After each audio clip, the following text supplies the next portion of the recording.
ẹ má fojú ko eruku ata abẹ́ ń bẹ eruku ata tí o ti fojú ko bàbá wà gbogbo Nàìjíríà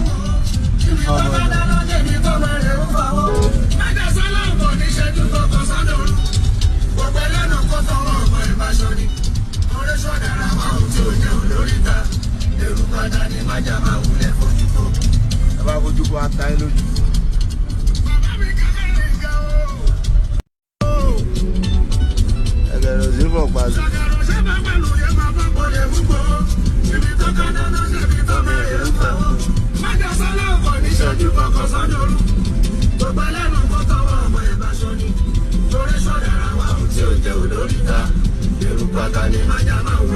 ẹ má fojú ko eruku ata abẹ́ ń bẹ eruku ata tí o ti fojú ko bàbá wà gbogbo Nàìjíríà.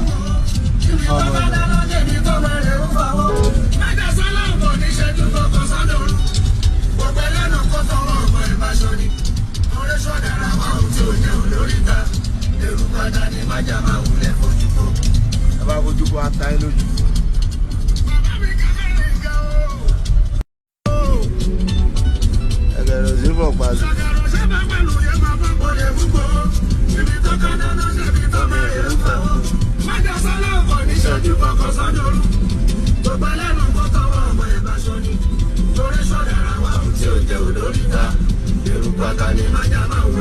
ẹ má fojú ko eruku ata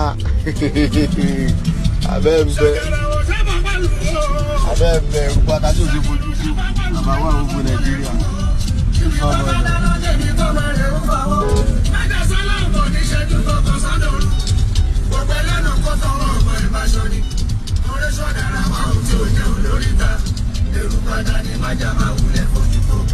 ẹ má fojú ko ata ẹ lójú.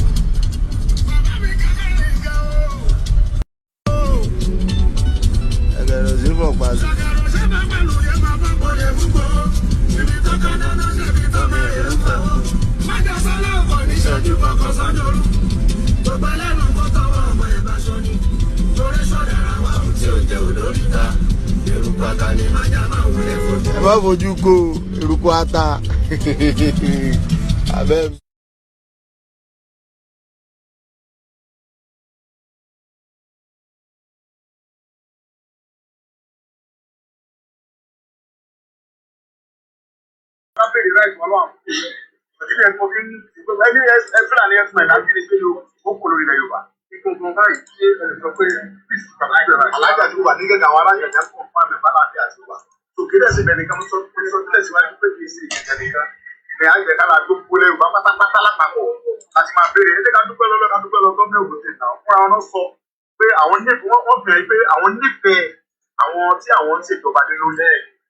Because tí gómìnà bá nífẹ̀ẹ́ àwọn mẹ̀kúnnù tó ti tẹ̀wálé lólógùn sí kò ní gbà wọn láì pé táwa fèsì àwọn Fúlàní ẹ̀sìn náà tó fúnra ìjọba ló sọ pé ó ti tó gẹ́ fáwọn Fúlàní ẹ̀sìn náà torí pé àwọn tóun ti tẹ̀wálé lórílẹ̀ pa ìdí ní ìdájọ́ wá sókùn tètè ní ìpè tí ì rí wọn bọ̀dẹ̀ mi ò gbé ibi tó ju ìyàbá wà lẹ́ka sọ́kọ́ lọ tàbá jẹ́ àwọn Fúlàní abẹ́lé tí wọ́n padà lọ bá ìjọba láti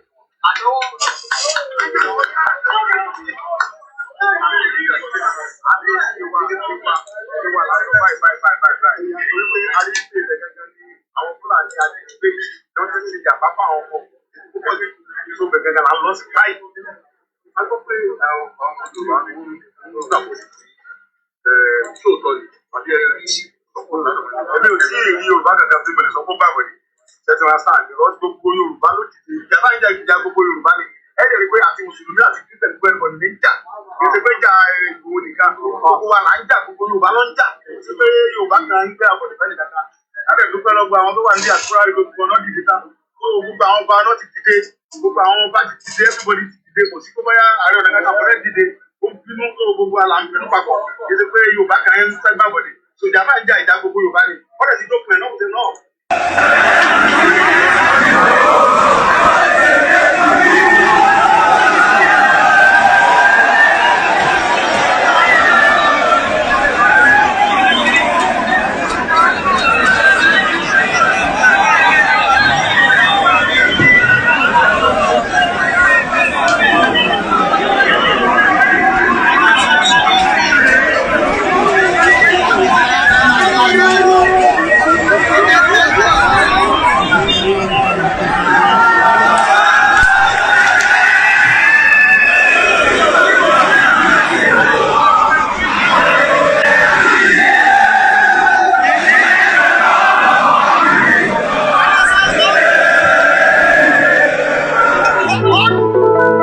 Ìbàràpá lápapọ̀ ẹ̀jẹ̀ adúpẹ́ lọ́wọ́ àgbẹ̀ ọmọ Yorùbá lápapọ̀ ìkìlẹ̀ tó kó ẹ̀mí àbọ̀ ẹ̀bá nǹkan mọ Adéyẹmọ Chief Sunday Adéyẹmọ Ìgbòho orúkọ ńlá tí ń jámọ̀ láyà bí àrá orúkọ tó ń dẹ́rù bo lórúkọ gan-an ọmọ Yorùbá ẹ má sùn o torí pé wòrà a kò lè fojú pé gbòdò láyé títa ríro lẹ̀dá ìkọlà wúrà tó máa dán àlàmọ́ kọjá dandan o ọ̀wọ́n ẹ̀yìn ní má bẹ̀rẹ̀ wọ̀nà ẹ̀dá kan lè ṣe wá lọ́nà mọ́ ẹjẹ́ àfìmọ̀ṣọ̀ kan ká lè débi re ẹjẹ́ àjọ gbárùkù ti Sunday Ìgbòho ṣá ọmọ Ìgbòho mọ̀rẹ́ nílùú Alágbàdo Òde ọmọ apapẹ̀tẹ̀ wọnú omi ọmọ gègèrè wo ló sànyà ìsànyà ọ̀rẹ́ràn bàbá yín láyìn ìbí omi kò sí náà ń kán sí yín lẹ́nu ọmọ òkúta mẹ́ta òkè Ìgbòho ìkan ṣe yín ní dábọ̀dàbọ̀ ìkan ní mọ́ rọra ìkan tó kù nígbà tí wọ́n mọ̀ Ìgbòho mọ̀rẹ́ kí ló dé Ìgbòho mọ̀rẹ́ sí ọmọ òpópó sanran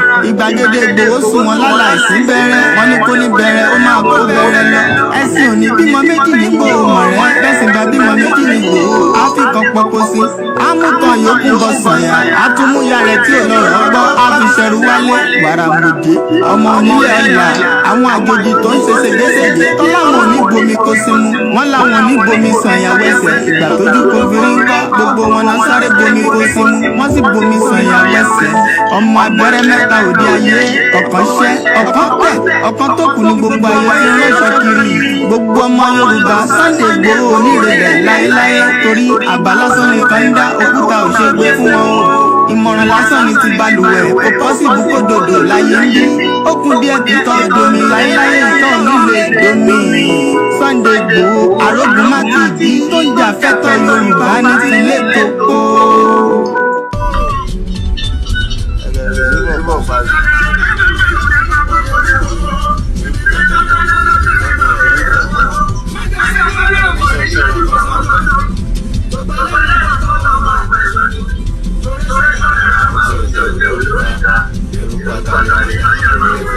Eruku ata. Abẹ́.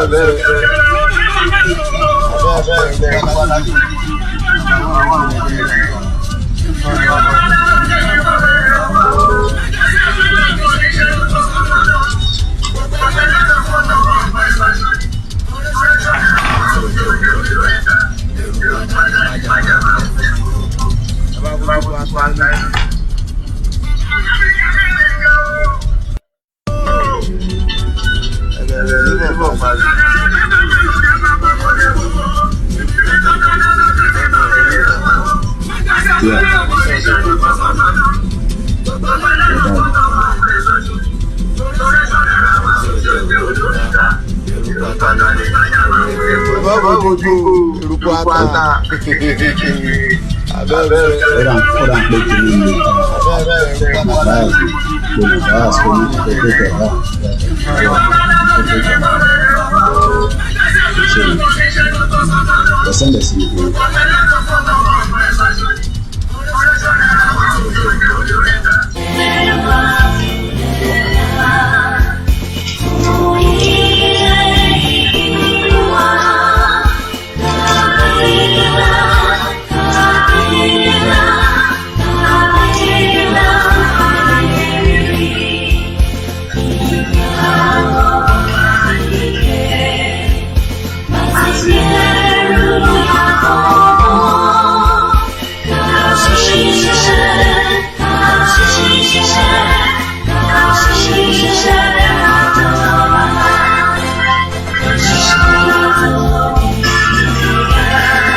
Again. No going back. Ìgbòho òòṣà iṣẹ́ rẹ̀ ń tẹ̀síwájú. Mr. Koiki ẹ ṣé o, àwọn ọmọ mi ló ń kí yín o. Àwọn ọmọ mi ló ń kí yín o. Lágbára Ọlọ́run, a máa délẹ̀ lérí o lórúkọ Jésù. Yorùbá Nation. And this is Koiki Media Live. A very good evening and welcome. Mo kí gbogbo wa káàkiri gbogbo tí ẹ ti ń gbọ́ wa tí ẹ ti ń wò wá. Ẹ má bínú pé à ń já 10 minutes nínú ẹ̀yin tí ẹ ń wò wá láti Nàìjíríà. Nigeria is still a country. We must continue to tell our people. Yoruba Nation is still a movement that will come true. Mo kí gbogbo wa pé ẹ káalẹ́, ẹ káàbọ̀ sórí ètò Koiki Media. Èyí á máa jẹ́ ọjọ́ ajé tí a mọ̀ sí Monday 24th of April 2023. 2023 náà ń tẹ̀síwájú díẹ̀díẹ̀. A dúpẹ́ fún Elédùmarè. A dúpẹ́ fún ọba tó ní àná, tó ní èní, ọba tó ní àná, ọba tí a máa bẹ. Kódà bí gbogbo wa ta bá sọ pé àìkú irọ́ là ń pa. At some point, we're all gonna die, whether we like it or not. As much as bí ayé ìṣe wà tó ní iyọ̀ nínú, ó ní oyin nínú, ó ní ọ̀pọ̀lọpọ̀ nǹkan nínú, at some point, ẹ̀mí máa tán lára bọ́dì yẹn. But gẹ́gẹ́ bí ẹlẹ́ran ara èèyàn, a kì í gbàdúrà fún ẹni tí ó dàgbà gan kó kú, ká má tí wàá sọ ọmọ kékeré. Ọ̀pọ̀lọpọ̀ ló ń ṣẹlẹ̀ láyé, ó kù síbi tí wọ́n bá ń gbọ́. We have, and I want you to have pen and paper with me tonight. According to United Nations sọ, ká tó wọnú ètò lọ, United Nations has told us that we have 195 countries. Yorùbá Nation ò tí sí nínú ẹ̀. Lágbára Elédùmarè, ó máa débẹ̀.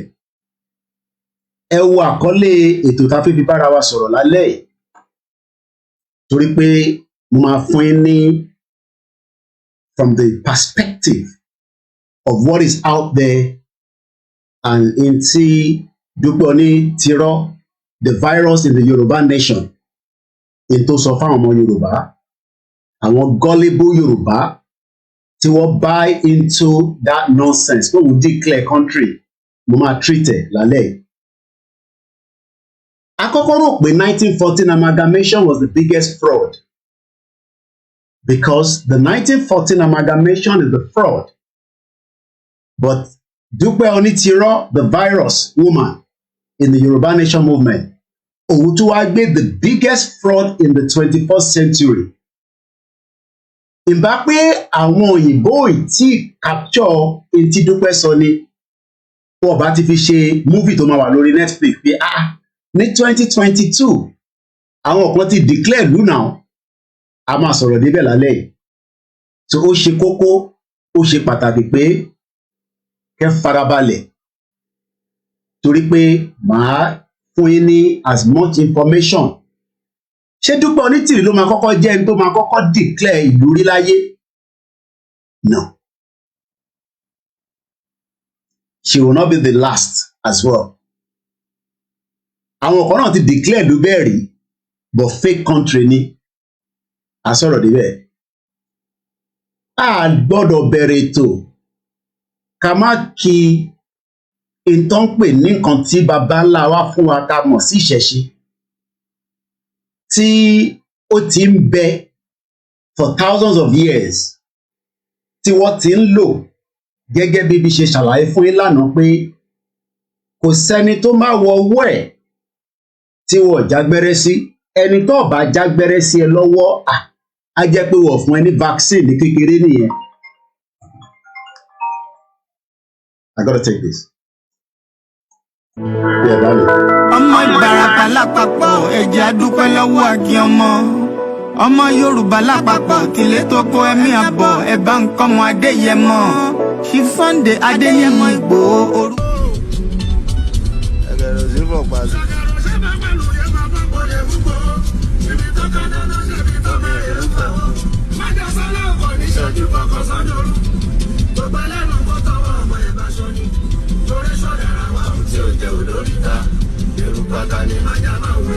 ẹ má fojú ko eruku ata abẹ́ ń bẹ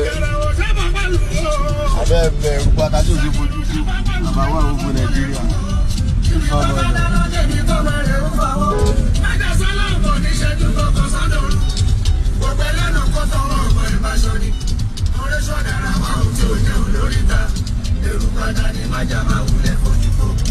ẹ má fojú ko ata ẹ lójú.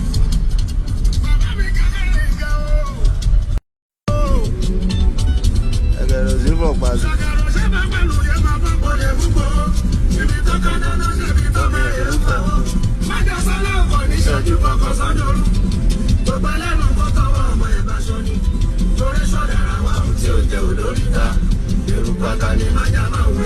ẹ má fojú ko eruku ata abẹ́ ń bẹ eruku ata tí o ti fojú ko bàbá wà gbogbo Nàìjíríà.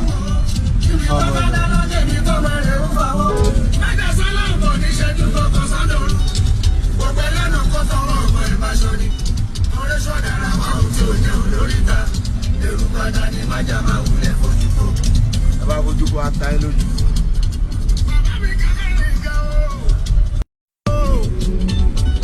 ẹgẹrẹ sí fọ pàṣẹ.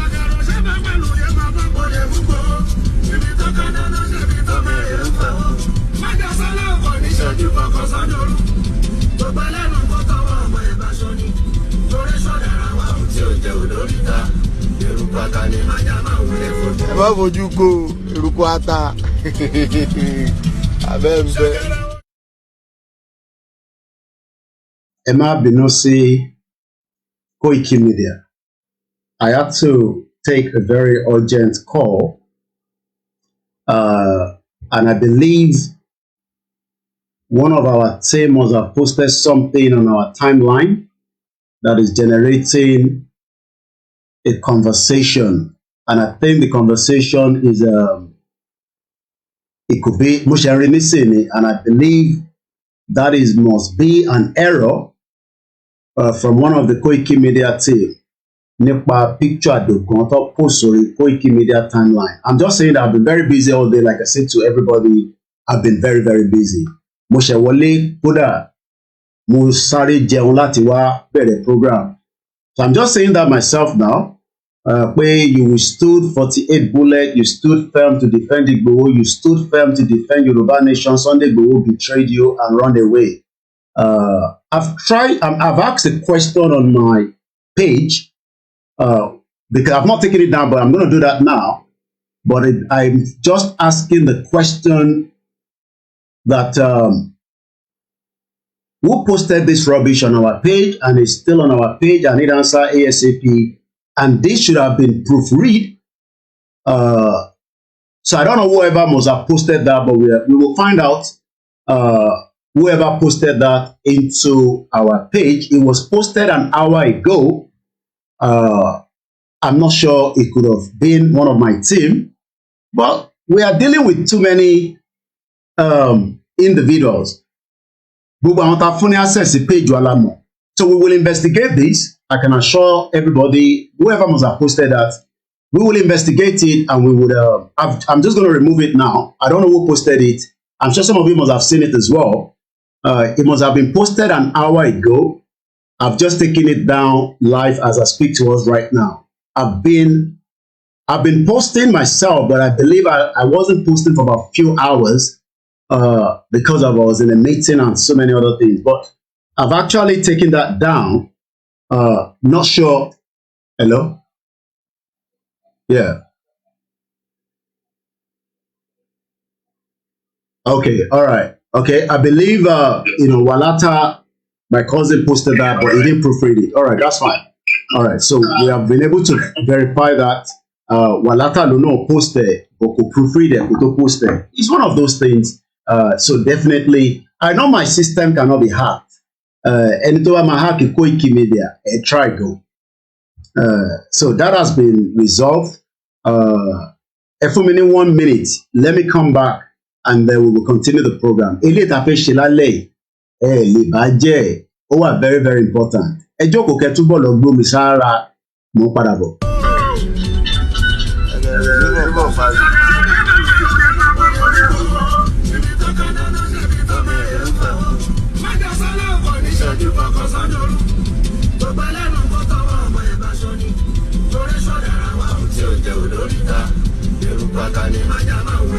Ẹ má fojú ko eruku ata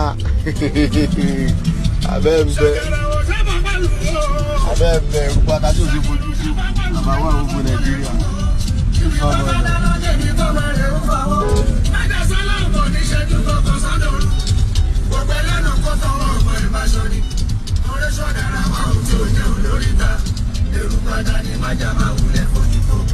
Ẹ má fojú ko ata ẹ lójú.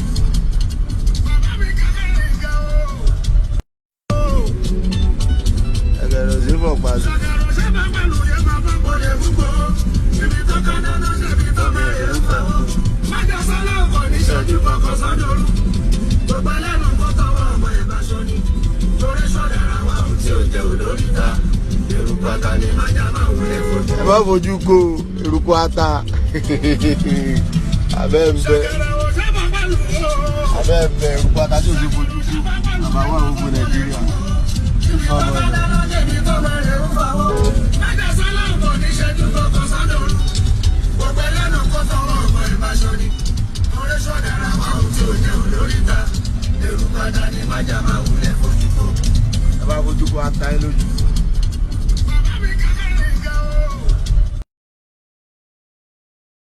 So, as we said earlier, that was not, something done intentionally, but it could also create a lot of, issues. Like I said, Walata has apologized, and I've already cleared the air from the back end because I was wondering who posted that. I have been very busy, very, very. She program further to 3 hours, and I've been very busy. But that is nothing to be worried about. It's just a bit of a, write-up that was not put in the context. And anything about the story timeline within 28 days, 8 million people will visit Koiki Media. 8 million. 8 million. Yeah. It's not enough for me, 200 million people in Nigeria. So, fraction kekere la ṣe ń touch. Fraction kekere òun la ṣe ń touch. But it shows that in Tabapisori page here, it travels very fast. Very, very fast. We will do internal work on that because I was wondering why nobody within the Koiki Media team, was able to pick that. Sound. There is sound, a refresh that. So I don't know why they didn't pick that and remove that in time. I just saw it myself now. I know I've seen some few missed calls, but I've been very, very busy. But notwithstanding, it was not done, purposely. So in them people, it was not done purposely. And Walata has already called me live here to say, he posted it, but he didn't proofread it. So it's one of those things, nothing to worry about. But I would just continue the program. Mo ní mo ṣì ń dúpẹ́ fún Elédùmarè nítorí pé Elédùmarè ọba àjọkẹ́ ayé àṣàkẹ́ ọ̀run òun ló ní wá òun ló dẹ̀ dá wa ó bá jẹ́ mùsùlùmí ó bá jẹ́ kristẹni ẹ má bínú because I always have all my gadgets so that we can monitor everything going behind the scene ó bá jẹ́ mùsùlùmí lẹ́nìí kò ní o believe nínú ìṣẹ̀ṣe o bá jẹ́ kristẹni kò ní o believe nínú ìṣẹ̀ṣe o bá máa ṣe ìṣẹ̀ṣe kò ní o believe nínú mùsùlùmí àti kristẹni. One thing is nǹkan kan ní Yorùbá ti ń ṣe kó tó di pé àwọn aláwọ̀ funfun dé. Àwọn aláwọ̀ funfun tó dé, àwọn ló dá gbogbo nǹkan rú. So if not, irú èyí tí à ń pariwo Yorùbá nation, a ní láti pariwo Yorùbá nation, ó kàn máa jẹ́ automatic. A ní láti ṣe máa lọ máa polongo fún yàn kankan. A ní láti máa lọ polongo for anybody. It will just be automatic. But nítorí pé things got changed láàrin méjì, wọ́n yọ oríṣiríṣi nǹkan, bọ́dẹ̀ ṣe yọ wọ́n fi mí sí, bọ́ ṣe yọ wọ́n fi mí sí, bọ́ ṣe yọ wọ́n fi mí sí. And èyí tí wọ́n yọ títí yẹn, wọ́n yọ débi pé the biggest fraud in human history in tó ti ṣẹlẹ̀ tẹ́lẹ̀ rí ló ń pè ní history. Tẹ́bádẹ̀ ohun tí ó wà lókè mi, ó ní Universal Declaration of Human Rights láti 1914 ló ti gba human rights kúrò lọ́wọ́ wa. Àti 1914 ni wọ́n ti gba human rights kúrò lọ́wọ́ gbogbo ọmọ Yorùbá tó fi pè ní Nàìjíríà.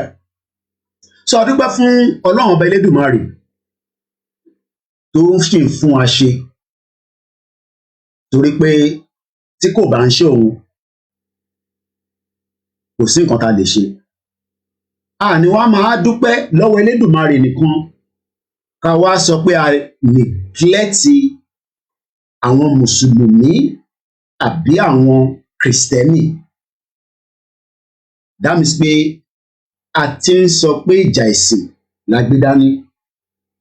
I've been following some of the conversation that I don't want to touch because láti 3 years lèmi ti sọ pé ìjà ìsìn kan la gbé dání.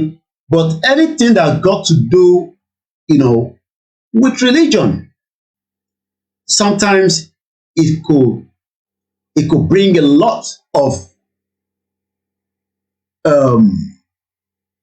area tí ó lè touch human being, because human being ni gbogbo wa.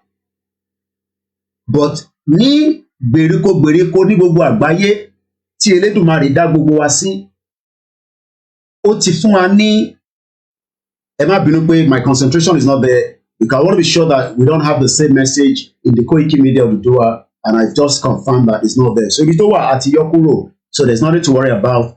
It's just one of those typo error. Anybody could have done that mistake. I know it's a very, very big mistake, but I'm sure it was not done with the intention to cause row with the Yoruba people and the lovers of Edo Bati Montanso. That means me a picture, and I'm not going to go into all the details, but we will update it and we will post the picture back, and it will still stand on the platform. This is Koiki Media Live once again.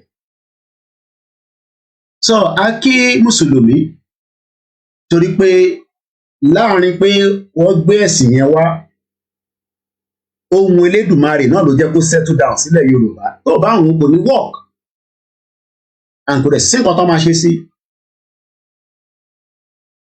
Kò dẹ̀ ń ṣe gbogbo ẹni tó gba ẹ̀sìn ló jẹ́ èèyàn dáadáa, and it goes vice versa. Mo kí gbogbo ẹni tẹ́ wà ní Benin Republic and around the world.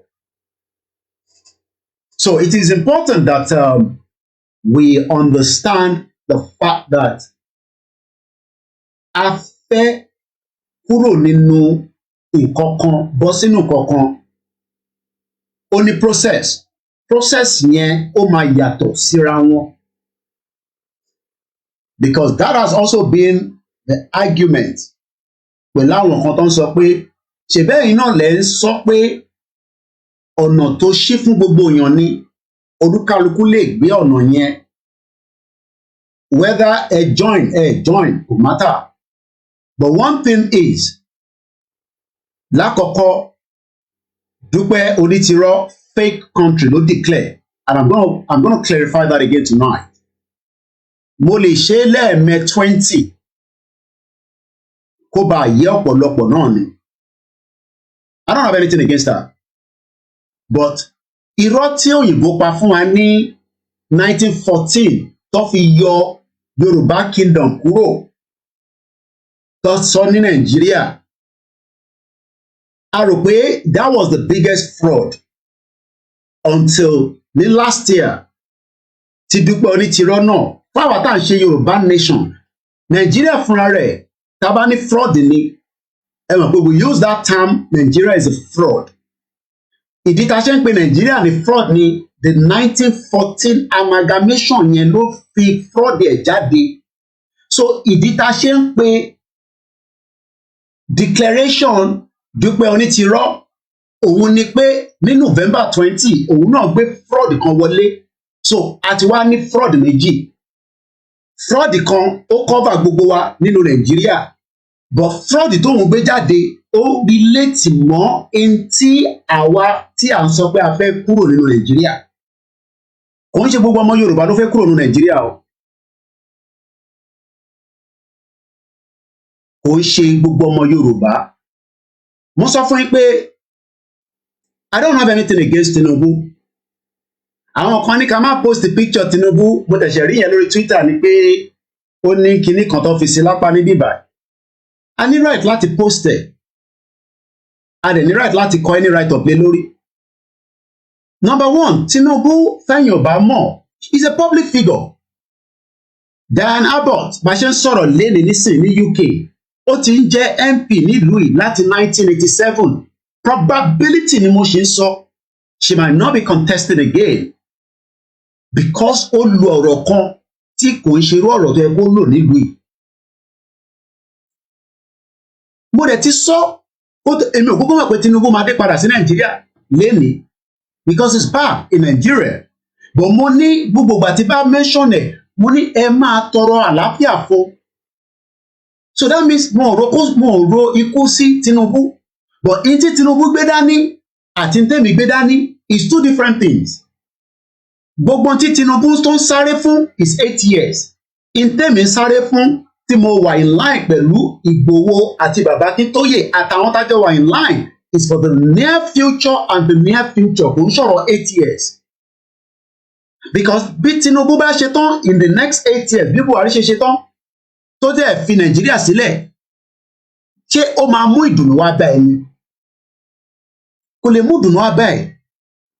Kódà tó bá jẹ́ pé oríṣẹ́ o lọ sí school o bímọ o ṣe gbogbo ẹ̀ because some of us have managed. Ẹni tó bá survive Buhari probability pé a máa survive Tinubu náà ó máa wà. Ìwọ ló máa béèrè lọ́wọ́ ààrẹ individually pé báwo ló ṣe survive Buhari? Báwo ló ṣe survive ẹ̀? Because bí gbogbo a ṣe survive Buhari olúkálùkù ló mọ̀.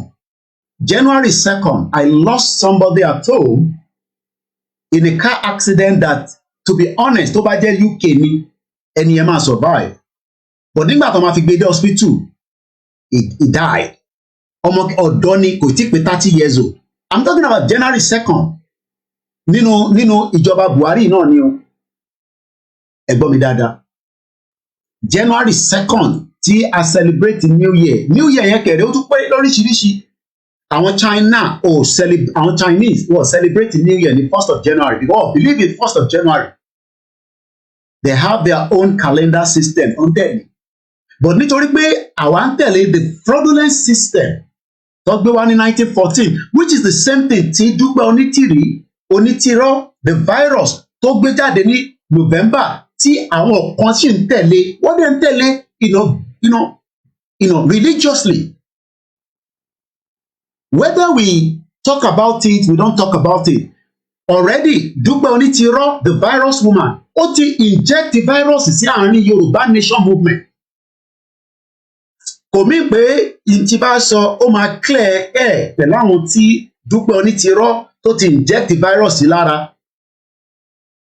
Àtayébáyé láti bá yẹn. Because already, àwọn tá à ń sọ fún pé a fẹ́ kúrò ní Nàìjíríà, wọ́n sọ pé rọ́ ni mò ń pa. Because the 1914 amalgamation I won't believe, which is a fraud. And tó bá dẹ̀ believe 1914 amalgamation, ó máa contradict èmi àti ẹ̀ because òun ò believe pé that 1914 amalgamation yẹn pé fraud ni. Because as far as they're concerned, ṣebí wọ́n ti sọ ní Nàìjíríà, so kí la wá ń ṣe wàhálà fún? We can live together, we can marry each other, we can eat the same food, and that itself is a crime against humanity, which is the reason why tí ẹ ṣe ní human right nínú Nàìjíríà.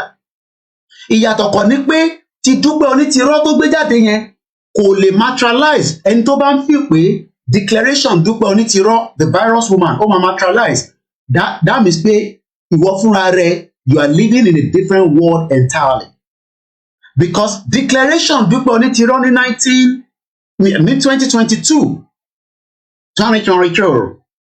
2022 is the biggest fraud tatu máa bá pàdé, torí pé kò dẹ̀ ẹ̀rí yìí tí Dúpẹ́ ṣe yẹn àná àwọn kan ti ṣe rí. I'll play the video to you. Èyí tóun ṣe yẹn àwọn kan ti ṣe rí. Èyí tí òyìnbó ṣe tó fi declare amalgamation ní gbogbo lórí, ṣé àwa nìkan ní UK àti these are all the countries tí Britain tó colonize púpọ̀.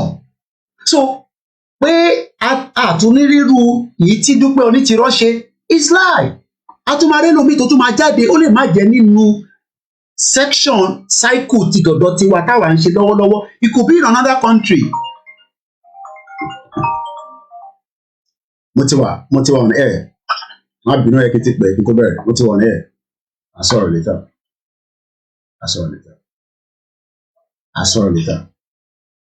Má pẹ́ ìlú. Àbúrò mi yé nísìn. Ẹ má bínú, there's a lot of distraction tonight. It's one of those things. But mo gbé ń bá ọ̀rọ̀ mi lọ díẹ̀díẹ̀. Ẹ káàárọ̀, ẹ káàsán, ẹ káalẹ́, according to the time tó sọ yẹn náà fraud ni. But gbogbo ẹ̀ la máa digest. A lè má digest ẹ̀bílẹ̀ lálẹ́ torí pé ó lè ti pọ̀jù fẹ́yìn láti understand fáwọn tó believe virus yẹn. Because àwọn táwọn sọ fún náà pé Nigeria is a fraud, wọ́n ní Koiki shut up, wọ́n ní báwo lèmi ṣe mọ̀ pé Nigeria is a fraud. Ìlú tó tóbi báyìí tó fún wa ní flag. Dupe Onitiro tí ní flag tiẹ̀, but ẹ rántí pé ó mú design passport wá fún wa, ara fraud náà nìyẹn. But passport ò lè jáde, pé passport máa jáde yẹn irọ́ ló ń pa, owó kankan ò lè jáde, kò ní currency kankan tó fẹ́ gbé jáde, kò ní policy kankan tó fẹ́ gbé jáde, kò dẹ̀ ní any relationship kankan tó fẹ́ connect Yorùbá pẹ̀lú ìlú kankan.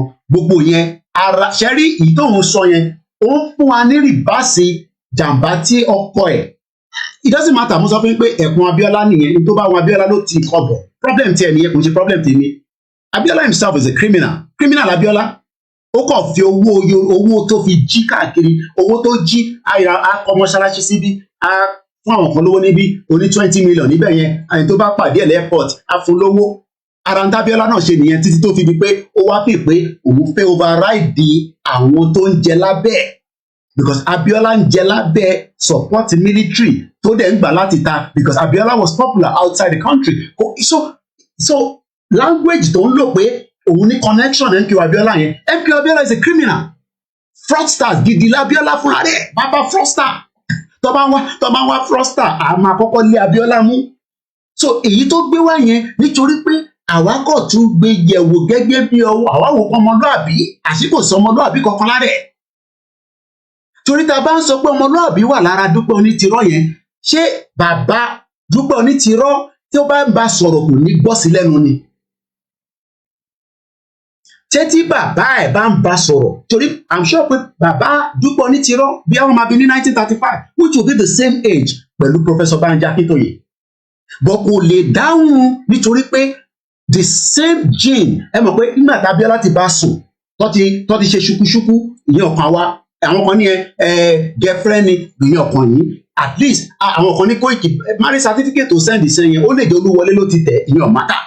But in terms ní pé bàbá 419 of the highest order ní MK Abíọ́lá. Màá dẹ̀ ṣàlàyé fún yín ká tó máa tẹ̀síwájú.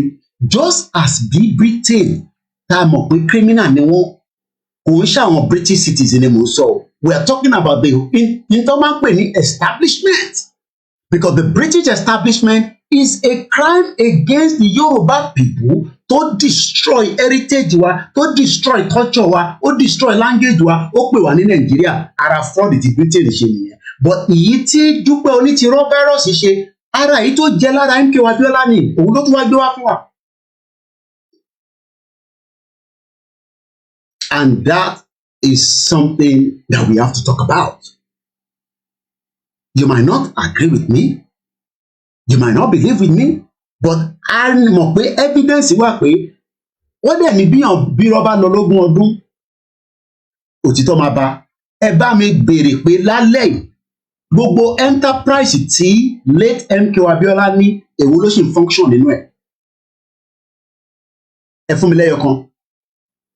Èmi ò mọ orúkọ wọn, ẹ̀yin tí a jọ ń gbọ́ ètò yìí ní live, ẹ sọ orúkọ enterprise, business, iléeṣẹ́, fáàmù, investment tí Abiola ní kó tó di kó kú. Ẹ má dẹ̀ sọ pé ìgbà tí wọ́n mú yẹn ni gbogbo ẹ̀ wá dà wò ìrọ̀lẹ́ pa, nítorí pé àwọn ọmọ àtàwọn ọmọ MKO Abiola ṣì wà láyé bá ṣe ń sọ̀rọ̀ yìí.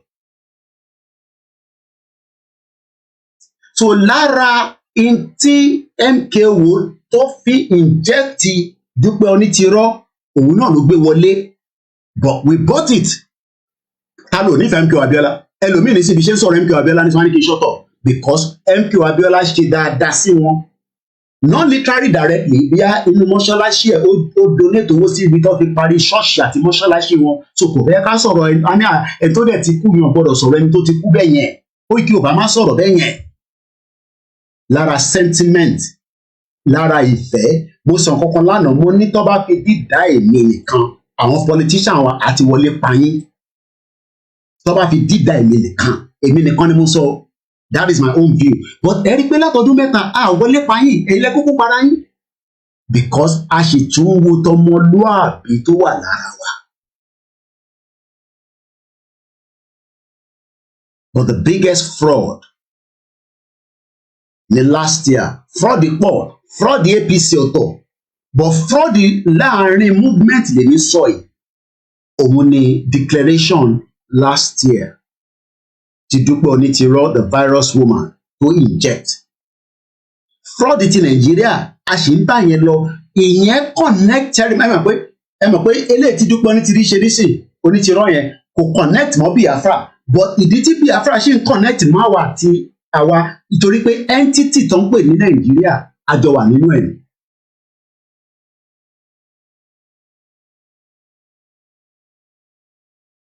Mo kí gbogbo ẹ̀yin tẹ́ ti wọlé, má kí dáadáa, ẹ má ká bẹ̀rẹ̀ kíké ká máa sọ ohun tó yẹ ká bára wa sọnù.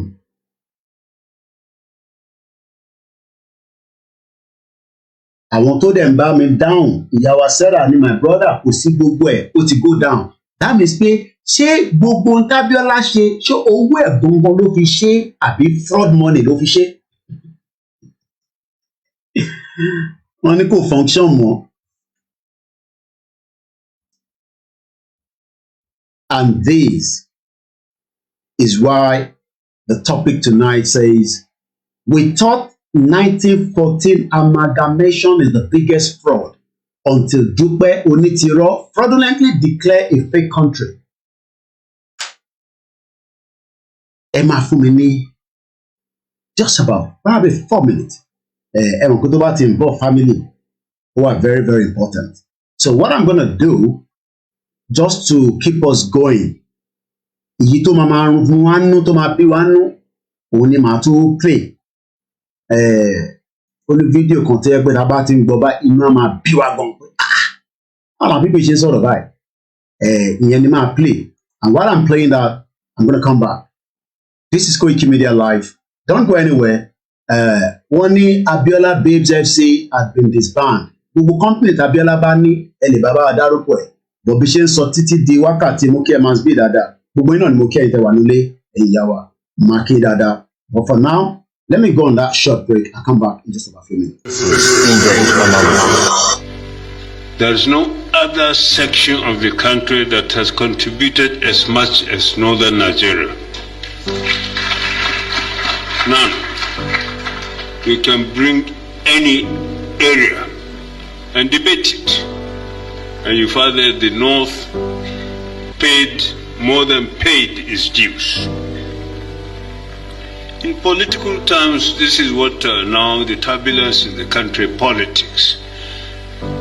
The North must not show its face as to who in the next election. The parties were warned that they must not shield Northerners as presidential candidates because it is not the turn of the North to rule again after Buhari. Of course, I mean, you can look at it in various ways, legal or political. Certainly not legal. Our law books are very clear, the Constitution is very clear that I can stand the election 20 times and I can lose 20 times. But nothing should stop me from contesting election if I want to. But then, when you look at it in terms of, well, do me, I do you. Rub my back and I rub yours. The North has rubbed more backs than its back being rubbed. Obasanjo couldn't get 10,000 votes in front of his house. I sat with him when he declared, and I told the journalists that spoke to him rudely most of the time, I said he would be president in Nigeria by the votes of Northern Nigeria, and he did.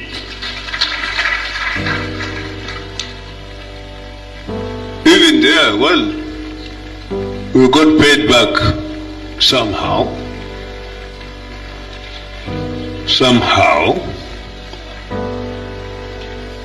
It wasn't appreciated as such. Who brought Jonathan? The North did. Who voted Abiola? The North did, in my sitting room, to defeat my younger brother, Tofa.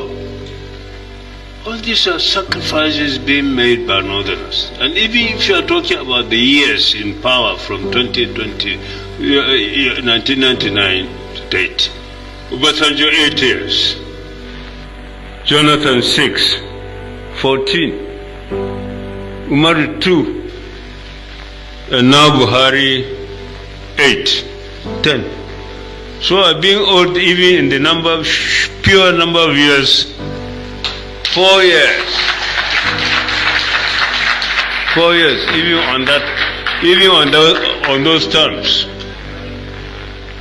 But the issue shouldn't have been we are not qualified to contest. We have no right to contest. Certainly, this is the reason why we are saying now that the issue in Nigerian political environment must be based on democratic tenets only. There will be no issue of reserving anything for anybody. If you win an election, you win on the basis of this thumbprint. If you win... Let's leave the Northern Elder Forum and come back into, the position that we were before we went on that short break. I just wanted something to keep the broadcast going. Moki Yawa Omolara Yabajala, Moki Wayi Yalali Barika, Moki Yawa Gunileke, and the rest of you on the platform. This is Koiki Media.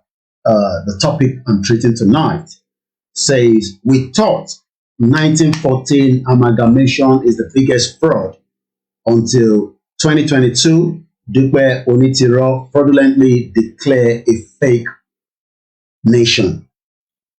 YouTube ni kò gbé headline délẹ̀, but I'm sure Tebawo other page, is getting it, clearly. But that is the topic tonight. Lẹ́ẹ̀kan sí mo kí bàbá wa Májàsọ́lá, mo kí gbogbo ẹ̀yin ọmọ Yorùbá káàkiri gbogbo àgbáyé as we're looking into the back view, 10 way. These are all the countries that UK colonized. Mukibaba John Ogundele. Gbogbo ìlú tí UK tó colonize òun lẹ̀ wò lẹ́yìn mi. Nigeria ló wà ní just about my èjìká 1960 làwa gba independent. But how did we get to where we got independent? Àkọ́kọ́ gbọ́dọ̀ lọ mọ̀ the 1914 amalgamation, the fraudulent treaty. Ta lè sọ pé treaty ni, ta lè sọ pé document ni. A lot of us keep asking, àwọn olójókòó ìjókòó tí 1914 amalgamation fi wáyé? Who are those behind it? Àwọn balẹ̀ Yorùbá wo ló agree, ló align pẹ̀lú the 1914 amalgamation? And today, I'm finding it very difficult láti convince an average Yoruba man, an average Yoruba man, an average Yoruba woman, an average Yoruba person láti sọ fún wọn pé lótìtọ́ we got an independent, but that independent itself kò wà authentic. But wọ́n sọ fún wa pé kí ni mo mí pé kò wà authentic? Ṣèbá àwọn orí nígbà tí wọ́n gbé flag British colony wá sílẹ̀, wọ́n dẹ̀ gbé flag Nàìjíríà lọ sókè.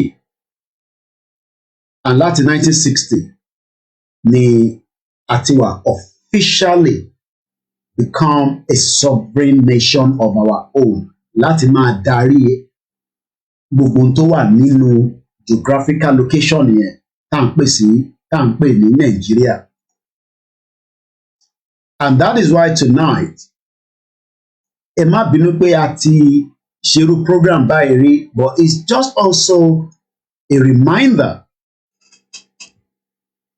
fáǹfààní àwọn tí wọ́n lè understand in tó mú ọ̀rọ̀ 1914 wá sí ibi tí a fi ń pe Nàìjíríà ní Nàìjíríà lénìí.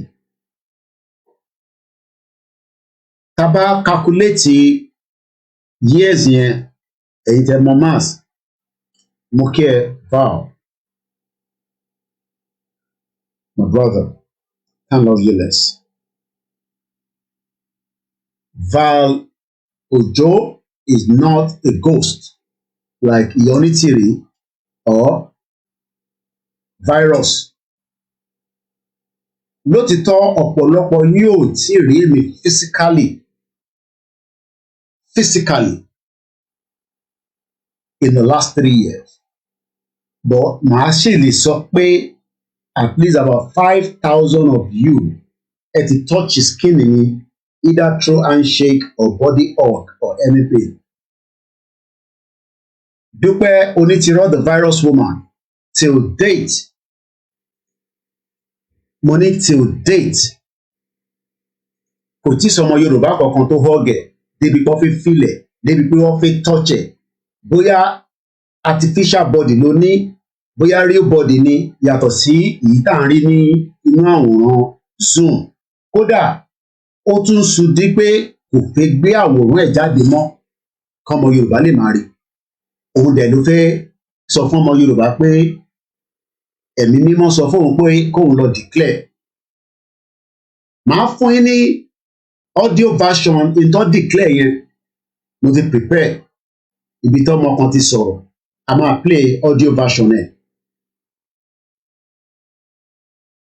Mo kíyà tó bí mi lọ́mọ, ẹ káàbọ̀ sórí ètò. As much as mi ṣe máa ń sọ fún yín pé kò ṣe gbogbo ọmọ Yorùbá ló máa align, ló máa agree pẹ̀lú pé ká gba Yorùbá nation automatically. Àwọn kan fẹ́ push it up to the last day tílu yẹn máa fi pín, and that's somebody like my brother that I cannot love less, Ọmọyẹlé Sowore. I went back to Nigeria nígbà tí Sowore tó fẹ́ contest fún fẹ́ di president in Nigeria. I went with my own money, and I believe I still have, a picture that I took during their convention. Me somewhere, I believe I have a picture somewhere. Back in Lokoiki Media. I didn't get paid for it.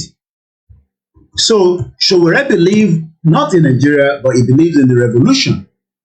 And that revolution will eventually come at some point.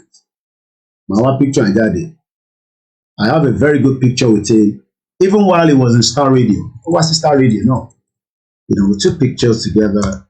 He was with us on Star Radio UK. And that's, that picture. Was in London at the Likakiri, And I remember nígbà tó fẹ́ jẹun, because Showore ò kì í ṣe ghost. Dupe Onitiro ti di ghost sáàrin gbogbo wa.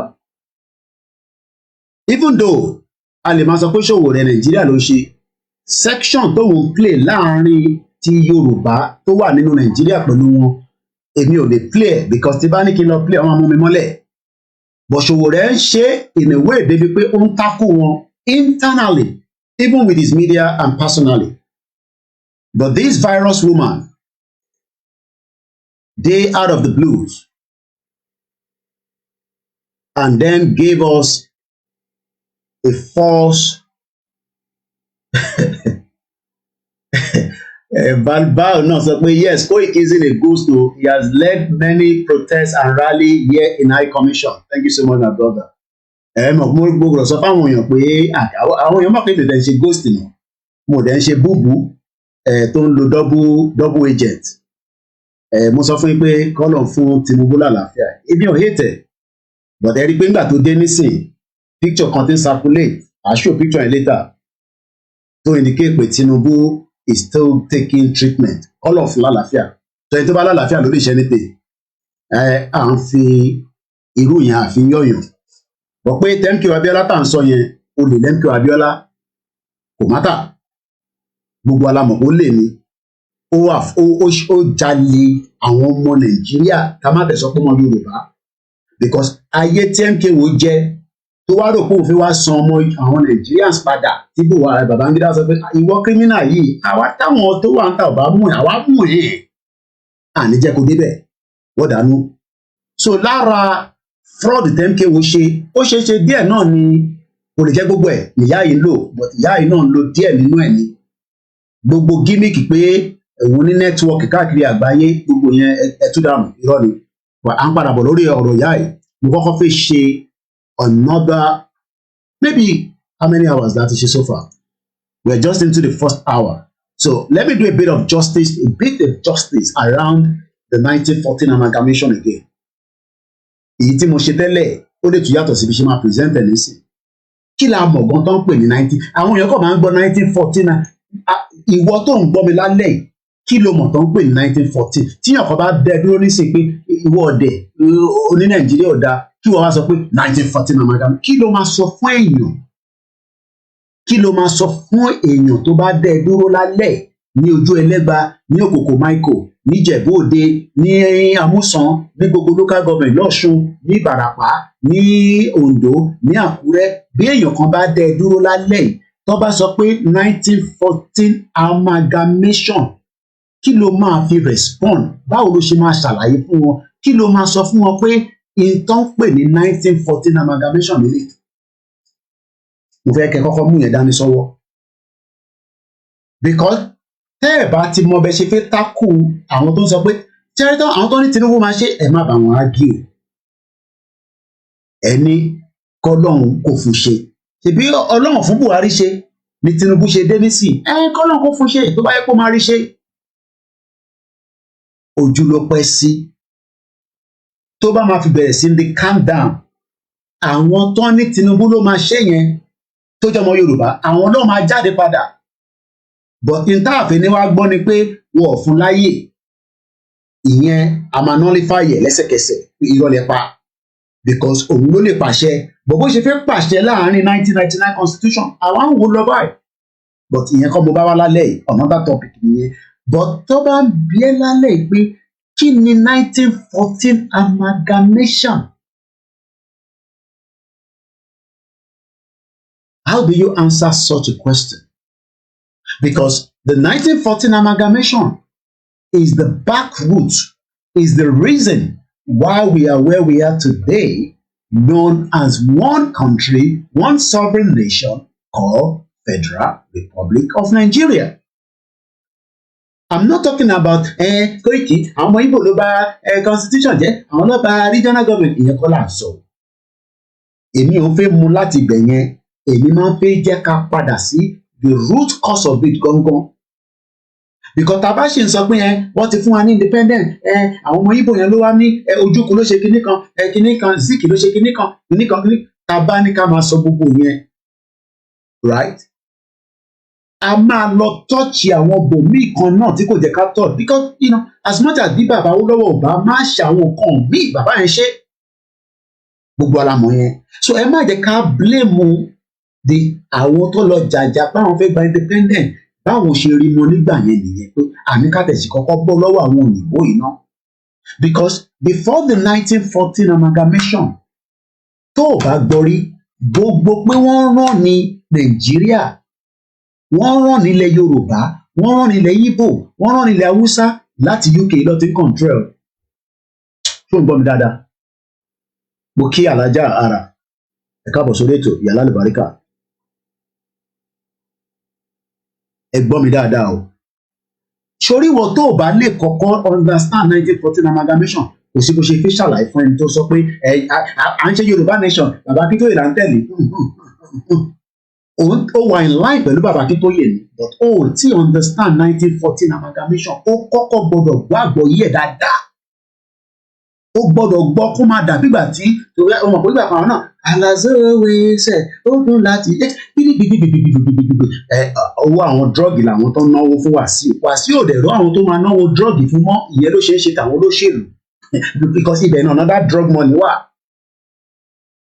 But tó bá ti lè understand the 19 mo kí n lẹ́ẹ̀kan sí Alájà Ara ẹ káàbọ̀ sórí ètò, mo lè kí gbogbo àwọn mídíà tó wà lábẹ́lẹ̀ ọ̀rọ̀ náà rán fetí gbọ́, wọ́n lè má comment, mo kí lè di ké dáadáa, mo kí gbogbo ẹ̀yin mídíà wa láì fi ẹnìkankan sílẹ̀.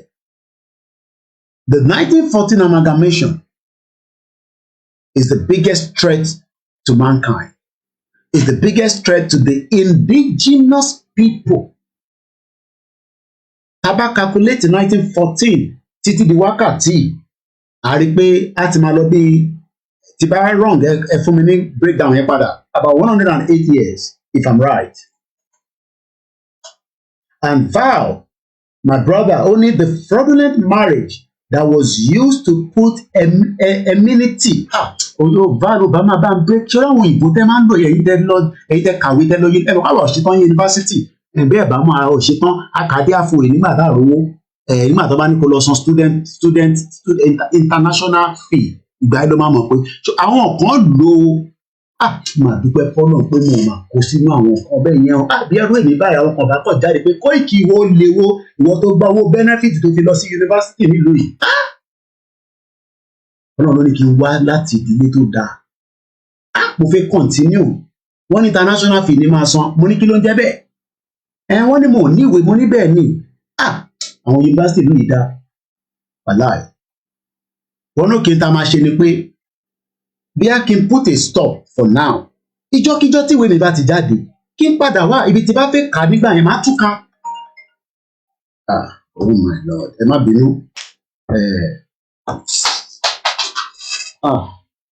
Kí la wá kọ̀ lẹ́nu báyìí? Ẹ má bínú, when it's family, ó ti yẹ yín, very very important. There is no other section of the country that has contributed as much as northern Nigeria. None. We can bring any area and debate it. And you find that the north paid more than paid its dues. In political terms, this is what now the turbulence in the country politics. The North must not show its face as to who in the next election. The parties were warned that they must not shield northerners is just a bit of tonight has been one of those nights, but I manage it. It might be no apologize, go. So, mo fẹ́ mú amenity tí my brother òyìnbó tó lóye mo ní ó ti pọ̀jù fẹ́mi. Ìtòyìnbó bá dẹ̀ ti pọ̀jù fún Koiki Media, ó máa pọ̀jù fún gbogbo àwọn tó ń gbọ́ Koiki Media. Ṣé jẹ́ ká lọ ṣe bá ṣe máa ń ṣe English dictionary meaning wa, spelling ẹ̀ náà ló tún fẹ́ dá wà lórí ìwé yìí nísìn. Ẹ̀mí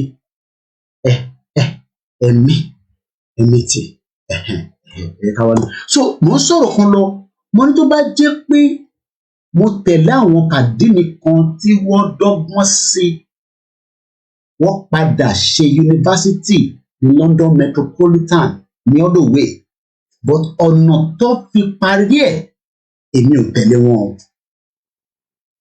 Ẹ gbọ́ mi dáadáa, ìyẹn mo ṣe máa ń sọ fún yín pé ẹ lọ fa rẹ́kọ̀dì mi jáde nílùú ètí 24 years ẹ tó bẹ́ẹ̀ tẹ̀lé sọ pé bọ̀bọ̀ yìí ó tọwọ́ bọ ṣọ̀bọ̀lọ̀. Mo sọ fún yunifásitì mo ní èmi ò lè sọ international fee o. Wọ́n nígbà tí mo ti lè sọ international fee yẹn, ibi tí mo kà dé nígbà yẹn kì í fi sílẹ̀. Ìjọ́kíjọ́ tí bá fẹ́ padà wá, àwọn á pù rẹ́kọ̀dì mi, kò dàbí tí àrí rẹ́kọ̀dì Tinubu tó ti di Maradona.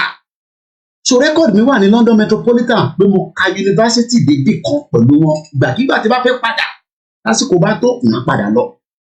But àwọn tó lo ọ̀nà èrú pẹ̀lú àwọn pàdé mi, àwọn ọlọ́mọ ọmọ tọ́jọ́ ń fèsì pẹ̀lú ìjọba ìlú yìí, torí pé ìjọba ìlú yìí tó bá ń jalè lọ, tó bá ń ṣe fraud lọ, ìyẹn la ṣe ń sọ pé fraud tí Onítìrọ ń ṣe tí ẹ̀ bá tètè bá kàwé yìí tẹ̀ ń tẹ̀lé. Ní tó kọ̀ ṣẹlẹ̀ ni pé àwọn tó ní àwọn ti tẹ̀lé yẹn ẹnu ìná mo sọ pé wọ́n máa fi di June ojú gbogbo àwọn máa clear, ẹ̀yin nìyẹn ojú táwọ̀ ní clear, but àwa máa ṣàlàyé fún yín. Torí mo bá ní gbogbo yín post the message lọ comment ní ọ̀rọ̀ comment kan nílé tí wọ́n sọ lórí iṣẹ́ ẹ̀kọ́ rí bẹ́ẹ̀ kò dé 1% London, ká má ti sọ pé ó dé 0.5% ní Nàìjíríà. So orí platform yẹn ìjọ àwa gan tí a jẹ́ gbòógì pé à ń fi ti Ìgbòho ṣe, nítorí pé ti Ìgbòho Ọlá Ìgbòho là ń jẹ, Ọlá Ìgbòho ni a lè parọ́. Ọlá Ìgbòho tí mo mí ni pé Ìgbòho gbé position kan lé mi lọ́wọ́ tó ń pè ní spokesman.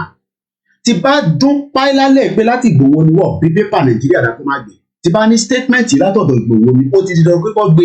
So that means pé in tó ń jẹ́ káwọn èèyàn máa wá sórí platform Koiki pé ó ṣeé ṣe kí àárọ̀ yìí nísìnyí tó bá wà pẹ̀lú wa láàárọ̀ yìí, ẹ bá lọ wo show tàárọ̀ yìí, mo pe Ìgbòho live even though pé mi ló mú kàn kí mo ní kó kí àwọn tọ́jọ́ wa ní program mo kàn bá mi mo ní kí náà ni mo lè drop.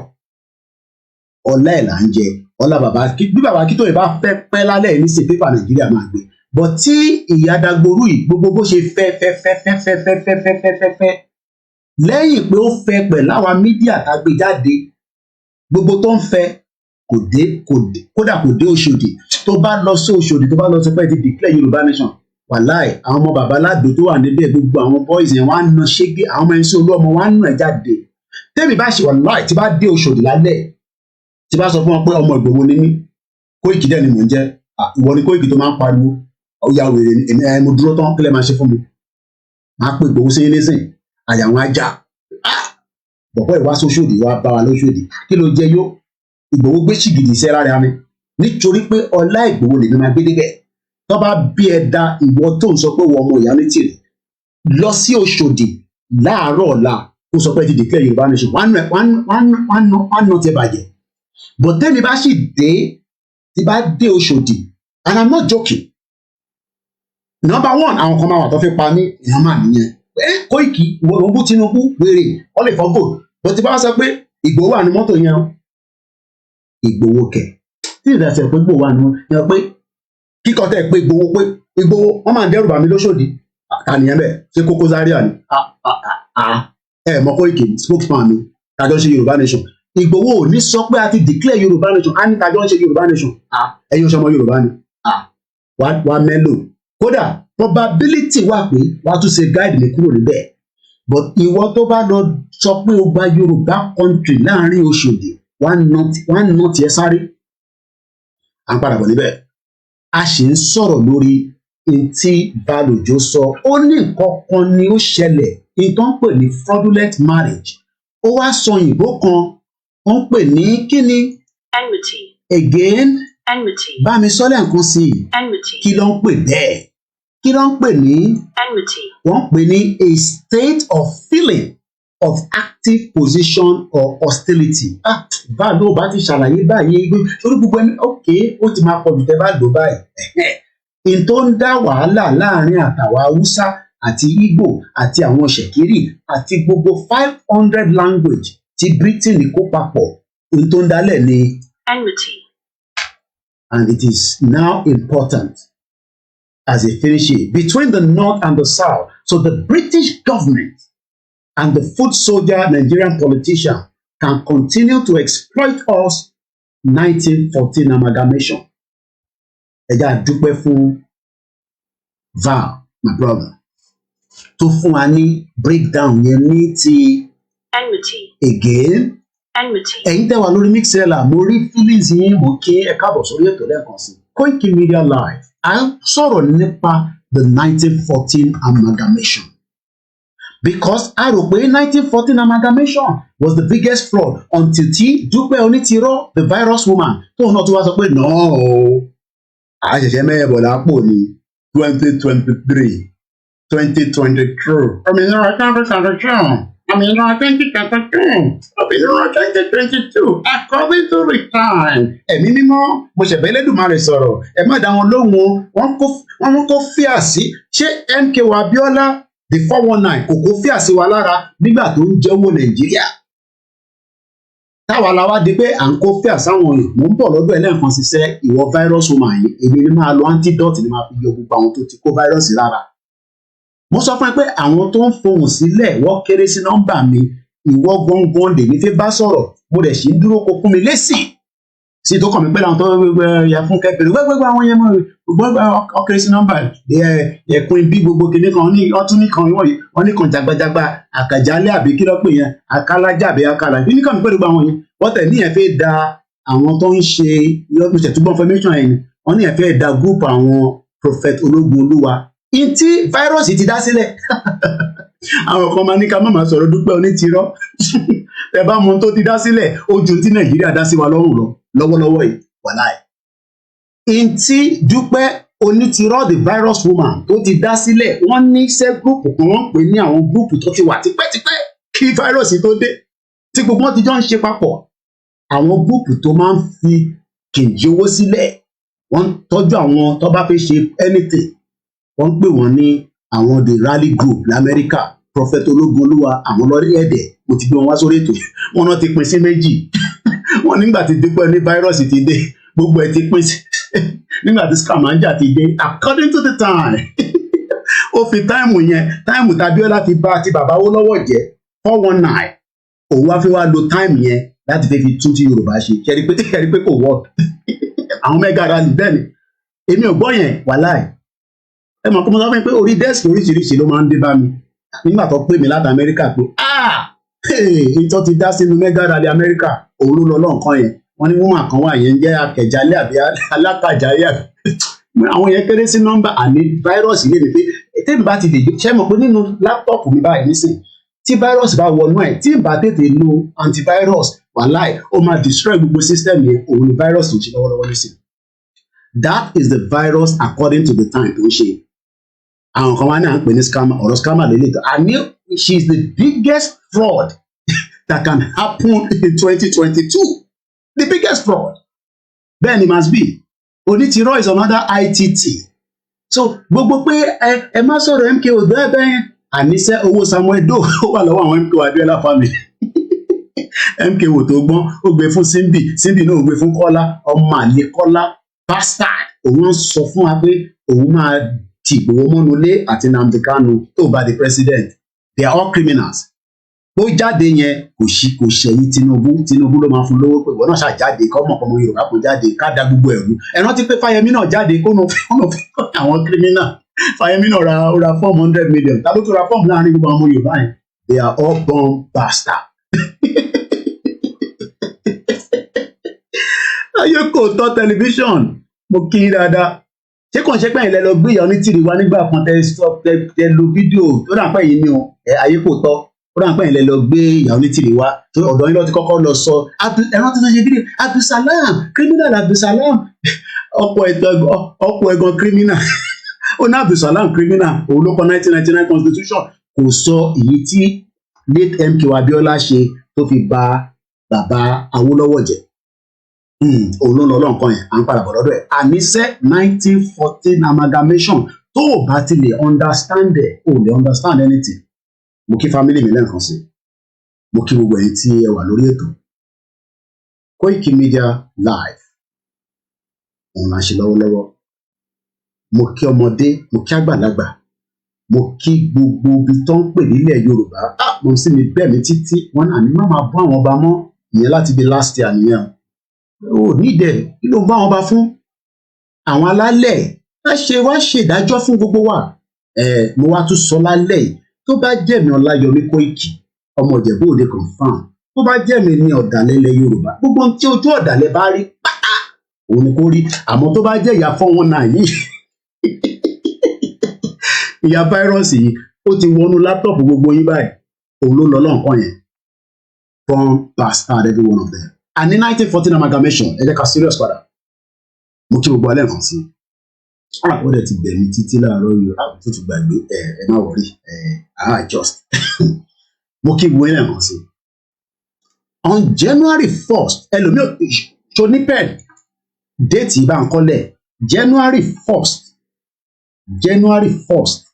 ọmọ gbogbo nǹkan ló máa ń lọ́jọ́ bí Ìyá Onítìrí náà ṣe declare ní Yorùbá ẹ mọ̀ pé ìlànà mú jáde nísìn ẹnu àwọn ti declare báwa kan bá ti lọ declare o ti declare ìwọ tó jẹ́ pé fraud ni o tún sọ pé káwọn kan bá declare tẹ bá tún sọ ẹ̀ jáde lẹ́nu yín tó bá tásìkò bá tó tó dáadáa àwọn kan ní bàbá yóò ti declare ìyá kan wà London send message sí mi fáwọn ìyá yẹn máa ń rò pọ̀ dẹ̀ lé ọmọ tó ń bá sọ̀rọ̀ gbogbo akátí sọ̀rọ̀ tẹ́lẹ̀ rí tó mú tún lọ wo mẹ́sẹ̀gì ẹ̀wọ̀n kí màá tún lọ play message padà sẹ́yìn máa lọ wò ìyá ẹ̀ ní Koiki kí ni mo mí pé Dupe Onitiro scammer mo ní ṣé kò ń ṣe scammer ni mo ní ẹ̀sọ́ bí tó orúkọ tẹ́yìn fi sí petition ẹ̀sọ́ bí tó wà fún ẹ̀yin mọ́ bí tó wà tó ti gbé fún DSS tí DSS ń ṣe analysis ẹ̀ lọ́wọ́lọ́wọ́ nísìnyí oh my God ẹlòmíì bá wà kọ́ lọ Nàìjíríà bá wà kọ́ dẹ̀ dúró onímọ̀ tó dẹ̀ dúró fún ara tí Dupe Onitiro ṣe náà nìyẹn fáírọ́ọ̀sì ni ó dùn gbé lọ fún United Nations tí bá gbọ́ bẹ́ẹ̀ pé wọ́n náà ó lọ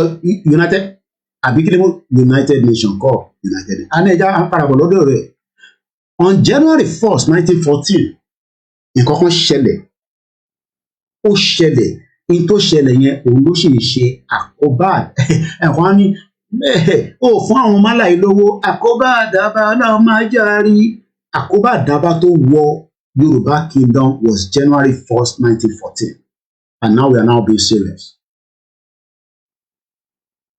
Wọ́n ní Túndé Bákàrè ṣé bàbá yẹn náà ó dáwó Túndé Bákàrè tó sọ fún wa pé ẹ má bínú pé mo divert there ó nígbà tóun àti Buhari inú àlá ló ti rí gbogbo ọlọ́mọ arìn kan nínú àlá wà lóòótọ́ o èmi ò jókòó síbi kí n sọ fáwọn òkè ríran àwọn èèyàn ríran yes it might be long we shall get there àwọn ọ̀kan ní ó ti pẹ́ jù wọ́n ní bàbá Akíntóyè wọ́n ní bàbá Akíntóyè ti nà gẹ̀rẹ̀ kò gbá inú mi wọ́n ní Ìgbòho ti nà gẹ̀rẹ̀ but virus ti wọlé nísìn ó ti inject gbogbo everywhere báyìí according to the time ó ti fi time sí gbogbo ẹ̀ báyìí nísìn mọ̀ kóun sáré à ń sáré èyí tẹ́m̀kẹ́ wo ṣe kọlẹ̀ òun ló lọ náà kan yẹn Yẹmí Ọ̀ṣínbàjò náà da ó ra fọ́ọ̀mù ṣẹ́rí Túndé Bákàrè yẹn bàbá yìí tó bá lọ sókè bá padà bá ó náà rí Buhari nínú àlà táwọn jọ ń wa mọ́tò Buhari wá ké lọ tọ̀ títí ẹ̀ wá wà sloppy òun á ní kóun mú mọ́tò yẹn lọ́wọ́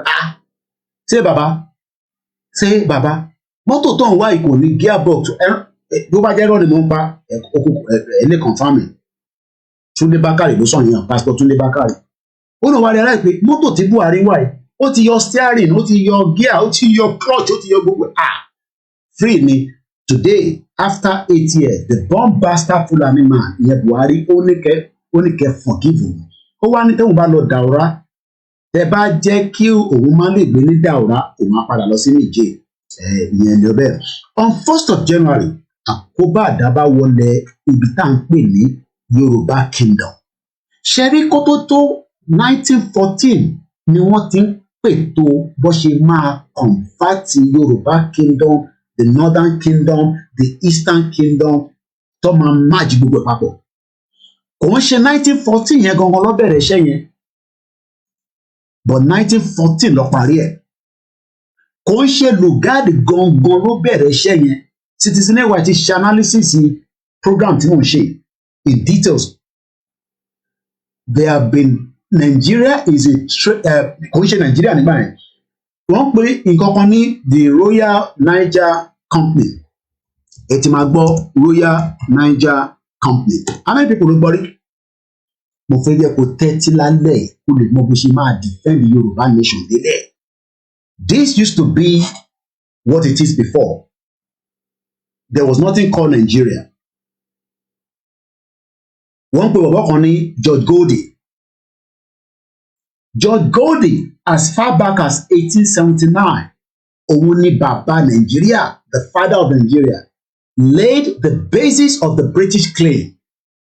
Bàbá criminal ni George Goldie. Kódà George Goldie ni wọ́n gbọ́dọ̀ kọ ìtàn òun. They've done damage to the kingdom. But bí àwọn bàbá ńlá wa tọ́rọ̀ pé àwọn people yìí, they are good people, they eventually transform. So ẹ jẹ́ kí n sáré ka story Royal Niger yẹn. Tí bá kà àwa ṣe padà sí the 1914 now, because tí bá bẹ̀rẹ̀ sí ka 1914 yẹn, a máa miss the traces àárín méjì ẹ̀. So ìdí tá a ṣe ń sọ gbogbo eléyìí ni pé ẹlòmíì ò tẹ mọ̀ pé ok nínú family ẹ nísìn bàbá ńlá ẹ mélòó ló mọ̀? Èmi mọ̀ bàbá tó bí mi, at least mo mọ̀ pé Alhaji Ọmọ́táyọ̀ Kóìkì ni. Mo mọ̀ bàbá tó bí to some extent. Ǹjẹ́ mo mọ̀ bàbá tó bí bàbá mi? Ǹjẹ́ mo mọ̀ bàbá tó bí bàbá mi? Ǹjẹ́ mo mọ̀ ẹni tó bí bàbá mi? Ìyẹn ló ṣe máa ń tọ́ bá ń ṣe gbèfẹ́ ni àbá fúru bàbá ńlá ẹ̀ ẹ̀rọ láti rí àwọn Yorùbá ṣe máa ń sọ̀rọ̀. Because àwọn kan ló ń gbé ayé yẹn nígbà táwọn òyìnbó dé. Tó bá dẹ̀ sọ pé irọ́ ni mò ń pa, mo sọ fún ẹ pé ibìkan wà a máa fi ṣe program láyé ọ̀tọ̀ ni. Wọ́n ń pè ní ìwé elérú.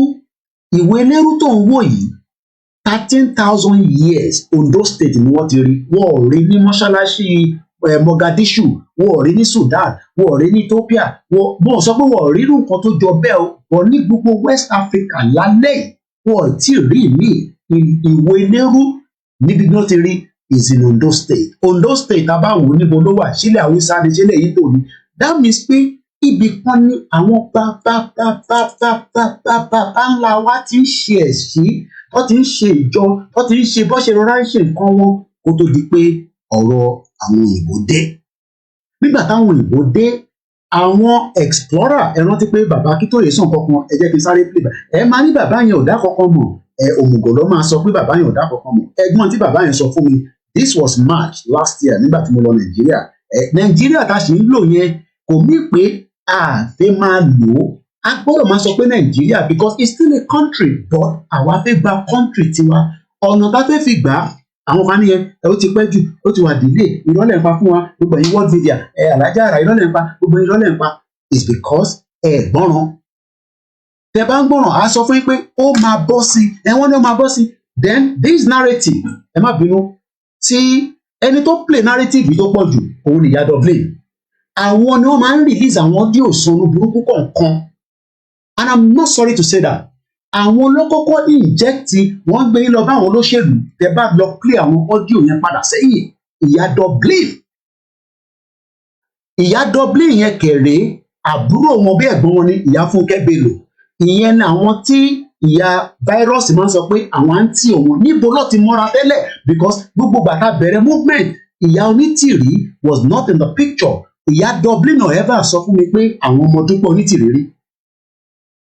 But kí ni Dúpẹ́ Onítìrí wọlé, bóyá wọ́n rí pé bí obìnrin ni bí ọ̀rẹ́, then Ìyá Dublin bẹ̀rẹ̀ sí play narrative yẹn. Ẹ lọ play video àwọn audio padà sẹ́yìn. Àwọn ló bẹ̀rẹ̀ sí ń jáde pé yẹn bàbá wọ́n fẹ́ gbé yín lọ bá Tinubu ni o, wọ́n fẹ́ gbé yín lọ bá Tinubu ni o. Bàbá tó ti ń sọ̀rọ̀ láti 1978 ni bàbá Akíntóyè ti kọ sketchy the history of Yorùbá.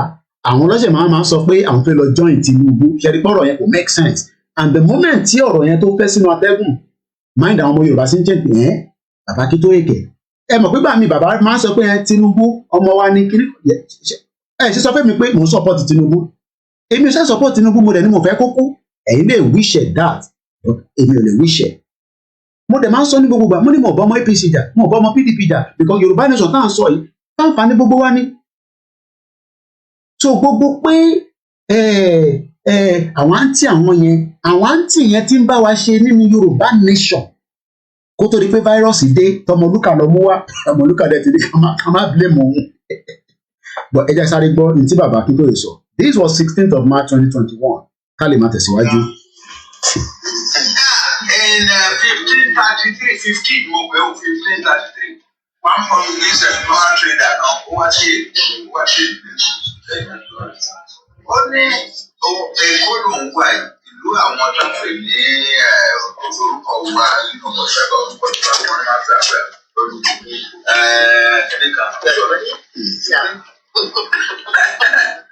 only but beyond this place I hear that there are many big. Ẹ farabalẹ̀ kẹ́ gbọ́ bí torí pé Dúpẹ́ Onítìrí ti virus kan ló ṣe máa wá sọ fún wa pé bàbá Akíntóyè èèyàn burúkú ni. Baba has been talking about the history of Yoruba people as far back ìtí ìbími tí bàbá Akíntóyè ti ń sketch history Yorùbá but virus dé nísìn ẹ̀wọ̀n tí virus dá sílẹ̀ ìyẹn láti sọ pé a gbọ́dọ̀ lo antidote láti yọ gbogbo virus yẹn kúrò lára ẹ̀yìn tẹ̀sí tẹ̀lé ìyá ní virus yẹn. In the interior and not far from here about 10 leagues from here there is a great city called Ijebu. There is a great city ní 1533 ẹ mọ̀ pé ibi báyìí nísìn ọ̀rọ̀ 18 kí ni mo fẹ́ lò ní ibi báyìí nísìn ọ̀rọ̀ 18 something ní Royal Niger tí mo ń rí ní ibi báyìí 1879 even before the Royal Niger Company bàbá jẹ́ kó yé wa pé okay ẹ jọ ẹ sáré bá mi minus 1879 minus 1533 how many years difference? Mass quickly 1879 ká yọ 1533 ọdún mélòó ló wà láàrin ẹ̀ àfi clear nǹkankan ni tó o bá mọ ibi tí a ti bẹ̀rẹ̀ o lè mọ ibi tá à ń lọ wàá kọ́ máa jálu nǹkankan bàbá Akíntóyè kìnnìkan in tí òyìnbó gbà lọ́wọ́ wa ta fẹ́ gbà yìí ìwọ́rọ̀ kò máa easy ni wọ́n ní 346 ṣé ká dé ló dé bẹ́ẹ̀ ṣé bó ṣe rí náà nìyẹn 1879 minus 1533 ó ti wà contradictory àti torí 246 tàbá ti rí two different things ó ti wà kan mo kíyàwó abe mo ní pé the last name ẹ̀ka bọ̀ sórí ètò náà mi àti ní two contradictory 1879 ṣáà àmọ́ ẹni tó ní màsí ni èmi ò bá tẹ̀lé lo calculator èyí lè lo calculator náà 1879 minus 1533 how many years just crazy má jẹ́ ń bẹ́ẹ̀ já o so 346 years. Ẹ̀yin ọmọ Yorùbá ẹ wá máa béèrè pé àwọn wo ló ń gbé níjọ́ náà lọ́hùn ṣé iwin làwọn tó ń gbé níjọ́ náà lọ́hùn ṣé iwin làwọn tó ń gbé níjọ́ náà lọ́hùn tí bàbá Akíntóyè ń sọ̀rọ̀ ẹ̀ tó ń sọ pé as far back as 1533 ṣé virus woman ló ṣe máa sọ fún wa virus woman tó yẹ pé òun àtọkọ ẹ̀ tó bá jẹ́ pé wọ́n rí ṣe délẹ̀ ni ọ̀rọ̀ Nàìjíríà la ṣe máa wà tó bá jẹ́ pé MK Abiola jẹ́ president even though pé ọ̀rọ̀ MK Abiola ló ṣí democracy padà but democracy chop make and chop bí àṣà àwọn Délé Mọ̀mọ́dù ẹ ṣáà ní gbogbo ọdún TBS lánàá wọ́n ṣe kún bẹ̀m̀bẹ̀m̀bẹ̀m á dẹ̀ sọ pé òun bá dé tábà wíńtọ́ lọ́gbọ́n nísìn Délé Mọ̀mọ́dù á ní òun bá MK Abiola ṣiṣẹ́ so ẹ ṣe gan ni so 346 years ago before 1879 before the Royal Niger and padàbọ̀ I just want us to get all this because when we talk about Yoruba people àwọn kan rò pé we are just talking about it from 1960 and forget about 1960 the 1960 itself is a fraud but àwọn bàbá Awólọ́wọ̀ Sardauna Zik they just have to go along to get that independence that freedom but we never got the freedom because today we know that the British are still far behind so many of our problems in Nigeria. Britain is not going to tell you that. Look, forget it. They're not going to tell you that. And that's why they'll write a letter. They'll say they support Nigeria. But they know that we are Yoruba people. So let's listen again to Baba Akintoye quickly. The reason why I'm putting this dot, don't mix anything up. I still not too far. Everybody pé mo lọ too fast. Ẹ sọ pé Koiki slow down. Èyí tó bá yí ẹ sọ pé Koiki rewind, máa rewind. Because if you do not understand where we are coming from, wà á kọ́ máa bú bàbá tí kò jẹ́ kó bú ni because Baba Akintoye kọ́ ló dá problem Nàìjíríà sílẹ̀. Lugard tá à ń pariwo kọ́ ló dá sílẹ̀. Lugard ló parí ẹ̀ ni. Ẹni tó dá sílẹ̀ gangan, wọ́n pe bọ̀bọ́ yẹn ní kí ni mo porúkọ ẹ̀ lẹ́ǹkan? Goldie. George Goldie. His name is called George. These are the people tó yẹ ká máa fún lépè lójoojúmọ́. Ẹ wá ń fún Baba Akintoye lépè. Èpè ò lè rán anybody. George Goldie. Goldie. Olele. George Goldie. Right? Sir George Goldie. Gbogbo ní òyìnbó fún ní sir. Amaka ìtàn ìdí. Like I said, this topic is not going to be done tonight. Ibi tí bá lè gbé dé, àtún continue lọ́la, àtún continue lọ́túnla, àtún continue lọ́túnla. But in tí mo fẹ́ tí ẹ mọ̀ ni pé Dupe the virus woman. Ṣé òun náà ti ṣe tó wà to the highest tó jáde tó ní òun declare Yorùbá nation just as Lugard gave in 90 because we were calling date and only date in November 20, but that does not mean anything because as far as we're concerned, the January 1st, 1914 amalgamation is a fraud. So as far as we're concerned, the 20th of November 2022 is a fraud.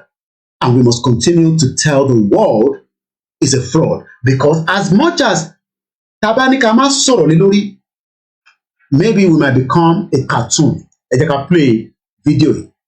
This is a country that was made, ẹ má bínú pé a lọ a little bit away, it's just 3 minutes. Èmi kọ́ mo ní video tó bá padà yọ, wọ́n ní right láti yọ. How we created a fake country. Àwọn tó rí this kìíní, I just come across it 5 years ago. Ṣé wọ́n mọ̀ pé Dupe Onitiro máa ṣe fake country fún wa ní? Ẹ jẹ́ ká jọ wo video. I do not own the copyright. Found an article on WikiHow, how to create your own country. First off, country name. Let's run both our names in there. Gusty, Gusari. Hold on. Rigistan.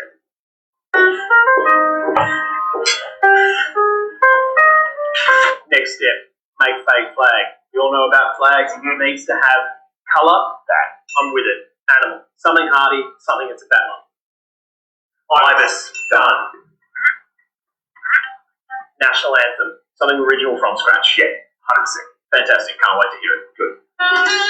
We just stand ready jobs are free. Rent 300 bucks. Ẹ lè máa pé Koiki wo ló tún wá ẹ̀. Wọ́n create country lọ́wọ́lọ́wọ́ lórí yẹn nínú bedroom náà ni o. Ìyàtọ̀ kan ni pé Dupe Onitiro virus bẹ́ẹ̀ ni ìyàwó Grace Olúṣọ̀tọ̀ ni George Goldie should be blamed, not Professor Stephen Adebanji at all, but ọ̀pọ̀lọpọ̀ ọmọ yẹn. Àwọn eléyìí náà create country ni o, ẹ jẹ́ ká tún máa wò lọ. Wọ́n create country òun lélẹ̀. Wọ́n create country just as bí Dupe Onitiro the virus woman bó ṣe create country fún àwọn gullible Yorùbá people tí wọ́n dẹ̀ ṣe ń báyìí náà. Wọ́n wà lábẹ́ program yìí nísìnyí, wọ́n ṣe ń báyìí tó nonsense yẹn. Ẹ jẹ́ ká gbọ́ báwọn nínú. Ayé kò tọ́ television, she can't defend this and she's behind Ondo king that beat his wife. Another scandal nìyẹn. Ẹ jẹ́ ká tẹ̀sí kọ́kọ́ scandal tí èmi sì fi lò èmi ò tí gbọ́ yẹn dáadáa. Eléyìí tèmi mọ̀ òun ni fraud in 2022. Have to establish territories is the hard one. How to establish territory ẹgbẹ́ báwọn sọ pé is the hard one. Ṣé rí territory tí Dupe Onitiro tó fẹ́ lò òun ni ẹ jẹ́ kí n change background mi òun ni territory tí a mọ̀ sí ilẹ̀ Yorùbá. Àwọn eléyìí ò ní original territory but àwọn àbọ̀pá wa ní authentic and organic. So gbogbo tó ń sọ pé a ti gbalẹ̀ Yorùbá a ti declare a máa bẹ̀rẹ̀ interim. Ó ń fi Lagos fi ṣàpèjúwe, ó ń lo Ogun State, Ọ̀yọ́ State, Ondo State, Kwara State, Ekiti State, Kogi State, part of Kogi State anyway. Ó ń push that narrative síta because ní genuinely territory wà. But n tí kò sọ fún gbogbo ọmọ Yorùbá ni pé territory tó ń sọ̀rọ̀ ẹ̀ yẹn presently is being governed by a country called the 1914 Amalgamation that led to the independence in 1960, that led to what we are calling Nigeria today. But one thing is, let's hear more from these people. What about my house? Don't you have housemates that own your house? Fuck them. We should catch a live virus. What? Fucking how? With like the box with the branch and it's attached to the string and you pull it out. We have no budget left. It's like $4. That is $4 too much. Fuck you. Sorry mate, that's Mike. He's actually just filming a bit for us. What the fuck is Registan? It's ṣe gbọ́ pé ilé ìbéèrè what the ẹ má béèrè pé mo lo wọ́ọ̀dù bó ṣe lò kò mí nìyẹn náà what the fuck is Registan? Àwọn ilé àwọn sọ pé àwọn ti create a country ni just as bí Dupe Onitiro virus ṣe sọ pé òun ti ṣe rí pé inú yàrá àwọn ilé lọ ti create a country nísìn. So creating a country bóun ṣe create yẹn ó easy but in reality it's not like that. Ẹ gbọ́ mi dáadáa bí òun ṣe create in reality it is not like that. Ẹ jẹ́ ká gbọ́ bí àwọn ṣe create àṣìbá àwọn ilé àtẹ̀sírí arójú àwọn tó create country. Ẹ jẹ́ ká sáré wo bàbá ẹ ṣe mo kí dáadáa. Ẹ jẹ́ ká gbọ́ bí àwọn ṣe create country tiwọn. Now a máa play bí àwọn ṣe make declaration tiwọn in the English format. And please, tó bá gbọ́ program yìí débi báyìí, let me clear the air. We have not endorsed this virus. We are just saying that this was the virus that was injected just as a date was injected, known as the 1st of January 1914. Then Yoruba Kingdom was removed. Ìyàtọ̀ kan ló ní pé virus tí wọ́n remove anything, but it's having a big blow. Àwọn kan ní wọ́n ti gbàjẹ́ lẹ́nu wa, okay, wọ́n ti gbàjẹ́ lẹ́nu wa, fine, but at least a gbọ́dọ̀ destroy virus yẹn so that ìjẹ́ tí wọ́n gbà lẹ́nu wa yẹn kó lè padà bomb bastard. November 20th, 2022. Declaration of the Independence of Yoruba Nation. We, the indigenous Yoruba people, are divinely created by Almighty God from the beginning of time. Wọ́n ti ń declare lọ́wọ́lọ́wọ́ gbogbo yín ọmọ Yorùbá. Wọ́n ti ń declare lọ́wọ́lọ́wọ́ àwọn ní virus ti declare lọ́wọ́lọ́wọ́ ẹ̀dá gbọ́ sí. As Yoruba people, Almighty God has gloriously located us on our ancestral land, widely known as Yoruba Kingdom, Yoruba Nation, Yoruba land. We, the indigenous Yoruba people, are located at the southwestern part of Nigeria, western part of Africa. We, the indigenous Yoruba people, are richly and abundantly... And this is the declaration that happened last year. I don't want to play too much of it. So, ẹ wá wo ilé tí mo play nísìn, ṣe nígbà tí a ṣì lójú àwọn ilé, ẹ jẹ́ kí n rewind ní bíbá ẹ̀. Ẹ mọ̀ pé nígbà tí ọ̀rẹ́ wọn wọlé, wọ́n ní what the fuck is going on here? Àwọn náà ti ń create country ni, ẹ já play ilé ilé-ẹ̀kọ́ sí. Fuck you. Sorry mate, that's Mike. He's actually just filming a bit for us. What the fuck is Registan? Ó ń bèrè pé what the fuck is Registan? Pé kí ló ń jẹ́ Registan? Ẹ̀gbọ́n kan tó sọ. Country that we created because the AOC wouldn't give us media credit. Wọ́n ní a country we created because wọ́n ní there fún AOC wouldn't give us a media accreditation. So country tí Dupe Onitiro create yẹn ṣé kò ṣe pé ó tó fi negotiate nǹkan kan tó fẹ́ gbà tí MKO Abiola táwọn méjèèjì tó ọjọ́ parí. Ọ̀dà àwọn ọmọ Yorùbá ẹ ti wọ one chance.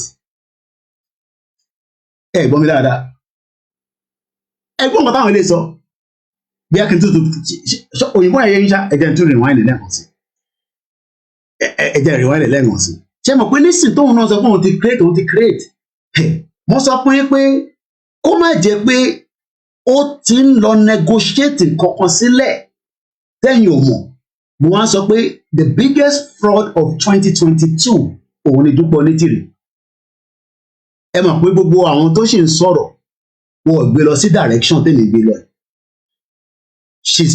Presentation tó ń ṣe síta kò ń ṣe fáwa. Ó negotiate ní back end pẹ̀lú àwọn kan. Bíyá ó ní owó kan tó fẹ́ gbà jáde, bóyá ó ní kankan tó wà MKO tó jọ ṣe débì kan tó wá fẹ́ gbà jáde, so ó gbọ́dọ̀ present. So káwọn yẹn bá Google nísìn, wàá sì rí kankan tó máa jáde even though we know it's a fraud. Can we say that Dupe Onitiro, the virus woman that declared a Yoruba nation, is using that for something between herself and a certain set of if you slow her down, it could be part of that as well. Because but are we thinking deeper? She could be working for MI5. She could be working for CIA, FBI. She could be working for any of the secret agencies around the world. She could also be presenting these to us, but at the back end, she's negotiating something that we don't know about. And this is why we must put it on record tonight again, that the real Yoruba Nation movement people, endorsed officially by Professor Emeritus Banji Akintoye, have nothing to do with a woman known as Dupe Onitiri. I don't have to give any misses because she's not worth that. That have declared in her own cocoon, in her own, ways, that she has given a country a declaration. Because right in this video, a reaction about what the fuck is going on here? Fuck you. Sorry, mate, that's what the fuck? I don't want to film me. Just as Baba no she attack on this woman ye. Actually just filming a bit for us. What the fuck is Rigistan? What the fuck is F word here? I want you to use it fully. What the F is Rigistan? Sherry, lọ́kàn tiwa, àwa mọ̀ pé Yorùbá nation is not declared. But ìjà wọn tí Dupe Onitiro tó ń present ẹ̀ fún, ìjà lè sọ fáwọn yẹn pé irọ́ ló ń pa. Because àmọ́ negotiation tó ń ṣe pẹ̀lú wọn, àmọ́ tó ń bá sọ̀rọ̀.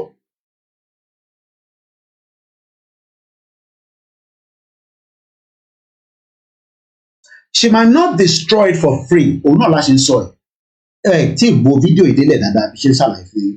Àwọn eléyìí náà nísìn wọ́n prepare country because wọ́n fẹ́ fi gbà kankan lọ́wọ́ àwọn kan ẹ̀gbọ́n nísìn wọ́n fẹ́ fi gba media accreditation because tó o bá ní ìlú wọn ò ní lè gba media accreditation. That means pé wọ́n sọ pé àwọn ni ọmọ ìlú Rogistan tó dẹ̀ gbọ́dọ̀ wá sí AOC láti wá ṣe bíi athletics ní bíi sport táwọn fi cover.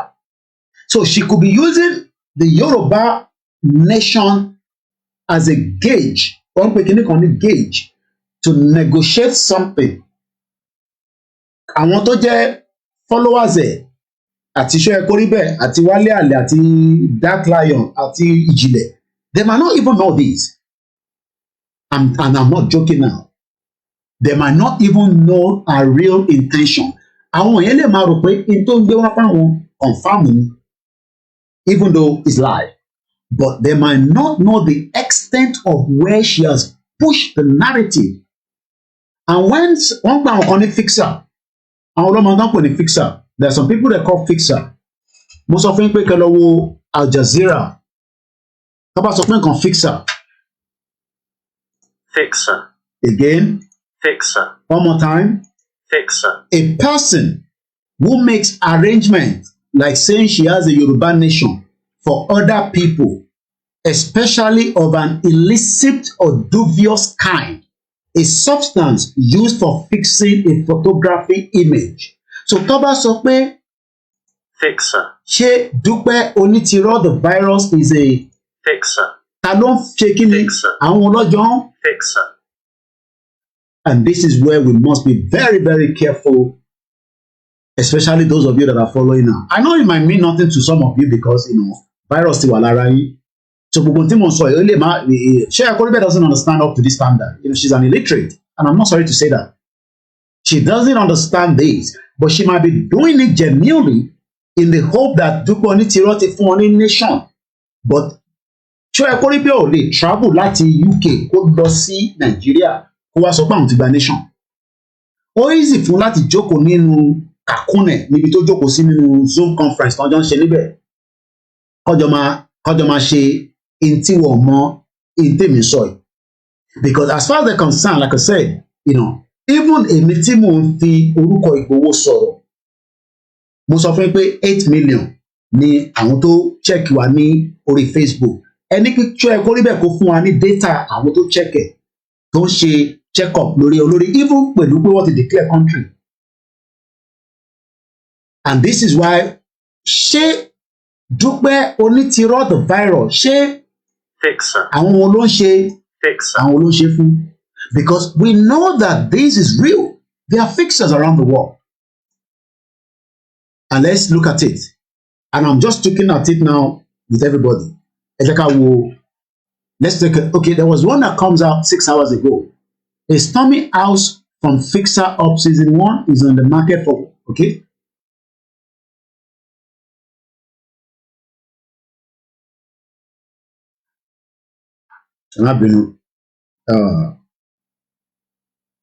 I'm just looking at, okay, let's look at Fixer in the crude oil.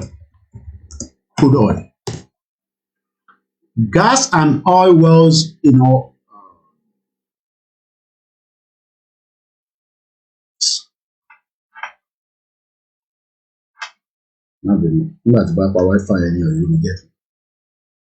I'm sure you understand, because I didn't prepare for this, but I'm sure everybody understand what I'm trying to get here. One pound on fixer, at to get the definition. We will come back and give you money Al Jazeera ṣe program kan tí Monica lọ wò níjọ́ òní tí mo sọ̀rọ̀ lé lórí. In tó ń pè ní fixer, òní mo ṣàlàyé lẹ́ẹ̀kan yìí. Again, fixer. Now, what does being a fixer mean? A fixer is someone who carries out assignment for or is a skillful at solving problems for others. Is Dupe Onitiro, the virus woman, a fixer? And if she's a fixer, àwọn wo ló ń lo fixer yẹn fún? What is the purpose? That is a different conversation entirely. I want to come back home a little bit. Mo ti fún yín ní some background to a country, and then we go back to the 1914 amalgamation. Like I said, this conversation is not going to finish tonight. It's too much for me to complete it tonight. So we will come about it because I believe we are almost 2 hours now. Yeah, almost 2 hours. So there's no way I can complete Eshegon fún lunch the send the similar number Baba mi Aro. Kódà èmi gan gbádùn lunch yẹn. Àwọn tó náwó Yorùbá nation náà la fi ń survive. Pé nígbà tí Dúpẹ́ ti gba ẹ̀jẹ̀ lẹ́nu wa, wọ́n dẹ̀ mọ̀ pé àwọn kan ṣe fún wa ní owó tó adúpẹ́ fún wa. So let me come back slowly. Ṣé rí pé mo calm lálẹ́ because mo fẹ́ kí ọ̀rọ̀ yẹn kó wọlé. Kò ń ṣọ̀rọ̀ bínú lélẹ̀. Ìwọ tó support ẹ̀ kò matter. O lè má support ẹ̀ without knowing that she's a fixer. O lè má support ẹ̀ without even knowing that àwọn kan náà ti create a country kan rí ẹ̀dá gbọ́n tí arákùnrin yìí sọ lẹ́ẹ̀kan sí. Sorry, mate, that's Mike. He's actually just filming a bit for us. What is Kyrgyzstan? It's a country that we created because the AOC. One, it is a country that we created because the AOC wouldn't give us a media accreditation for the Olympics. Ẹ̀gbọ́n mi láǹkan sí. Àwọn eléyìí create ìlú and they are, imagine what create ìlú and they are ready to present it to the AOC. Àwọn ọlọ́pàá ní AOC, I was able to check them out. And I guess I have something here. Àwọn ọlọ́pàá ní AOC, or I believe now they call them IOC. IOC, as of today, as of last year, February rather, has about 105 members. Ìyẹn kan, ẹ̀mú yẹn dání. Ìbéèrè tí a ká bí wa rẹ pé we honor according to the world meter. Gbogbo ìlú tó wà láyé lẹ́ẹ̀lì. Ṣẹ́rí, even declaring does not mean automatically, I'm now talking as if a declaration is going to come about in reality. Kò mí pé UN láti accept gbogbo yẹn láti sọ tẹ́lẹ̀, so bí Dupe Onitiro bá ń pa gbogbo rọ́ pé yẹn need UN àti gbogbo yẹn làwọn ti sọ tẹ́lẹ̀, UN kan ló ń fihàn nílùú. Kò mí pé gbogbo ìlú máa accept wa automatically gbogbo yẹn láti sọ tẹ́lẹ̀, so gbogbo tó bá sọ yẹn àbò ló ń sọ fún yín. But as of today, we have 195 countries in the world. Ẹ̀gbọ́n mi dáadáa. As of today, as of last year, which is still today, because we're still updated. wọ́n ti á di virus woman yìí mọ́ because irọ́ ló ń pa. A máa treat program ìwò ìlérú ọ̀ tó bá mọ̀ o ti gbọ́ lálẹ́ 13,000 mo fẹ́ tún ní page kó wà open so èyí tí mo bá lò ní mo ń cut out. Okay, mo ní délé mo lè disconnect délé. Okay, I wanted to talk about this one as well. The 15 countries people think are fake. The 15 countries, I think we're going to come back to that. Now, Amawasibibai is the United Nations. Freedom of expression monitors issues, joint declaration on fake news and disinformation and propaganda. Propaganda ni Dupe Onitiro is called propaganda. And this article was March 2017. 2 years, ká tó bẹ̀rẹ̀ Yorùbá Nation. Ni work article. And let me just read it quickly so that I can close this. I don't want the broadcast to crash on me. Geneva and Vienna, 3rd of March 2017. Leading monitors of freedom of expression around the world have all come together. They can increase the front here. Have come together to issue a joint declaration on freedom of expression. There's nothing wrong in freedom of expression, but there's something that we're going to be very, very careful about. Focusing this year, which was 2017, on the so-called fake news, disinformation and propaganda. Fake news ló ń jáde látọ̀dọ̀ Ṣóyẹ kó rí bẹ́ẹ̀ by coming out and saying that I want to declare country. Like I say, she might be gullible, she might not know that Dupe Onitiro is a fixer. Àwọn tó wà lórí platform here, they might not know that because at some point, you know, not literally, look, they don't have to believe in Baba Akintoye. They don't have to believe in Igboho. But by putting out the narrative that Dupe Onitiro has declared a country is a complete lie. Complete lie. And that's a complete nonsense in 21st century. Complete nonsense. Bí Ṣóyẹ kó rí bẹ́ẹ̀ bá fi confirm pé Dupe Onitiro ti gba country tó ò bá lówó ká send owó sí kó ra ticket kó má tẹ̀ lo Nigerian passport lọ kó lo British passport tó bá dé Murtala Mohammed Airport tó sọ fún wọn pé òun ti dé orílẹ̀-èdè òun bó ṣe ń pariwo lórí social media.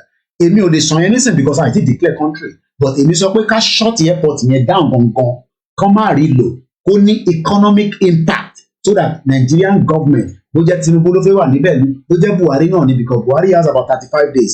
Ìyẹn make sense ju nonsense tó ń sọ lọ ẹgbẹ́ àárín yẹn.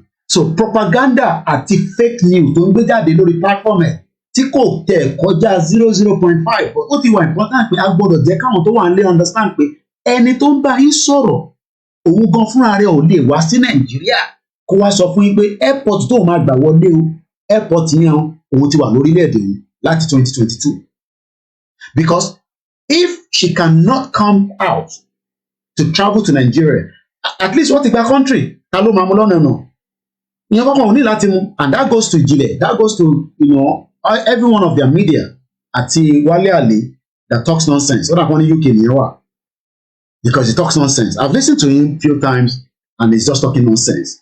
There's no credibility in what they are saying. It's all lies and they know that. But láti 2017 ni wọ́n ti issue statement jáde báyìí. Ẹ̀gbọ́n tí United Nations sọ United Nations ló kọ eléyìí o. So ìwọ tó ń sọ pé Dupe Onitiro ń sọ fún ẹ pé United Nations òun ti gbé lọ bá wọn òun ti ṣe kíní kan United Nations ló ń sọ fún yín pé kẹ má believe propaganda òmùgọ̀. Òmùgọ̀ nìyẹn. Èmi sọ fún ẹ pé article tí mò ń kà fún ẹ orí United Nations ló ti jáde pé ẹ má believe fake news. Tẹ́bi bá sọ fún ipa ti gba nation nísìn gbogbo rọ̀ mú ẹ̀rí tó concrete wá láti fi back ẹ̀ kò mí pé United Nations láti accept àti declare country wa ẹ̀gbọ́n mi dáadáa. But I'm talking about the propaganda country lọ́wọ́lọ́wọ́ within the social media space. Òun làwa fẹ́ make sure pé a dissect a dẹ̀ make sure pé a fi antivirus àti pa. And that is exactly what we're doing tonight. There's what they call freedom of expression. Àwọn kan nìyẹn àwọn ọmọ wọn kan máa ní Koiki ṣé ẹ lè stop Ṣóyẹ kó rí bẹ́ẹ̀ mú ní no we can't do that. We can't do that. You know abala you fit stop it. Ìgbà wo ló di time tó fi ń ṣe propaganda but tèmi ni pé kémi jáde kí n sọ fún gbogbo ọmọ Yorùbá pé fake news ni Dupe Onitiro. I don't have any problem with Ṣóyẹ kó rí bẹ́ẹ̀ problem tẹ̀ nìyẹn because kò understand the understanding of the nation. Ó kàn jókòó síbẹ̀ bíbà fún kò understand it because tó bá understand it ni kó ra ticket. Ṣèbí mi lọ́lé gbàtẹ́mi lẹ́ lọ́lé wọ̀ tí declare Yorùbá nation but mo lọ́lé in the hope pé mo fẹ́ lọ darapọ̀ mọ́ àwọn tó wà nílé ṣe báwọn ti declare Yorùbá nation nísìn kí ló ń bà lẹ́rù láti fi lọ́lé tó o bá wá lè lọ́lé lára àwọn ẹ̀yin aunties ẹ̀yin mọ́mì ẹ̀yin grandpa tẹ wà lábẹ́ ètò wọn ẹ̀yin lọ́lé kẹwàá dé Nàìjíríà airport kẹwàá sọ pé ẹ ti láàdì sílẹ̀ Yorùbá kẹwàá mọ tó máa ṣe fún yín ẹ gbọ́ mi dáadáa ẹ̀yin tí ẹ wà labroad tí ẹ bá fẹ́ risk iṣu ẹ kó rí bẹ̀ kó lọ́lé ẹ̀yin ra ticket kẹ́yìn lọ́lé tẹ bá ti wá ń dé airport tó bá ti ní kẹ́ present passport yín ẹ̀yin má yọ American passport yẹn ẹni àti wà lórílẹ̀‐èdè wa ẹni ẹ sọ fún àwọn immigration pé this is now a Yoruba land kẹwàá mọ tó máa ṣẹlẹ̀ sí and this is why we are telling the people that even United Nations in 2017 wọ́n ní wá nípa fake news disinformation and propaganda which is what they are doing right now so eléyìí tí wọ́n ṣe nísìnyí ṣé èmi ò gbọ́dọ̀ wá nọ́kẹ̀ láti jẹ́ ká understand pé èmi kọ́ mo kúkú sọ United Nations ló ní ẹ má jẹ́ kí wọ́n gbé propaganda jáde ẹ má jẹ́ kó gbé fake news jáde because fake news tí Dupe Onitiro virus gbé jáde kò lè dé doorstep United Nations gbogbo pé kàjọ tó kọ́kọ́ gbé fún wa ká lọ fill petition ká lọ ṣe kinní kan òun máa gbé lọ tá bá ti fill petition yẹn ó ti nullify pé àti gba nation nìyẹn even they play this narrative when àwọn tó vote they are 3 million we agree with that there's nothing wrong in that báwọn tó vote pé but àwa tá sign the petition ẹ sọ fún Dupe Onitiro kó jẹ́ ká rán independent auditor kó wá check petition yẹn even if it's 5 million because I'm not even sure pé ó tó 5 million even though we all push effort towards it I don't think it is but for argument's sake it's about over 5 million but can we vet it there's always a way to vet it we just send an independent person to check the back end and wá dẹ̀ confirm pé lótìtọ́ gbogbo tí a impute láti number 1 títí dé 5 million ó wà confirm òun ṣe pé ó dé halfway àwọn dẹ̀ add the number sí wọ́n dẹ̀ present it and today the website has crashed and this makes why we are saying to àwọn Yorùbá tó wà nílé pé ẹ wà very careful Yorùbá nation máa wáyé ìgbà tó máa dé àfìsí ọwọ́ Elédùmarè ojú ń kan yín I understand but ẹ má jẹ́ ká di irú eléyìí táwọn eléyìí ṣe lọ́wọ́lọ́wọ́ níbí báyìí. You wouldn't give us media credit for the Olympics. ṣe pé bọ̀bọ́ ìwò pé orí yín ò pè ẹ make country nínú yàrá yín nínú ẹtí mo bí ẹtí mo wáìnì so inú yàrá wo ni Dupe Onitiro náà ti jókòó àwọn wo lọ́jọ́ ń ṣe fixer we don't know but she's using the narrative even my brother tí mo fẹ́ nílì máa dárúkọ ẹ̀ ó mọ̀ pé kò wà confam but ó lè má lè jáde sọ fún yín and I'm sure you know the person I'm talking about èyí tó jẹ́ lára ọkùnrin àwọn mídíà wọn I don't want to mention his name he knows because from where he's living ní ìlú tó ń wá yẹn ó mọ̀ pé route tó fi gba nǹkan tí kò tẹ̀ ń ṣe tọ̀dọ̀ tí wọ́n níbẹ̀ yẹn ó mọ̀ pé tó ń ṣe yìí ó easy láti jókòó lóòótọ́ o bẹ́ẹ̀ mi náà ṣe jókòó sí ìgbà tí mo ní a máa jà a máa para ara wa ni a máa ṣe kíní kan ẹnu dùn rò fọ́ lóòótọ́ but tó bá ti dé ó dé but eléyìí táwọn gbé wá kó dé is just as the same thing as the fraudulent constitution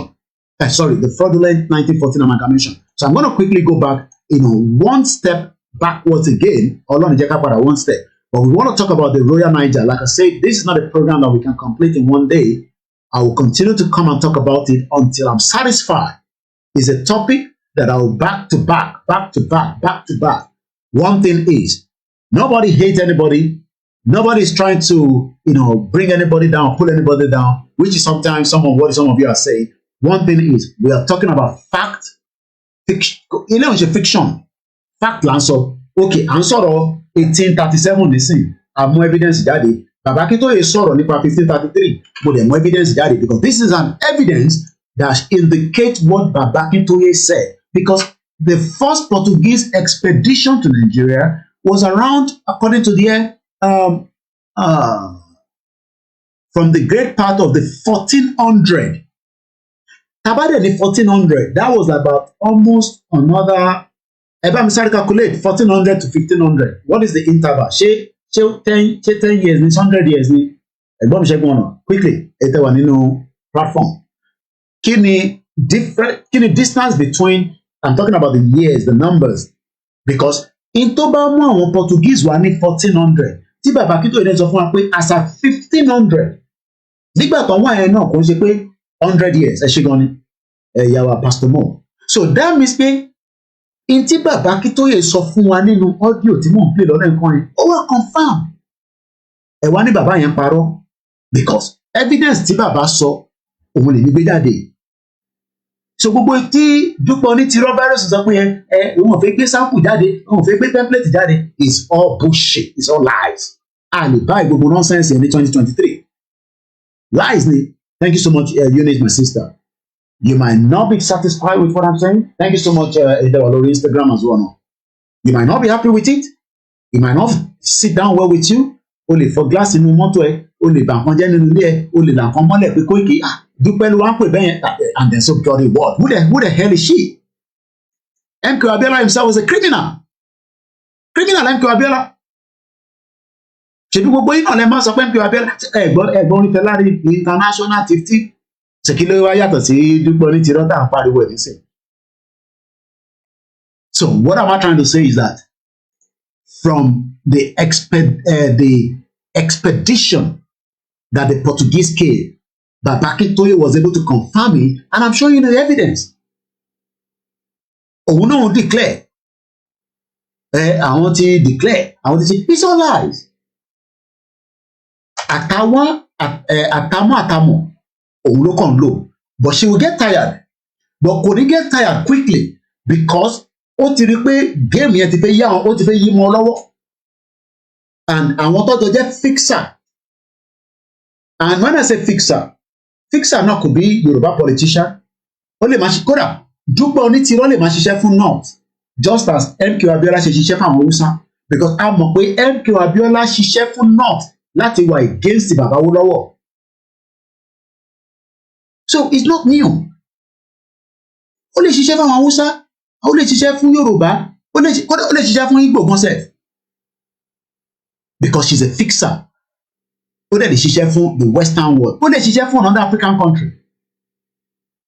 And this is why we must now review àwọn kan yẹn, but how la ṣe fún láyè tó yẹn? Well, because we thought she was bringing, if anybody can come into the movement and bring a reason to be part of the movement. But tó bá ti di pé àwọn in tí a rí, which everybody have seen it, then it is important that we make a flag. And that flag came out, and Baba Akíntóyè said, no. Dúpẹ́, Baba Akíntóyè tẹ̀ ṣe ń pọn létán pé ní ọmọ mi, gbọ́dọ̀ ọmọ ẹ wà. Ẹ jẹ́ ká gbọ́ Baba Akíntóyè ní ìbàdàn kan sí. Big towns in the interior, and not far from here, about 10 leagues from here, there is a great city called Ijebu, G-E-E-B-O-U, Ijebu, with a great wall around it. That is in 1533. As of the time. Ìgbà méjì ò kí ń jẹran oníyàn, èmi àti ìyá mi dáadáa lájà kún ìnara àti gbẹ̀du àkàgbọ́. Nígbà tó pé Jẹ̀bú lè mi, àwọn làbẹ́kúta wọn ti ìgbà méjì ń jẹran oníyàn. Ṣé rí èyí tẹ̀ ń follow platform tí wọ́n yẹn? Look, you have the right to follow them. As far as I'm concerned, they're just doing awareness and campaign.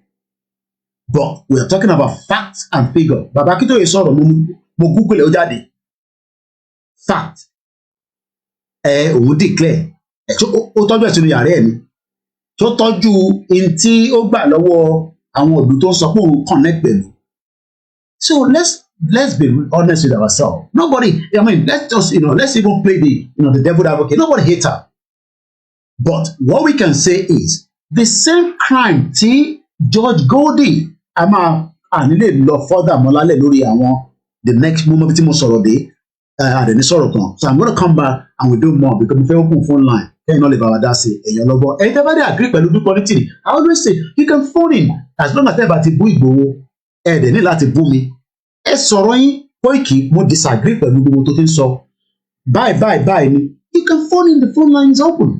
ó lè wá iye oge ẹ̀yin àti ìwà pẹ̀lú ẹ̀wà bẹ́ẹ̀ wọnú program bẹ́ẹ̀ bá àfi dẹ́ẹ̀ bá kí mi ẹ bá ti kí mi mo gbọ́dọ̀ kí dáadáa ẹ bàbá ní mò ń fẹ́ yín ẹ sọ pé mò ń fẹ́ yín náà ni torí pé mo like orúkọ yẹn ni I mean and you have been with us for over 3 years now ẹ̀yin àti ìwà pẹ̀lú ẹ̀wà mo rí sister mi for a very while mo believe pé àwọn grandchildren ọwọ́ sister mi kún gan so fact lásán ní bíbá we're not joking ẹ wá fẹ́ sọ Yorùbá nation ní àṣírí ńlá àṣírí kọ̀kọ̀ àṣírí kókó àṣírí ńlá àṣírí kókó and all this nonsense ẹ wá máa rẹ ẹ wá gbà mí tí bá jókòó tí bá kàn gbọ́ Wálé Àlíyẹ tó sọ he's talking nonsense then so because àwọn sọ̀rọ̀ nípa fact and figure definitely even if we declare a country does not automatically mean that we will be included in the country around the world, whether as world meter we say, because as of today, we have 195 countries in the world. And out of that 195, 193 countries are members of the United Nations, and 2 countries that are non-member observer states are the Holy City and the state of Palestine. As of today, Taiwan is not yet a United Nations member at the more reason because China alone veto it. And there's so many other countries like that. So kò sígbà tí Yorùbá nation náà ní wáyé ọ̀nà tá a fẹ́ fi jẹ́ kó wáyé fi jẹ́ kó di ìtàjẹ̀sílẹ̀ èmi mọ̀ pé irọ́ nìyẹn. But I don't expect Igboho to come out and say that. I don't expect Baba Akintoye to say that. But what we can do is a lè fi pressure bí Tinubu ṣe ń bọ̀ nísìnyí pressure máa wà lórí ẹ̀ látọ̀dọ̀ àwọn Yorùbá nation. But gbogbo narrative tí Mummy Dublin tó play out ní last year yẹn was a wrong narrative. By telling the Yoruba people that Baba Akintoye wọ́n ti lọ endorse Tinubu. What the hell is Tinubu? Wọ́n sọ fún Ọlọ́run fún lálàáfíà, èmi ò gbàdúrà kú fún. Tinubu is nothing. So, and this is something we must clarify, especially to those that love Tinubu so much. I'm not going to play much of their fake declaration because already, even here, like I told you, I'm really not a fake country. This is a fake country. Ó dẹ̀ lè jẹ́ lọ. Ṣé lọ́rọ̀ yìí nísìn? Ó lè jẹ́ lọ. Ẹ jẹ́ ká comment. This is 4 years ago. Ẹ̀gbọ́n kan tẹ́lẹ̀ sọ nísìn. This deserves way more like than it already has. This doodle deserve more subscriber. Ẹ̀gbọ́n kan tó sọ. Even though pé fake ni táwọn people yìí sọ, wọ́n tún bẹ àwọn èèyàn pé kó lọ subscribe pẹ̀lú àwọn people yìí. Pé ìtàn sọ yẹn pé ó make sense. That is the kind of world we are living. Eléyìí ni this is actually really funny, which is exactly what we are saying. Oh, declare country, níbo ló bá declare. It's funny to us. Oh, funny. And these are people that are commenting, on this platform, just as people that believe in Dupe Onitiro, the virus. Eléyìí ni underrated. Eléyìí ni I have my own micronation, the Republic of Rasul. Eléyìí náà ní country tó ń. Yes, I have mine too. What was so nation di àwàdà kẹ́ríkẹ́rí. Tẹ̀bádẹ̀ lọ gbọ́ gbogbo content nǹkan sọ. Sure, Ekoribe does not even give a narrative of a country. Apart from mọ́mí wa, àmàjọ́jọ́ lórí chair bẹ́ẹ̀. Nonsense. She's talking nonsense. Mo ti pé tí òun bá lè lọlé lára àwọn ebi Queen Bee níwèé l'Amẹ́ríkà. Ẹ sọ fún Queen Bee kó lọ Nàìjíríà náà tó bá dé Nàìjíríà kó sọ pé òun ti dé Yorùbá nation. It's easy for them.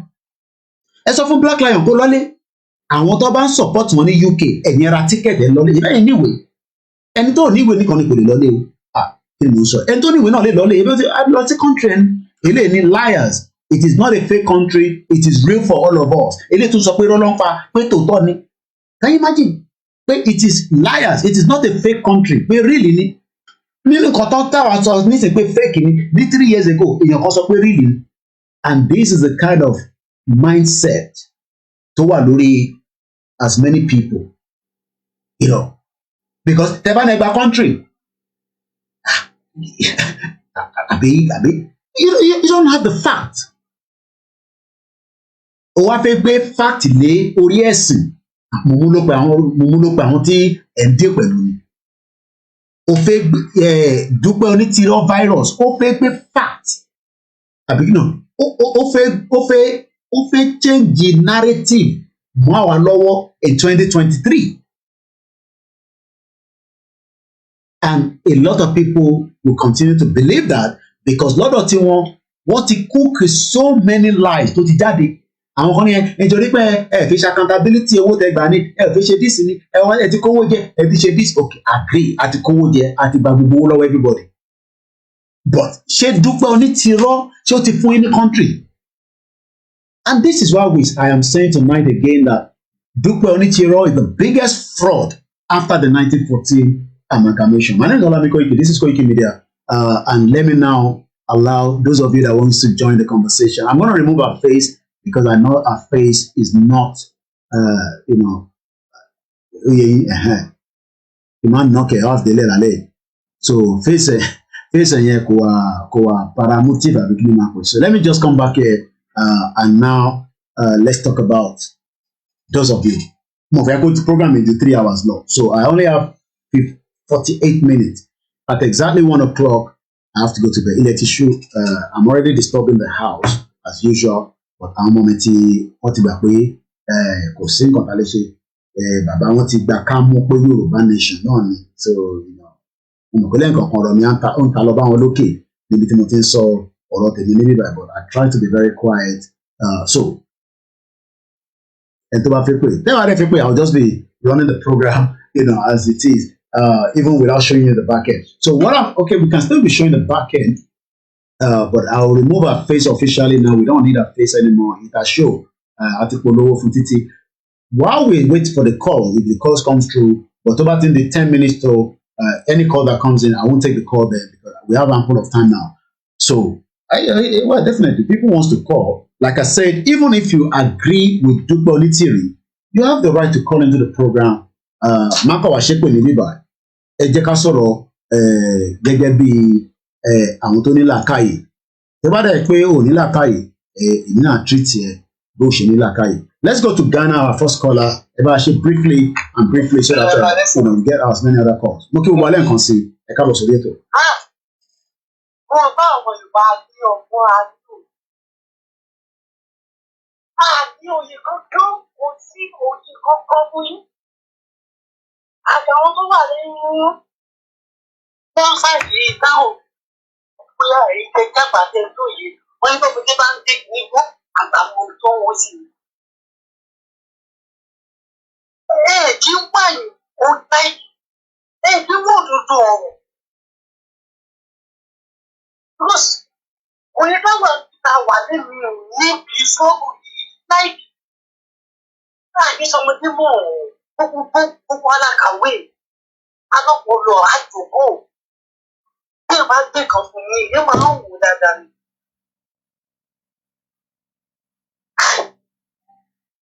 Plus, àmọ́ ò jẹ́ wá ní gbogbo ẹgbẹ́ wa bẹ́ẹ̀ gbọ́ bẹ́ẹ̀ gbà.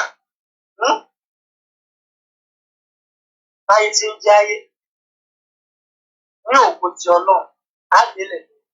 Ẹ̀yin ní bá wa débẹ̀. Ẹ̀yin àti ìran yín ní bá wa débẹ̀. Ẹ bá lè débẹ̀ ilẹ̀ yín ò ní pè. Àti sọ́sọ́sọ́ ẹ̀dẹ̀ fẹ́ gbọ́. Wọ́n ti ṣe ká má sọ̀rọ̀ jáde. Ọ̀rẹ́ fẹ́ tẹ́nà. And I know. Mr. Koiki ẹ̀yin nìkan ẹ lè dé woman ìwọlé. Ọlọ́run. But sir, please don't try all your possible way this week. Ká dé woman ìwọlé. And I believe you can do that. Yes, sir. Thank you so much. Mo kí gbogbo alẹ́ nǹkan sí the conversation ẹ má bínú back up wa lórí WhatsApp yẹn so call lè máa wọlé in the next few minutes. My job is not for you to believe in it. But bí Alhaja Ara ṣe sọ, we deal with fact. Ní our media, mo ti máa ń sọ, possession tèmi ni pé kájà. And I've never changed my mind on that. Mom, see me on the program. I've never changed my mind on that. But wọ́n ṣe gbogbo àwọn media la believe pé ọ̀nà ká máa jà. Àwọn kan ní ká túbọ̀ educate àwọn èèyàn wa dáadáa. Ìjà ọ̀dẹ̀ ń dédé wá. Nǹkan kan ló máa lead sí ìjà. Ìjà dẹ̀ pé oríṣiríṣi. Ìjà pé oríṣiríṣi. Ṣé rí ìta máa ṣe fún government àti tó fẹ́ lọ àti tó fẹ́ dé? Ìyẹn kan ní Tinubu ti dé. mo ti sọ tẹ́lẹ̀ pé Tinubu ti dé kó ní kọ́lọ̀ fún ní strength I don't have anything to do with the political part of Nigeria because Nigeria is dead already. Tinubu has a lot to deal with. Tí ó bá deal pẹ̀lú àwa, ó gbọ́dọ̀ deal pẹ̀lú àwọn Biafra, ó gbọ́dọ̀ deal pẹ̀lú àwọn Niger Delta, àwọn Tompolo faction and all that because ọmọ àṣẹ tí wọ́n fẹ́ gba more money lọ́wọ́ ẹ̀. The country itself is bankrupt. Nigeria is completely bankrupt. Kò sówó nínú Nigeria. Nigeria floating. Ẹ má bínú ẹ̀ tẹ́ ń pè like I said, phone yẹn back up. Ṣe jẹ́ kó fún wa ní another, few minutes. Home back up ni. Only please wait a moment. Ṣé tó bá ti padà dé, la máa lè gbé call. Definitely, Mr. Daniel sọ pé, and I can now start appreciating those of you on the platform and read your comment. Mr. Daniel ní www.ominira2022.org. Where is it? Ó ti wọ́ mi. It's part of the lies she cooked. Tọ́ba lẹ̀ pé wọ́n turn it off, kó turn it on padà, a lè fẹ́ gba gbogbo data àwọn tó lọ látòrí Koiki Media. And I know that tá a bá tẹ̀ tó 1 million, at least probably about 500,000 ló máa sign láti pé mo polongo òmìnira yẹn. But like I said, the same lies tí wọ́n pa ní Nàìjíríà for 63 years, òun ló ṣe fi ń jẹ́ kó difficult láti convince an average Yorùbá man pé ó yẹ káwọn bá ti àwọn kan níyẹn pé tí Tinubu bá débẹ̀ ṣe rí gbogbo language pé tí Tinubu bá débẹ̀ ó máa ṣe kí ló fẹ́ ṣe. That's another topic for another day. Ìyẹn kan mo bá wá lálẹ́. But kò sí bá ṣe fẹ́ sọ̀rọ̀ Yorùbá nation táà ní sọ̀rọ̀ Nàìjíríà táà ní mọ́nú bá ọ̀rọ̀ Tinubu because Tinubu as it is still according to them there is the president-elect. Àwọn kan wọ́n tún bẹ̀rẹ̀ pé ṣé bí Tinubu ṣe débẹ̀ ṣé ẹ máa slow down ni Koiki má sọ̀rọ̀ bẹ́ẹ̀ já ṣe wọ ọ̀nà tí Tinubu fẹ́ gbà. I don't care about whatever ọ̀nà tí Tinubu fẹ́ gbà. Tinubu as a born bastard because à ń sọ̀rọ̀ generation tó ń bọ̀ gbogbo tí Tinubu máa lò is 8 years. After 8 years kí ló máa wá ṣẹlẹ̀? Ṣé bí Buhari nísìn ló ṣe tán nísìn? Dead or alive? Ó wà dementia ni, òun kọ́ńkọ́ ni, double body ni, bla bla bla. But Buhari sọ pé ká forgive òun. Ṣé bí Tinubu náà ṣe máa sọ fún pé ká forgive òun nìyẹn? Á dẹ̀ ṣe fi ń sínú Nàìjíríà. So why we are asking for Yoruba nation is not because of our stress near abroad. No, it's because we are concerned that the Yoruba people are going into extinction. And if you don't know what is called extinction, that is another conversation in the dictionary that I can bring out some other time. Koiki, ẹ̀yin media, ṣe rí gbogbo language táwọn kan máa ń lò pé ẹ̀yin media lè bà Yorùbá nation jẹ́. Òmùgọ̀ ní we are fighting a monster. Mo sọ láàárọ̀ lórí Star Radio. Nàìjíríà ní last year. Gbogbo wọn táwọn pariwo pé àti ná. Ṣọwọ́ ta ná ṣaṣọ fún ipa àràbọ̀n ni. Àràbọ̀n. Àbẹ́fẹ́ ipa àràbọ̀n kan pamọ́ sí afẹ́fẹ́ bá gọ́ọ̀mẹ̀ntì jà. No! Wọ́n pe kinní kan ní human shield. The human shield yẹn ẹ̀jẹ̀ máa ta sí wọn lára o. After bá ń parọ́ o. But a máa destroy government yẹn. Kí lẹ rò pé wọ́n fẹ́ fi destroy EndSARS? Human shield ni. Human shield ni. But eventually government will roll out army town. But tó bá jẹ́ pé àwọn ọmọ yẹn wọ́n ta Sunday ni, which they did at some point. At some point, ọlọ́pàá kankan lè wọṣọ ọlọ́pàá ní Lagos State. Àwọn ọ̀dẹ̀ tí ìbéèrè fún kankan, irú ìtawà ń béèrè fún tí ó bá jẹ́ pé àti dé stage that gbé human shield jáde, tó bá pa 100, mo sọ fún yín pé lára àwọn tó pa 100 yẹn, àwọn kan máa wọlé. Ọwọ́ wọn dẹ̀ láti máa gba ìdá ohun tó wà lọ́wọ́ wọn la máa fi bá wọn jà padà. But the only way we can start first is to first educate the people, which we have done very well in 2 years, going to 3 years. Then we were pushing out, gradually. The rallies started going out. The rally, and but the same, bomb bastard, who don't go anything. When come at that war, one that war. I can call you back now because the update is done on the phone now. So my point about anything. Ẹ̀rẹ̀bá ṣe ní ṣukúṣukú ni pray. Àwọn náà ń gbawó. Onítìrí ń gbawó nísìn. So let's go to the first caller. Hello, caller. The next caller, rather. Hello, Mr. Koyuku, Ẹ̀kúṣẹ́. Ọlọ́run á ṣiṣẹ́ yìí. Àmín. Ọ̀rọ̀ tí mo fẹ́ sọ pọ̀ jù, ó dẹ̀ máa dàbí pé ó pọ̀ nù. Kẹ́rí ọkùnrin tó ṣe voicemail fún mi torí mo ti lọ sórí ìpínlẹ̀. Màmá ẹ jẹ́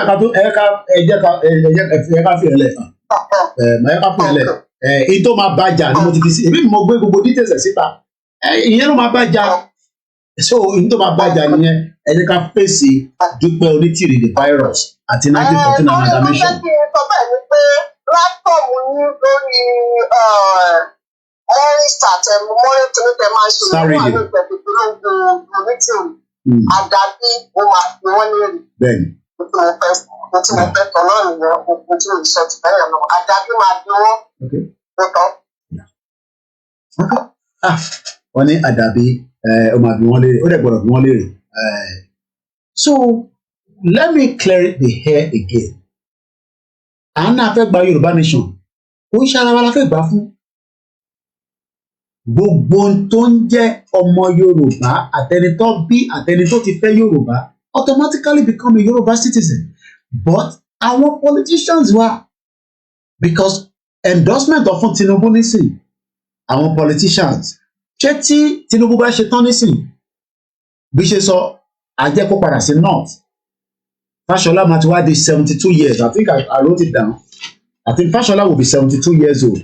Àṣẹ tí wàá lọ gbé Fashola jáde pé Fashola ọmọ Yorùbá rere, wá bá wa ṣe kíni, wá bá wa contest. Today I need it. Let's take the next caller. Hello, Bishop. Hello. Káàbọ̀ sórí ètò. Okay. Ẹ̀kúṣẹ́. Àwọn nìyẹn.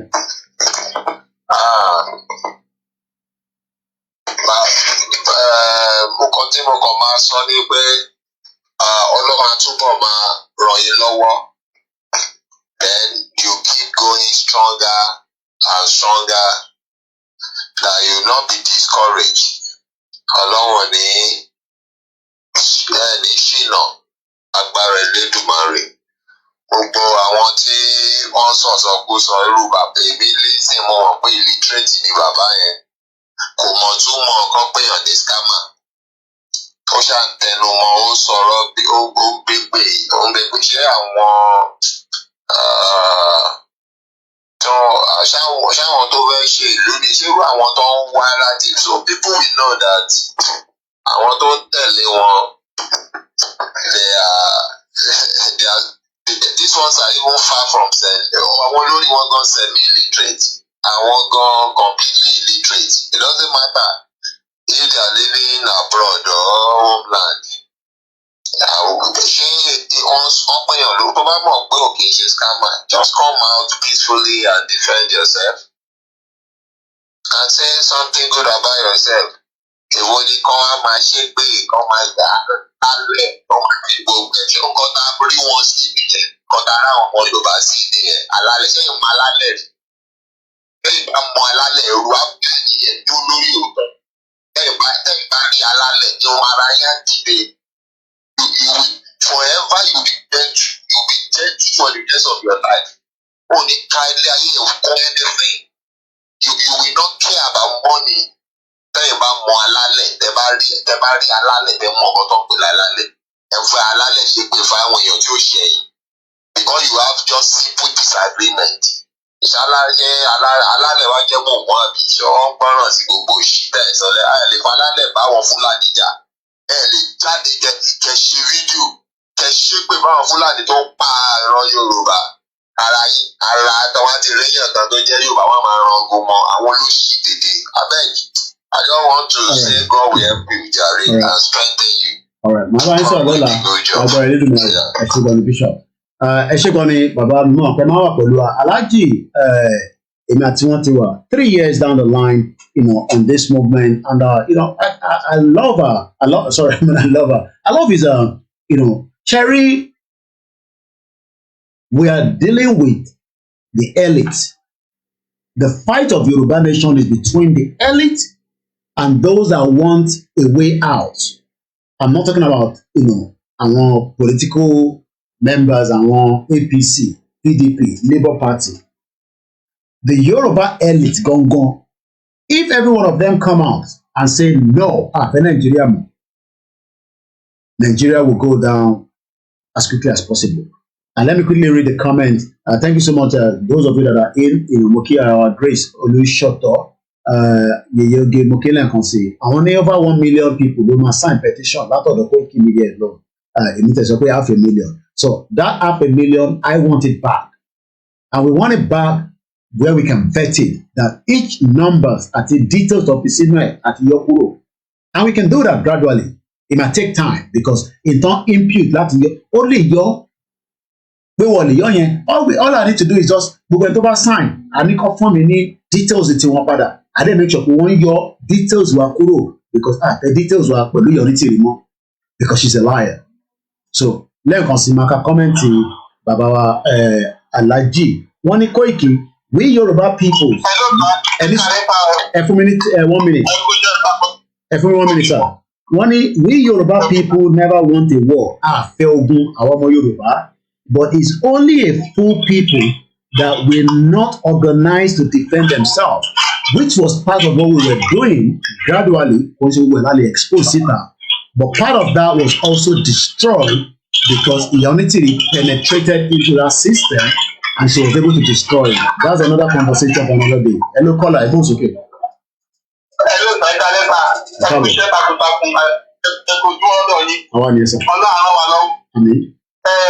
Èmi tí mo bá bá ẹ tán tó máa ń dìfẹ́ǹdì ìjọ Onitiri. Ẹgbọ́n sókè sá. Ẹgbẹ́ kí n sọ ọkọ tó ṣe fún àgbáyé. Bẹ́ẹ̀ni gbọ́. Àgbọ́n sá. Wá. Tó gbàgbà sílẹ̀ láàrin bàbá Èkìtì àti ìlú dára. Ó bà bàbá Ìgbòho lórúkọ jẹ́. Ó wá ní kí bàbá Ìgbòho yọ kẹ́lẹ́kẹ́lẹ́ láti bẹ̀rẹ̀ kó bẹ̀rẹ̀ sí agbègbè Nàìjíríà kó wá sí kíá. Ó wá lè tẹ̀sán ó lè ṣe fún ọkọ̀ ẹ̀ Abíọ́lá ìyẹn kejì.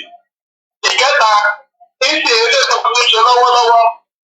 Ó kéré gúrúùpù kan, ó pè ní ọmọlúwàbí àkàtà àti kí wọ́n ti pè nǹkan wọn. Ọkọ̀ ó kéde síbẹ̀. Ọwọ́ bẹ́ẹ̀ kó ìka ìgboro gbogbo ọmọ Yorùbá gẹ́gẹ́ bí tẹ́lọ́rì. Kí wọ́n máa jí òye ẹnìkọ̀ọ̀kan láti lọ mọ́ àwọn èèyàn. Tó orí nǹkan tó ṣe ó pọ̀ ó bà Yorùbá lórúkọ jẹ́. Ó bà wá lẹ́yìn lágbára Ọlọ́run ọlá àpẹẹlẹpẹ rẹ ẹgbẹ́ ẹ̀kọ́ tó ṣe gẹ́gẹ́ bí iṣẹ́ ọwọ́ ẹ̀ ọlọ́ àbí àwọn ó tún ṣe kankan pàtàkì ó gba Yorùbá nation lórí afẹ́fẹ́ ìdíbíbù kọ́ńtì àwọn tó ẹ̀ẹ́dọ́gba. Mo ń gbọ́ yín, mo fi ń ta fẹ́ẹ̀ ni, à ń gbọ́ yín. Ókè ìyẹ́ta ẹjọ́ gbà bíi 5 seconds tẹ̀lé gbójú kó lórí afẹ́fẹ́ mo fẹ́ bá yín sọ̀rọ̀ kékeré. Ẹ̀gbọ́n sókè.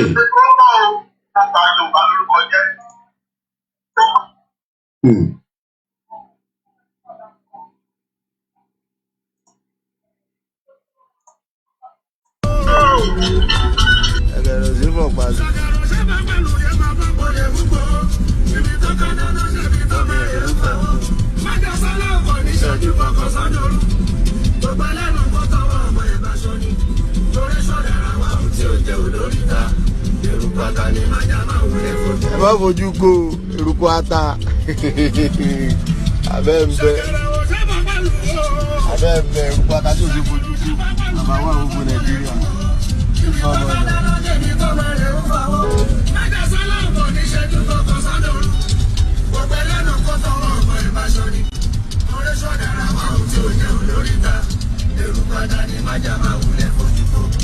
Ẹ má fojú kó ata ẹ lójú.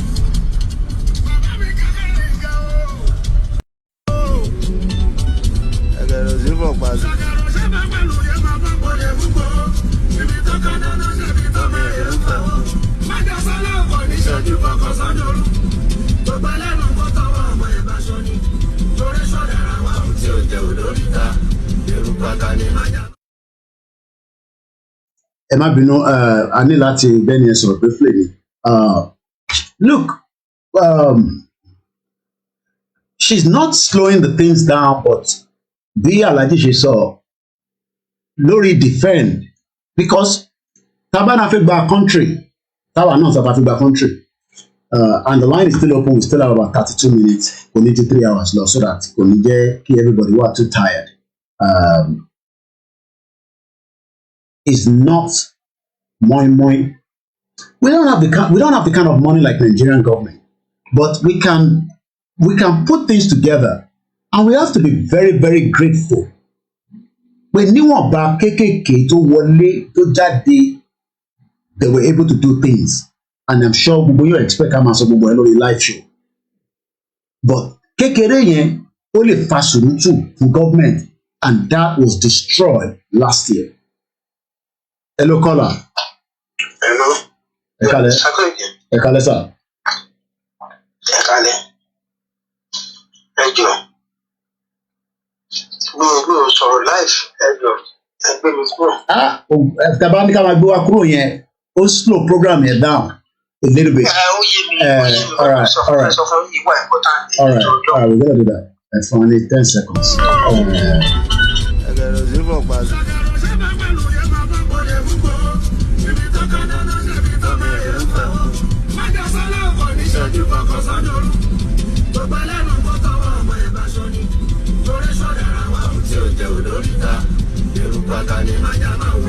Ẹ má fojú kó eruku ata.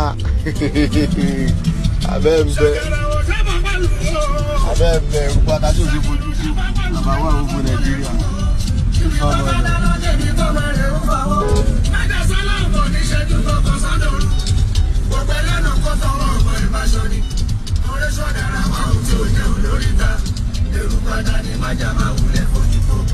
Ẹ má fojú kó ata ẹ lójú.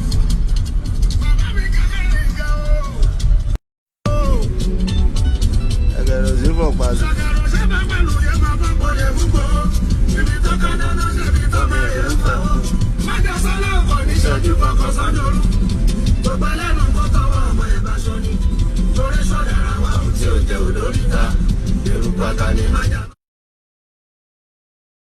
Mo kí gbogbo àwọn àwọn tó lọ ń pè padà ẹ̀gbọ́n mi tó pè lẹ́ẹ̀kan. Mo kí gbogbo ẹ̀yin tẹ́ ti pè wá lọ́tún lọ. Like I said, if I want people that believe in what she's saying, ẹ pè sórí program. And I'm being honest now. Tábà ti wà moderate láàrin ara wa, kò ṣe tí a máa ní ẹ jẹ́ kí n sọ̀rọ̀, ẹni jẹ́ kí n sọ̀rọ̀, ẹni lè gbogbo, ẹni dúgbò àbákítóyè, ẹ jẹ́ ká sọ̀rọ̀ pẹ̀lú fact. Èmi ò ní láti bá ìyọ̀ ní virus sọ. I wanted to have a interview kájọ lọ sórí iṣẹ́ kórìbì àbí jílẹ̀ kájọ fún wa sórí platform. But I don't need that anymore. But ẹ̀yin tẹ́ ń support wọn gbọ̀ngàn mo fẹ́ kẹ́ pè. Kẹ́ wá fún mi ní that fact tẹ́yìn sọ pé rí and that evidence. Ìyẹn lèmi fẹ́ mọ̀. I don't have to have any conversation with her.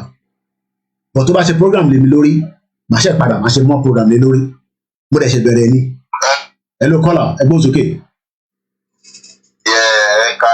Ẹ kálẹ́. Ẹ má dẹ̀ bẹ̀rù ẹ tẹ́ wà nílé náà tẹ́ believe ìyọ̀ ní tìrì. Ẹ pè wọlé. Ibẹ̀ má pè tẹ́lẹ̀. Ẹ pè wọlé. Ẹ wá defend ẹ̀. Mo kàn fẹ́ kẹ́kọ̀ọ́ bá mi defend the country yẹn. That's all. Kádẹ́jọ gbé wọn sókè kájọba oúnjẹ máa bá ara jà no. Kápọ̀jọ sọ̀rọ̀ ọmọlúàbí sọmọlúàbí. That's all I want to hear. And I'll leave room for all that as well. Ẹgbọ́n sókè ẹgbọ́n pẹ̀lú má bínú sorry no. Mo mẹni tó ń sọ̀rọ̀ láti US dé Ìbàdàn gbogbo ẹ̀. Àyíwá lọ́yà sí àyíwá lọ́yà. Bẹ́ẹ̀ tẹ̀ bá àwọn tó bá tẹ̀ wà lọ́yà pọ̀. Kò mátà. Ẹ má ta ọdún àwọn kan fúnra ara wọn. Ibo lọ́wọ́ àgbà tí bàbá Sunday kò bẹ̀rẹ̀. Wọ́n ní kò mọ̀ ṣe. Ìtẹ́wò lọ ti ṣe. Àwọn èèyàn ní lọ́mọ ọ̀gbọ́n Nàìjíríà lọ. Àwọn èèyàn wọn lọ́mọ iye oníkiri náà Nàìjíríà gan. Mo ń gbọ́ yín bàbá my brother I dey hear you I dey with you mo ń gbọ́. Nǹkan tó ń kọ́ rẹ̀ sọ pé àwọn àtàwọn Nàìjíríà á ní láti jára wa ìgbọ̀n tá a lè bá báyìí lọ. Most especially àwa Yorùbá tá máa dúró de gbọ́padà mọ́ or something like that. Nàìjíríà dey work. Bàbá Tinubu tó fẹ́ lọ ṣe ó fẹ́ kówó jẹ.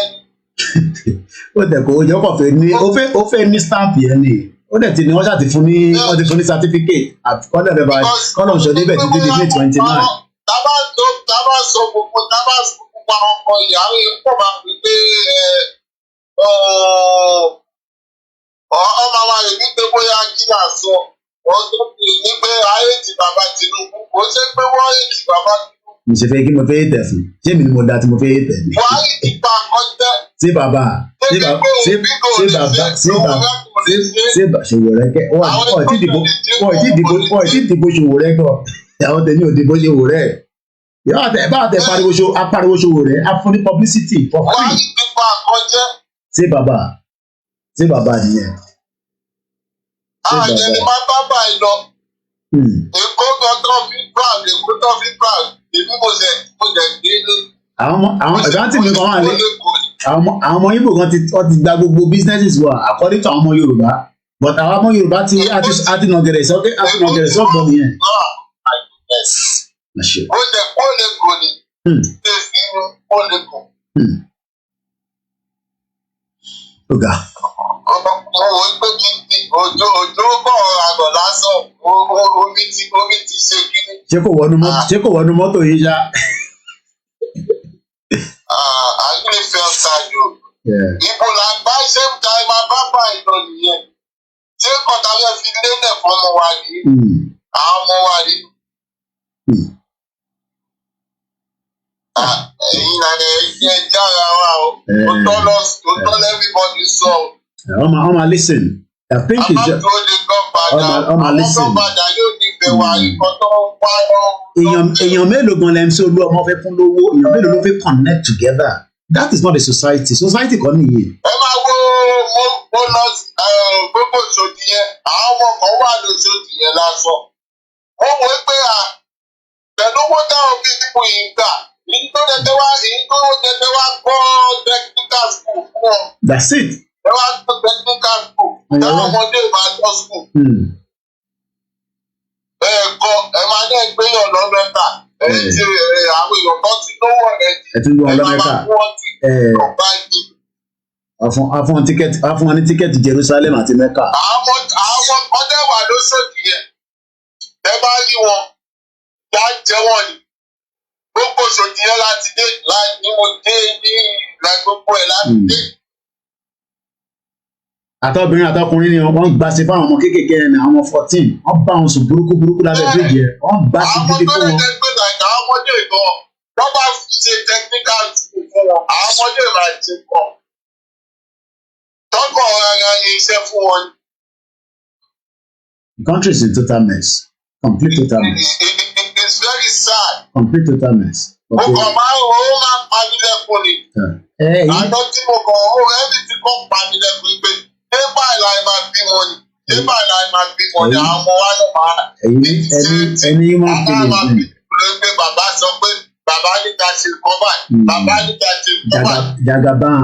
Ẹ máa ń pè mí yíbò. Jagaban ó ti dé báyìí ní ìta Abuja. Jagaban. Ẹ pè mí yíbò. Yíbò ni problem wa. Tó bá tẹ̀ jẹ́ problem wọn Igbo náà sáà náà fẹ́ lọ ìtò dẹ̀ fẹ́ lọ láàrin wọn kọjá kọ́ lọ ìtò dẹ̀ náà wò lọ. Mo ti sọ pé àwọn mo ti sọ fún àwọn èèyàn tó jẹ́ rẹ̀ nìkan tó jẹ́ rẹ̀ ní Lagos sára ni kí ni Tinubu ti ṣe fún yín. Tòmátà ìfẹ́ bá ní Sábíọ́lá náà bá ní sí Tinubu báyìí. Àṣìlè gọ́ṣà kí benefit wo ló benefit. Gbogbo wọn lọ máa ń lọ́bì láti ṣiṣẹ́ lásán. Wọ́n lọ́bì láti ṣiṣẹ́ lásán. Tọ́bátà ti sanwó fún un every month. Wọ́n lọ́bì láti ṣiṣẹ́ lásán. Age of 55, 56, ó yí ṣe lásán, ó yí sọ̀rọ̀ àìsàn.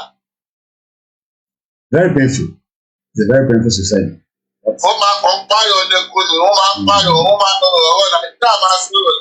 Ó máa sọ pé ọba ìsọ̀kan, ó máa sọ̀rọ̀ ju èyí. Ẹ fìyẹn lẹ fẹ́ mi my brother ẹ jẹ́ kí èmi máa bá yín educate wọn. Ẹ máa tẹ́tà àwọn èèyàn tó wà ìtọ́tọ́ tó tọ́. Ẹ máa dẹ̀ máa pa wọn lọ́wọ́ Nàìjíríà. Lọ́wọ́ wá Nàìjíríà kí lè wé ṣe fún ọ. Àwọn tí ní kí n máa wálé ogun wọn lọ máa ní kí n máa wálé wọn ti bá wálé àwọn máa dé pẹ̀lú mi àwọn bá ń jà fún nìyẹn. Ẹ bá dé wàá èèyàn tó jẹ máa wà ní ẹ̀ tẹ́ bá lọ wọ́n bá mi sọ ẹ máa wọ pé ṣé lè ga dáradára yìí. Tẹ́ bá wá lé gan pàápàá tẹ́ máa wọ pé ṣé kò tún lè ga dáradára tó tẹ́ wọ́n ti ní kí n máa wálé èmi náà dẹ̀ ṣe mọ́rẹ̀ ṣe dé látàbẹ́kúta ni ọ Ọlọ́run ó tutù bàjẹ́. ẹnà gbogbo profile mi sọ ẹ máa wọ pé ṣé kò sí lè. èmi ni lábẹ́kúta aláì èmi náà yẹ gbé ni ojú ìtutù ẹ ká tó fẹ́ lómi láì my brother Ọlọ́run máa bá àfikẹ́ sọ yín ọ̀rọ̀ ẹ̀dẹ̀ àwọn ti yankí nìyẹn ọ̀pọ̀ bẹ́ẹ̀ àwọn Yorùbá nínú sójà Amẹ́ríkà ọba wa sọ̀rọ̀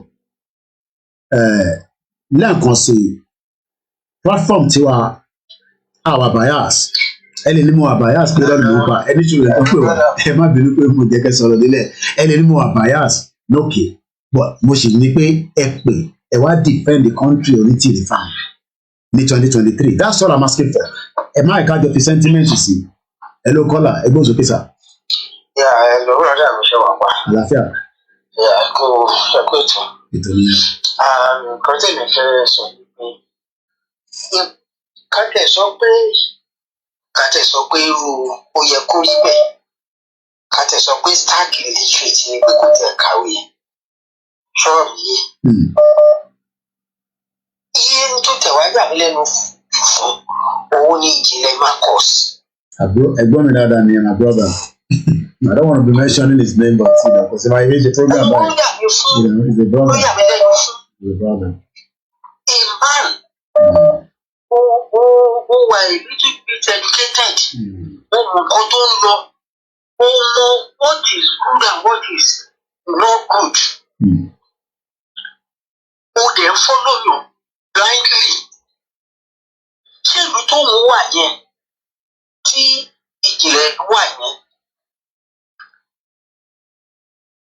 Ṣé irú ìlú yẹn ṣé kò ṣe gọ́ọ̀mẹ̀ntì kan ló ń control ìlú yẹn bí gọ́ọ̀mẹ̀ntì kan ṣe ń control Nàìjíríà kéèyàn kan á máa sọ kéèyàn kan á sọ fún. ṣé mọ̀ pé ẹ má bínú my caller pé mo interrupt yín ṣé mọ̀ pé àwọn kan wà nínú Turkey tó ń bá gọ́ọ̀mẹ̀ntì Turkey jà gan Turkey gọ́ọ̀mẹ̀ntì ó ń dì pẹ̀lú wọn ruthlessly pé níbo láti bo síbo another program for another day. wọ́n á sọ pé òun ti gba ìlú yẹn kó bí ìlànà òun ti gbà tí gọ́ọ̀mẹ̀ntì bẹ̀rẹ̀ ti wà in place tó ń ṣe gbogbo nǹkan tó yẹ kó ṣe.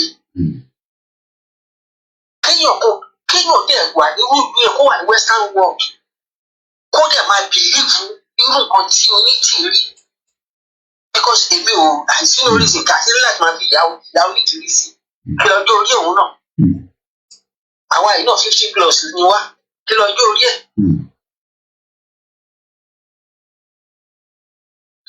so ó yà mí lẹ́nu fún àwọn ìjìnlẹ̀ máa kọ̀ sí yẹn but nǹkan kan náà máa sọ pé you can be educated and still be a fool.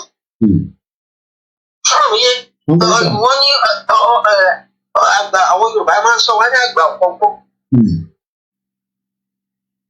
because èmi ò rí reason téèyàn máa tí ó bá yẹ pé bóyá ìtìkà kò jẹ́ pé bóyá wọ́n rí owó kan bẹ̀. I don't think like I said ẹ̀gbọ́n mi lẹ́ẹ̀kan tí mo ṣe analysis yẹn lọ ẹ má bínú kò mo interject African Confidential doesn't like when people are talking kí n má bá wọn sọ̀rọ̀ láàrin méjì but our journalists I said something earlier they can be doing it in a genuine way but they don't know that virus woman is she's a fixer and and it will be difficult and I don't want to use the word coerce gbogbo alamu meaning nǹkan tó ń pè bẹ́ẹ̀ because ṣé wọ́n coerce wọn ni I don't think it's the monetary aspect it's just that ẹ mọ̀ mo fi ṣe fẹ́ gbọ́rọ̀ ẹ̀ka lẹ́nu pé ẹ ti dìkẹ́ Yorùbá because tẹ bá gbọ́ tí máa kan lọ ṣe program lọ́dọ̀ ọ̀ṣọ́ ẹ̀kọ́ rí bẹ́ẹ̀ ẹ bá mi wá fídíò ẹ̀jọ̀ tẹ bá ṣèrántí ẹ̀tẹ̀ ní fídíò ẹ̀ lọ́wọ́ máa ní what is this nonsense máa ti jà ló ti ta síra wa rí bàbá yẹn tí bàbá fídíò ìdásọ́rọ̀ yẹn ọ̀rọ̀ tó le gan ni tọ́pọ̀ mi tí mo lálé wọn burúkú tí bàbá kí tó yẹ pé mi pé Koiki má ṣe yẹn má yẹn lọ sórí program tẹ bá dẹ̀ follow trajectory tí yàrá bá ń sọ̀rọ̀ ẹ lọ máa gbọ́ nígbà tó bá ti ń béèrè question lọ́wọ́ ẹ̀ ó máa avoid question tó bá béèrè question lọ́wọ́ ẹ̀ ní bíbá á dá padà lọ sí bíbá tó bá gbé wá sí bíbá á dá so she has become manipulative person but because àwọn ọmọ Yorùbá ẹ mọ̀ for the fact pé bàbá Akíntóyè dín náà máa gba nation wa bàbá Akíntóyè rẹ̀ deliver ó dà ok ẹ̀gbọ́n mi ṣé nígbà tẹ́yìn ebi mọ bí ẹ má bínú èmi gba visa wọ̀ ní èmi nígbà tẹ́yìn mi gba visa mi wàláì mo jó dé Lagos padà ni ẹmọ tó ń dùn ẹmọ tó ń dùn mí fi ń dùn mo pé tí bá dé London London tó ti ń pariwo yẹn tí mo wàláì mo gbé visa yẹn mo gbé sùn mọ́jú ni but nígbà tí mo wá dé London ẹmọ tó kọ́kọ́ shock mi ní Gatwick airport bí wọn sì mi ṣe dé báyìí tó wá pàdé ní àti elder sister mi mo wo Timberland tó wà lẹ́sẹ̀ sister mi mo wà shock mo ní sí ẹ ṣe wọn bàtà yín ni oní ọmọ ayé mi tó bá yá so the happiness tó wà lára àwọn èèyàn tẹ́lẹ̀ pé Ìgbòho àti bàbá Akíntóyè ń bọ̀ yẹn tó wà dàbí àtẹ́ pé lójú tiwọn ó lọ láàrin méjì so ìyá onítìrí tó kọ̀ declare yẹn ó dàbí happiness fún wọn but I'm sure ó máa bẹ̀rẹ̀ sí ń dilute díẹ̀ when the reality becomes done just as I sọ fáwọn èèyàn pé I hate Tinubu but Tinubu ò lè rí kankan ṣe especially with the 1999 constitution ẹgbọ́n sókè. See my brother èmi sì believe me I am still going back to this man Ìjìnlẹ̀ Marcus tí ò bá jẹ́ pé èèyàn bá tí ò bá jẹ́ pé kí n fa kọ́ńtì yàn ó lò àbí bí wọ́n ti yí lọ́lẹ̀. ẹ mọ̀ pé Ìjìnlẹ̀ kọ́kọ́ kúrò lára àwọn media and I didn't fight him I mean we're still brothers even though he was leaving the world media because he disagreed with their views on the unity. I don't know where he's going to put me now because I've been lashing the unity.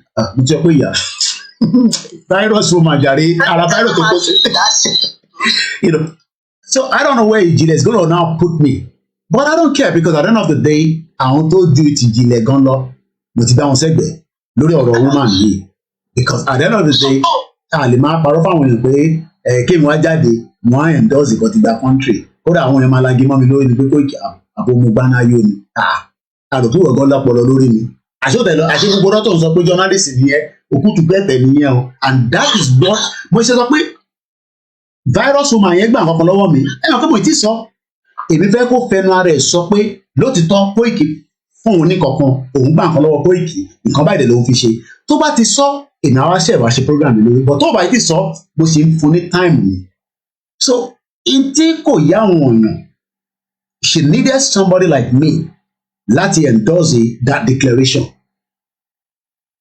and ó wà lára tó gbà because in tó gbà yẹn later ni mo gbọ́ but kì í má go into too much details because this ọ̀rọ̀ declaration yẹn wọ́n ti ń kúkẹ̀ bọ̀ before November as far back as August ní tí ó gbà lọ́wọ́ ẹ̀ nìyẹn bí ó wá gbà lọ́wọ́ Ìjìnlẹ̀ náà tí Ìjìnlẹ̀ wá lè máa di pé he doesn't want to come out but for me even though pé kò sọ tó gbà kò sọ purpose tó fi gbà kíní ẹ̀ lọ́wọ́ mi gbà tí mo sọ fún ìyàwó mi ìyàwó mi was mad pé àbálẹ̀ mi kí lè ṣe bẹ́ẹ̀ fún mo ní ìṣìbí kan náà ní gbogbo wa tẹ bá dẹ̀ lọ wò I was the last person to come out to say even in the world media I was the last person to come out gbogbo bàtà world media ní ẹ má dáwọ́ sí òmìnira àwọn world media ò lè bá mi jà because wọ́n mọ̀ pé relationship mo ní sí gbogbo wọn it's very genuine so they couldn't attack me in a way pé Kóìkì ṣì ń polongo òmìnira nígbà tí Doyin have known Doyin before Unity I've done meeting with Doyin girl tó wà ní America yẹn pẹ̀lú àwọn big senator America I don't want to go into details tí Ìgbòho ní kí n lọ represent òun nígbà tí Doyin sọ fún mi pé òun máa come out pẹ̀lú òmìnira account pé òun mọ̀ pé mo ní good relationship pẹ̀lú Unity pé kì í má bínú mo ní náà mo ní I've known you before Unity ṣé YSDM lẹ́yìn fẹ́ polongo ẹ má wọrí ẹ má bọ̀ ní bíbá ẹ̀ so ẹ continue program yìí lọ àbí sọ́rí ọ̀rọ̀ tẹ́ ń sọ lọ mọ́ gbọ́ yín. so nǹkan tó wá yà mí lẹ́nu yẹn pé tí ò bá jẹ́ pé wọ́n ti kíní tó ọpọlọ tó wà lókè tẹ́lẹ̀ wọ́n kọ́ ọ̀run ṣàdé wọ́n sùn sí ẹ̀ wípé kéèyàn mú rédíò àtijọ́ ẹ̀ kan yí lọ lẹ́kọ̀ọ́ náà kéèyàn á máa believe pé kẹ́nìkan á máa sọ fún mi èmi with the level of my exposure. Ẹ mọ̀ pé mistake ta tó ṣe nìyẹn ẹ̀gbọ́n mi mistake ta ń ṣe nìyẹn o ṣe wọlá ní that exposure ẹ má ká ṣe mistake yẹn ìdí tí mo ṣe sọ bẹ́ẹ̀ ni pé àwọn kan wà lórí platform wide tọ́dẹ̀ wà lórí different platform bẹ́ẹ̀ náà kódà it took me some days and weeks níbi ìgbà lọ́tún sọ pé ẹni yóò sí pẹ̀lú ọmọ mi ní ìrọ̀lẹ́ pa wọ́n ní bẹ́ẹ̀ ni Mr. Adédìran ni bàbá yẹn anáde ti parí ìjà yẹn ọmọlúwàbí ni mí àti kò ṣe bíi ti virus woman yìí o àjà but virus woman ni a lè gbọ́dọ̀ sọ fún gbogbo àgbáyé pé virus woman ni ó ti infect alẹ́ àsán ìrádà ni mo ṣe tún gbọ́ pé ó ti da mega rally Amẹ́ríkà wọ́n ti dàrú lórí ọ̀rọ̀ ìyá virus yìí mega rally tí bàbá wa prophet olóògbólúwa tó hold pẹ̀lú àwọn tó jẹ́ kínní wọ́n ní ìyá kan wà níbẹ̀ kalẹ̀ kájà àbí jàjẹ̀ kalẹ̀ àbẹ̀gbẹ̀ the mad woman born bastard ní gbogbo yìí Koiki ló sọ̀rọ̀ born bastard ní gbogbo yìí ló sọ̀rọ̀ ẹ̀gbọ́n sọ tẹ̀jà rẹ̀ ẹ̀gbọ́n mi. so kéèyàn pé even kí n má jáde kúrò ní Nàìjíríà kí n má jáde kúrò Nàìjíríà wá sí western world èmi àti ilẹ̀ lèmi ti máa ń question kan láti ilẹ̀ ni ti máa ń question kan kéèyàn wá máa sọ fún mi pé òun gba ìlú tí ò ní kàn tó kankan bẹ̀. mo sọ fún ọba mú ẹ lápá. mo ní tí lásìmọ̀ bá mú ìyọrí tìrì tí lásìmọ̀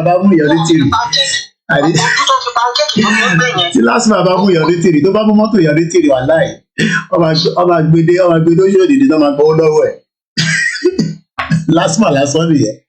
ọlọ́pàá lásán kò ní mú kọ́ àwọn ọmọ MC ìlú tó lòún gbà lọ́kàn máa dá sí ìyá fún tí ò ní ṣe ọlọ́pàá. àjàkáyé lágbẹ́ nìyẹn àjàkáyé kọ̀ àjàkó yóò ní. wọ́n dán ẹlòmíì kò jẹ́ kó níyàwó ọ̀sùn owó irú ìyàwó tí irú ìyàwó tó mú tí ìjìnlẹ̀ máa kọ̀ tó máa tẹ̀ sílẹ̀. ẹjẹ́ àfi brọ́dà wá sílẹ̀ ẹ báyìí pa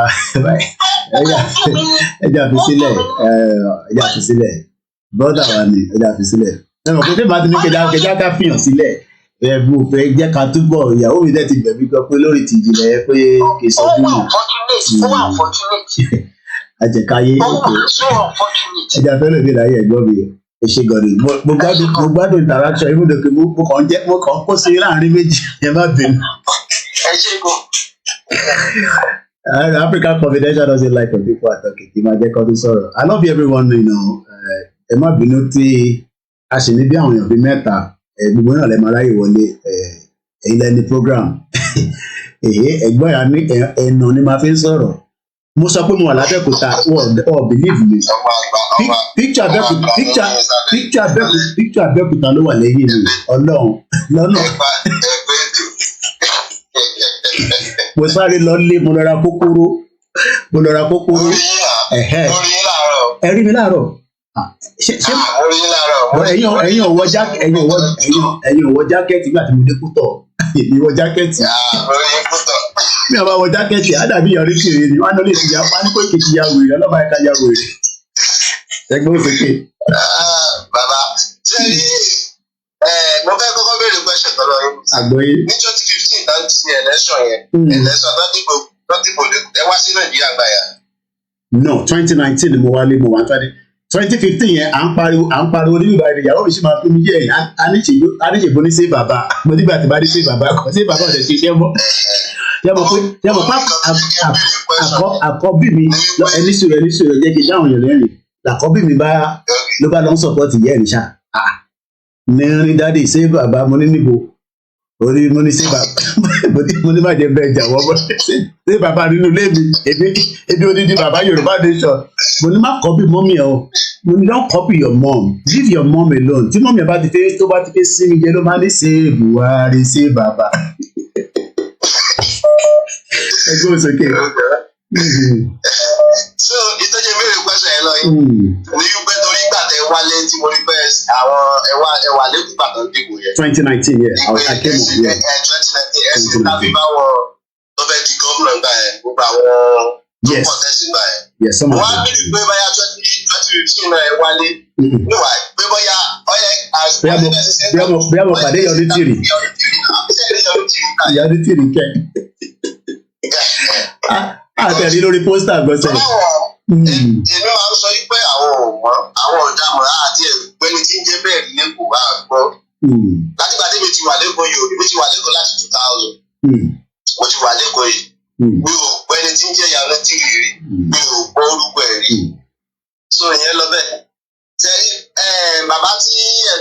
bàbá Adédìran yẹn. Bàbá Adédìran yẹn. Bẹ́ẹ̀ni. Òun lòun àti bàbá Adéníran. Lájọ ṣe rìkọ́dì kan síta ní recently tán sọ fún bàbá gbogbo. Okay, I didn't know that. Ṣé ti yé yín? Bàbá ṣe bí yòòyè dára ju wá sórí program ẹ̀. Ètì lẹ́sẹ̀ tí first blue ti fẹ́ jáde. Èyí dára gbé bàbá yẹn wá lọ tí bàbá yẹn tó dá igbó nǹkan lórí rí sí fídíò rẹ̀ ọ́dún yẹn. Ṣé bí yòòyè dára béèrè lọ́wọ́ bàbá Ọdẹ́bí? Ta ló rìkọ́dẹ̀? Ta ló wá rìkọ́dì náà ìlú yẹn? Ta ló gbèsè tí bẹ́ẹ̀ ló yẹ jìnlẹ̀ jọ sọ̀rọ̀? Ta ló rìkọ́dì nílẹ̀ ìlú yẹn? So voice wọn ni. I didn't know that. Bàbá Ọdẹ́kìran àti bàbá Adéníran nílẹ̀ ìlú méjèèjì. Ta ló rìkọ́dì náà méjèèjì? Bàbá FD náà bàbá Ọdẹ́kìran dìgbà ìpè òun kọ́ ló rìkọ́dì wọn dẹ̀ mọ ẹni tó gbé ọdún ẹ̀ síta. Ṣé ti yẹn bàbá Ọdẹ́kìran ni? Àbúrò ṣe ń sọ lálẹ́. Mo tẹ̀ mọ̀ pé voice wọn ni. Àbúrò ṣe ń sọ lálẹ́. Bàbá Ọdẹ́kìran yẹn ló sọ fún bàbá Akíntóyè ìbéèrè owó lọ́wọ́ àwọn pé àwọn fẹ́ bí lọ sí Canada. Ṣé pépà ni kí bàbá tó èdè lọ Canada ni? Oṣù yóò báyà owó báyà bàbá máa lọ bá yá Canada. Ẹni sùn ṣe wá rá ẹni sùn. Kò sí mílíọ̀nù tí bàbá yẹn bàbá ọba lè gbà. Iṣẹ́ ìlú ni bàbá ń ṣe. Ṣé wá ráyé báyìí ní sùn? Wọ́n ní bàbá ń ṣe. Bàbá òṣìṣẹ́ fara wọn. Iṣẹ́ ọmọ ìlú ni bàbá ń ṣe. Ẹ parọ́. Ṣé wá ráyé ní sùn? Tó bá ẹni sùn kẹ́tó go further kẹ́tó go. Sẹ́rí wẹ̀rẹ̀ tí wẹ̀rẹ̀ ọmọ ègùn títí ẹ̀ kó níbẹ̀ gbé wájú ni tó lọ sọ yí pé wọ́n ti fẹ́ sí báàgì síkú lọ́nu bàbá ti bẹ̀rẹ̀ sí báàgì síkú lọ́nu orí egbò tó sọ̀rọ̀ lórí prógámù tí ẹ̀ kó níbẹ̀ yẹn. Wọ́n wà nínú àwọn tó ṣe declaration fún Onitiri tó sọ ègùn sọ gbogbo ẹ̀ mọ́ra wọn. Wúmà yẹn. Okay. Interesting. Wúmà ègùn tí sọ ẹ̀ kó níbẹ̀ gbé wá yẹn. Wọ́n wà nínú wọn. Sẹ́rí ti ìyá Kogi sẹ́rí pé lọ́jọ́ tí ẹgbẹ́ ìyá Kogi pò sórí prógámù yìí ìjọ tẹ̀ sọ̀rọ̀ declaration yẹn lọ́wọ́.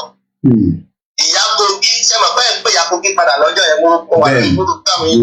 Ẹ̀ ń pè ìyá Kogi padà pé ìyá Kogi pé yìí ẹ fẹ́ bẹ̀rẹ̀ kankan lọ́wọ́ ìyá Kogi pé ìgbọ́ pé wọ́n ṣe declaration. Sẹ́mọ̀ pé wọ́n pè ìyá Kogi ni ìyá Kogi ò fi gbé kọ́ yín mọ́. Mo ṣe pé ìyá yẹn ò rí kọ́ yín. For cost me anything.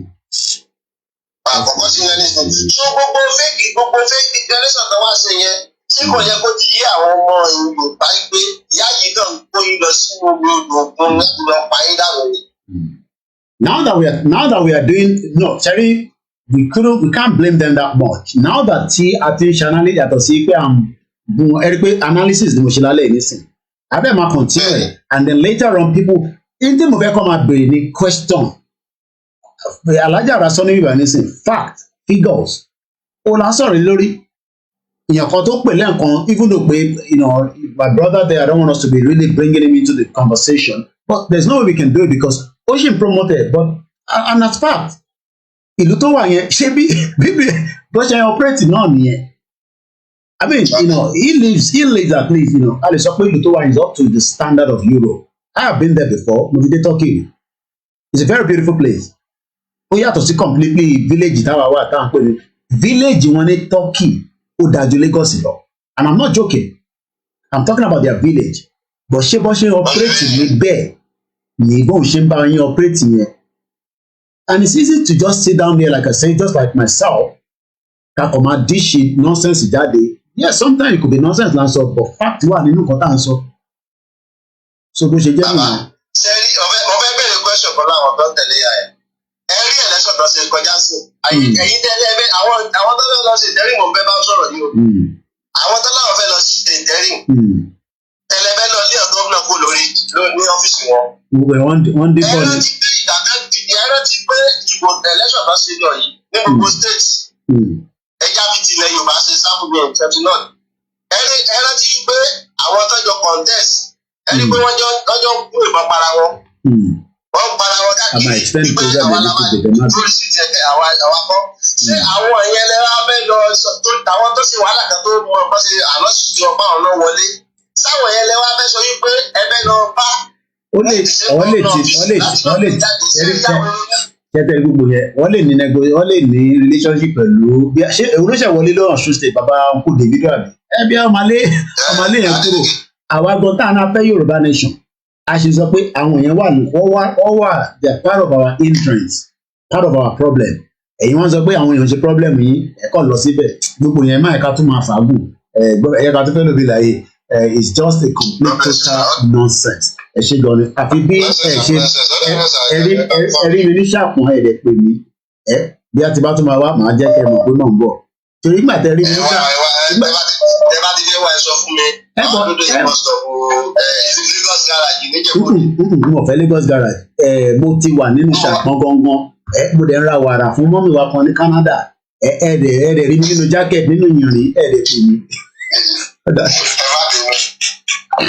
ẹ má bẹ̀rẹ̀ ẹ̀yẹ wa I think few calls have come before ẹ jẹ́ kárí ta ló pè wọlé I might extend a little bit because mo ti rí 4 missed call mo lè fi ní ìṣẹ̀pá I close our calls there. Hello Mr. Frank ẹgbẹ́ òsókè. Hello Mr. Koyi. Ṣé mo wà létò? Ẹ ti wà lórí ẹ̀. Ọ̀rọ̀ tí wọ́n tó pè lọ sí ọ̀rọ̀ tó ní láàrin ẹgbẹ́ kọ́ńdọ̀ tó bá ra pàtí méjì mẹ́ta ju wọn. Àbẹ̀bẹ̀ kọ́ pa anybody so kọ́ má bẹ̀rẹ̀ waste time around àbẹ̀bẹ̀ kọ́ pa anybody. Àwọn ṣe tàbá fẹ́ pààyàn kan politician la máa ní ká lọ pa àdẹ̀ náà pa politician ọmọlúwàbí ni wá so a ṣe máa ń kọ́ tó pa àwọn èèyàn wa. Ìgbà tó fẹ́ tó dẹ̀ fẹ́ ya ọmọ náà kìtì ká lè sọ fún ọ pé ẹ padà ẹ. I think they'll come back. They'll come back. I'm gonna come back. Ṣèbí sáyé ọmọ bọ̀tá àbí kí ló pè rẹ̀ ní ṣèbí ẹ̀ ti ṣe ó ti ṣe ọ́díò kan ní sí mò ń gbọ́ yín. Sáyé ọmọ bọ̀tá ti ṣe ọ́díò kan ní sí mo rí Queen B tún gbà sí fún pé ṣe ọ̀rọ̀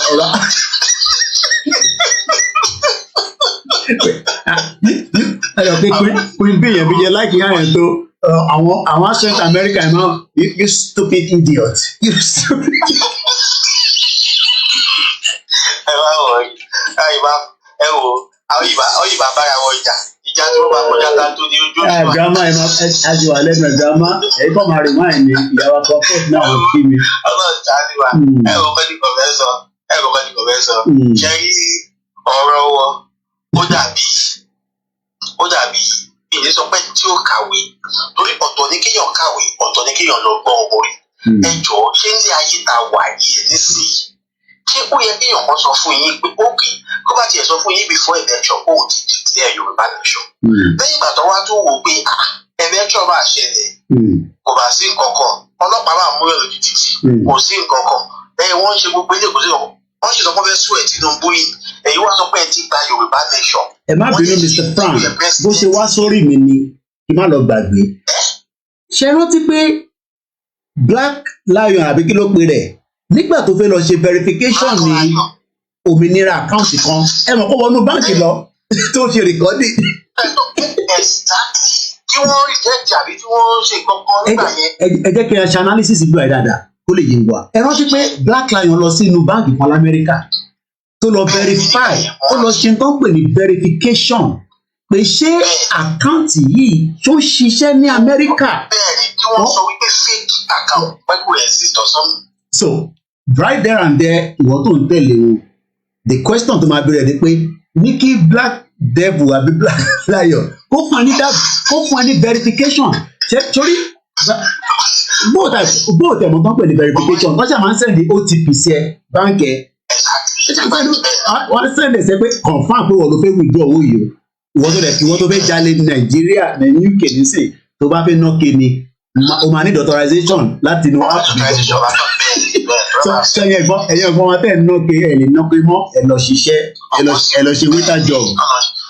Tẹ́tẹ́ yóò tó pé ẹ̀ ní Black Lion yẹn ó wà ní advanced country èèyàn kan wá ń sọ fún ẹ láti ibi tó wà yẹn yí pé wọ́n ti gba Yorùbá nation kẹ́ wá lọ sí ìwọ náà wá ó jẹ́ kò yẹ kó o pẹ́ wá. Black Lion kàn ń tara Ìgbòho àti Bàbá Akíntóyè which is stupid I remember when we were having conversation ó ń bínú wọn ni they thought that they could all bring me in because wọ́n rí pé mi ò wà in line pẹ̀lú àwọn Yorùbá world media nígbà yẹn sọ gbọ́dọ̀ àpékò ìkórè jẹ́ pé díẹ̀ but nísìnyí lọ́dọ̀ kó rí mi ò pé body say according to them anyway but like I say ó ṣàwọnú báǹkì lọ mo rẹ̀ rí tó ń record tó ń ṣe verification ó bá wa ṣe verification lọ sí United Nations tó gbé fóònù náà lọ pé a ti gba country wa o Gatres àbí kí lórúkọ United Nations secretary lòun bá sọ̀rọ̀ yìí o ó dẹ̀ ti sọ pé Yorùbá nation wà nínú rẹ̀ mad people all over the place.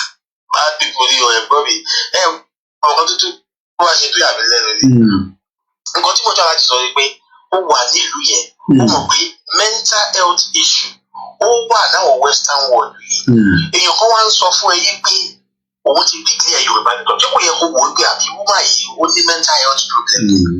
báwo la ṣe mọ̀ pé báwo la ṣe mọ̀ pé black lives gan náà ní mental health problem.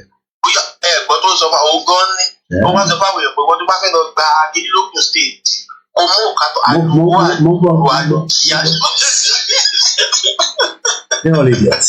It's just that they've actually turned the movement into a complete different thing entirely.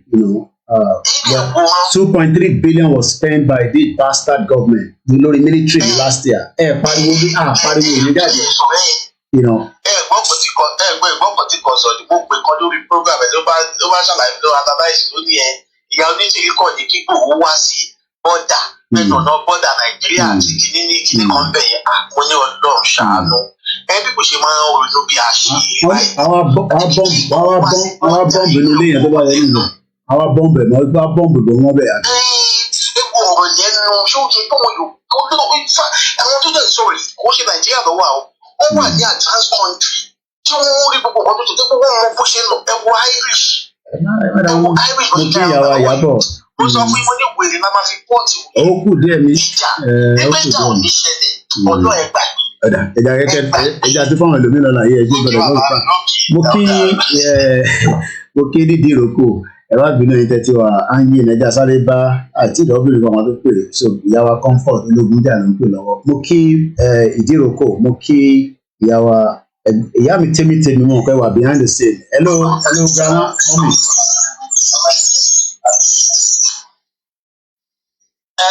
ẹ̀gbọ́n ẹ̀ máa like native yìí eléyìí tẹ wọ̀ ṣé ọ̀rẹ́ wọ̀ lọ sí pàtí jọ Saturday ẹ̀ gbé mi dání. That was Easter Sunday. Ẹ bá ti pè mí káyọ̀ lọ chọ́ọ̀chì màá bá wà nínú mọ́tò pẹ̀lú yín ni. Lọ́wọ́ afẹ́ tó máa wá sínú chọ́ọ̀chì tó máa wá bá wa ijó tó máa bá wa gbàdúrà. Against gbogbo kàtìkàtì tó ń ṣẹlẹ̀ ní Yorùbá Nation Movement. Ẹgbọ́n tuntun wa. Ẹ kú iṣẹ́ náà. Nǹkan tẹ̀lé fẹ́ sọ ni pé I think it should be time up fún ọ̀rọ̀ this woman Onitiro ká kókó yẹn. Once and for all because all things take too long and at we are distracted from what we are doing. Now we go to a college lele àṣepèfélè. So I think we've had enough of this madness. We should concentrate. Nǹkan tí mo rò pé a lè ṣe ni pé all the platform.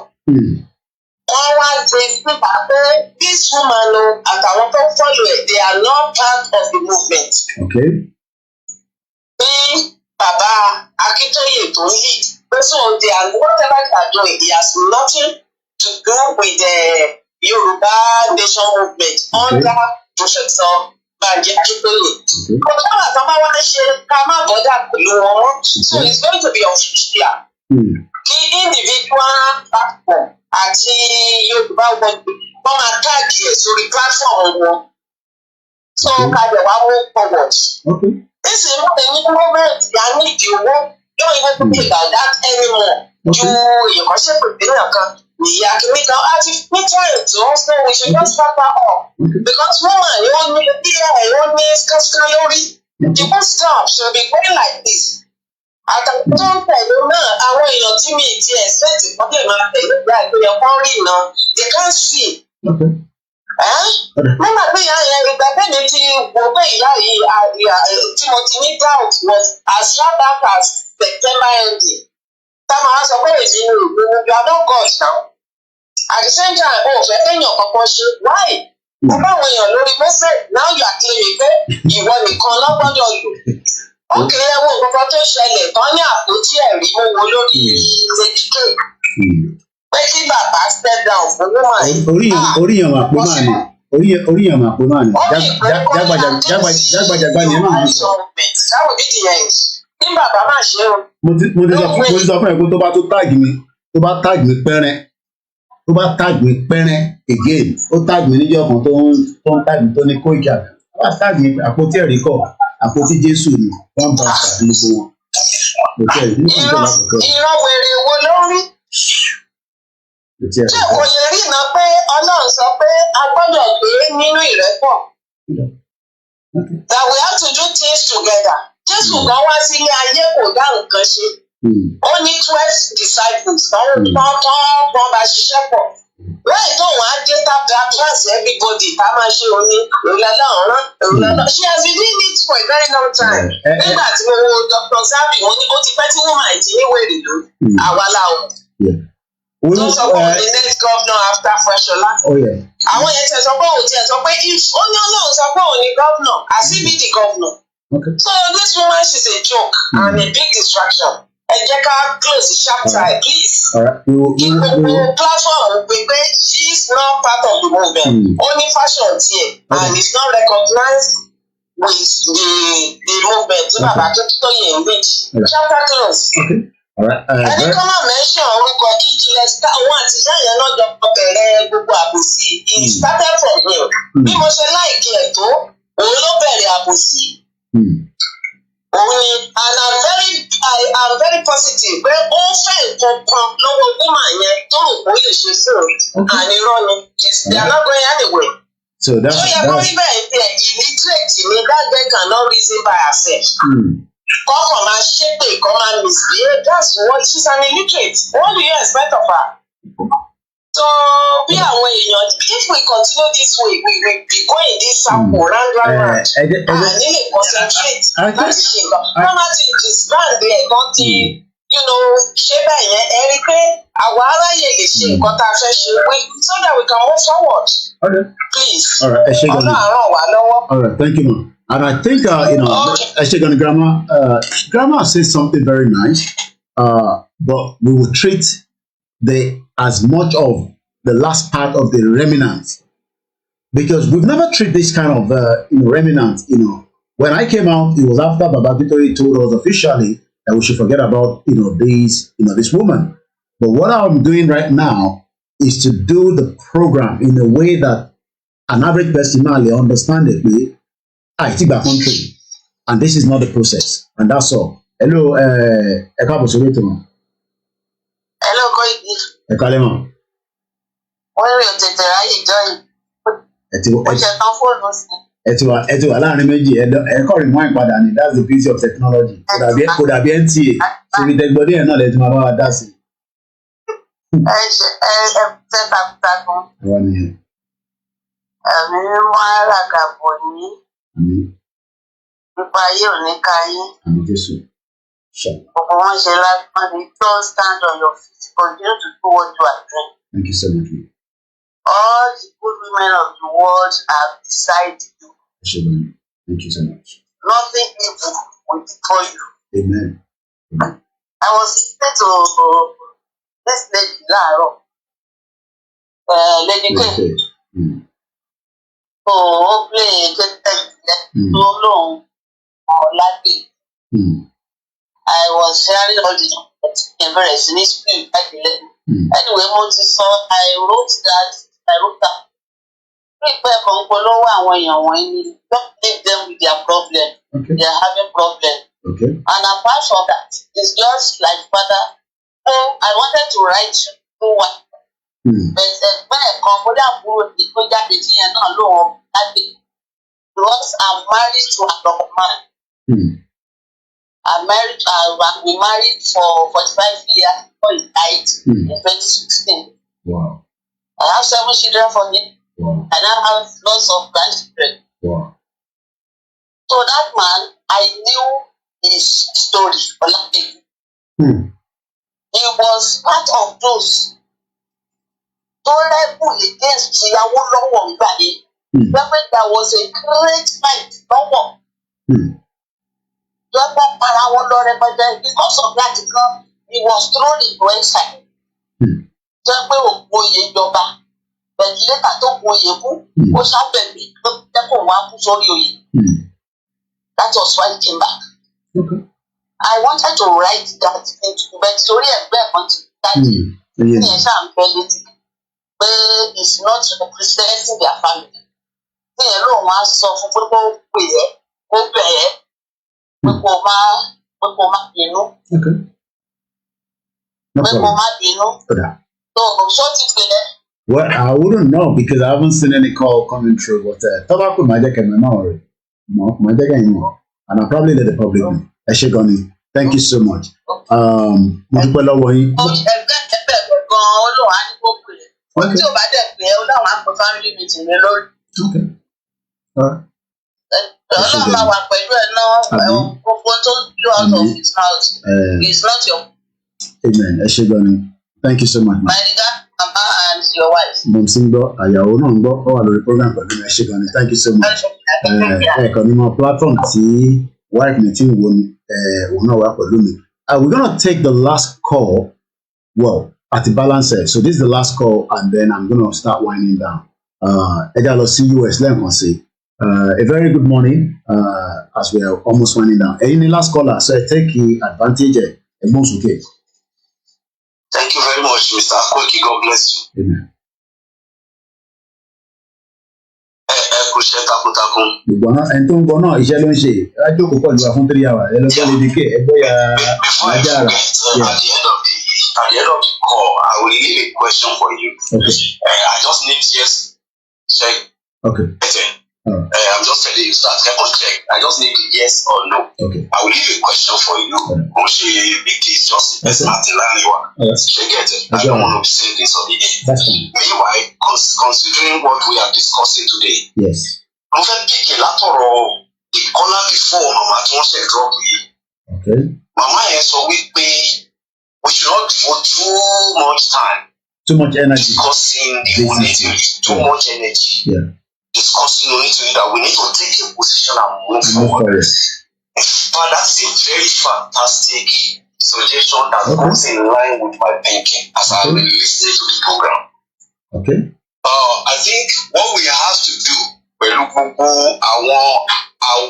believe in this cause with all the media because everybody's talking out to them when they can see. So when you say daddy for one. But right now, I think there is a need for us to put a time to it. By so time, I get everybody know these people are not doing Yoruba Nation. We are doing 22 now. Okay. You understand? Okay. So that let everybody know they are not doing Yoruba Nation. Okay. And let us announce it to the world. Okay. These people are not doing Yoruba Nation. So that some of them are down on the or so okay. And then we stop from there. We are not as daft as they are. So we just let it be, and we can move forward. The other one I want to talk about, the word illiteracy. We are illiterate, okay. Because literacy has to do with ability to read and to write. Okay. So even the sorrow they are French, for example, as I'm an illiterate as far as French is concerned. But when you get illiterate in anything at all, so let's not call them illiterate because there are so many illiterates that are very smart and wise and intelligent. You understand? So they are dumb and they are daft. That is their own problem.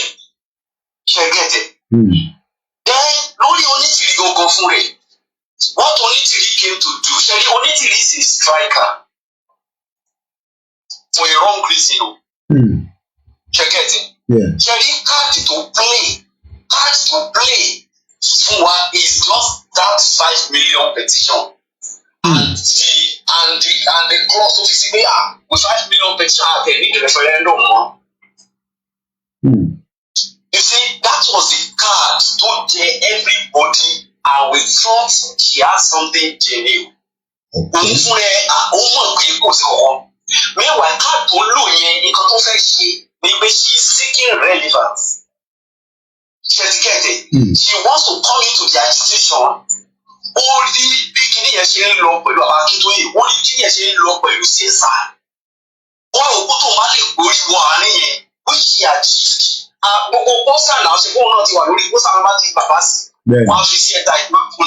Which was not there up to the stand that she came in mind.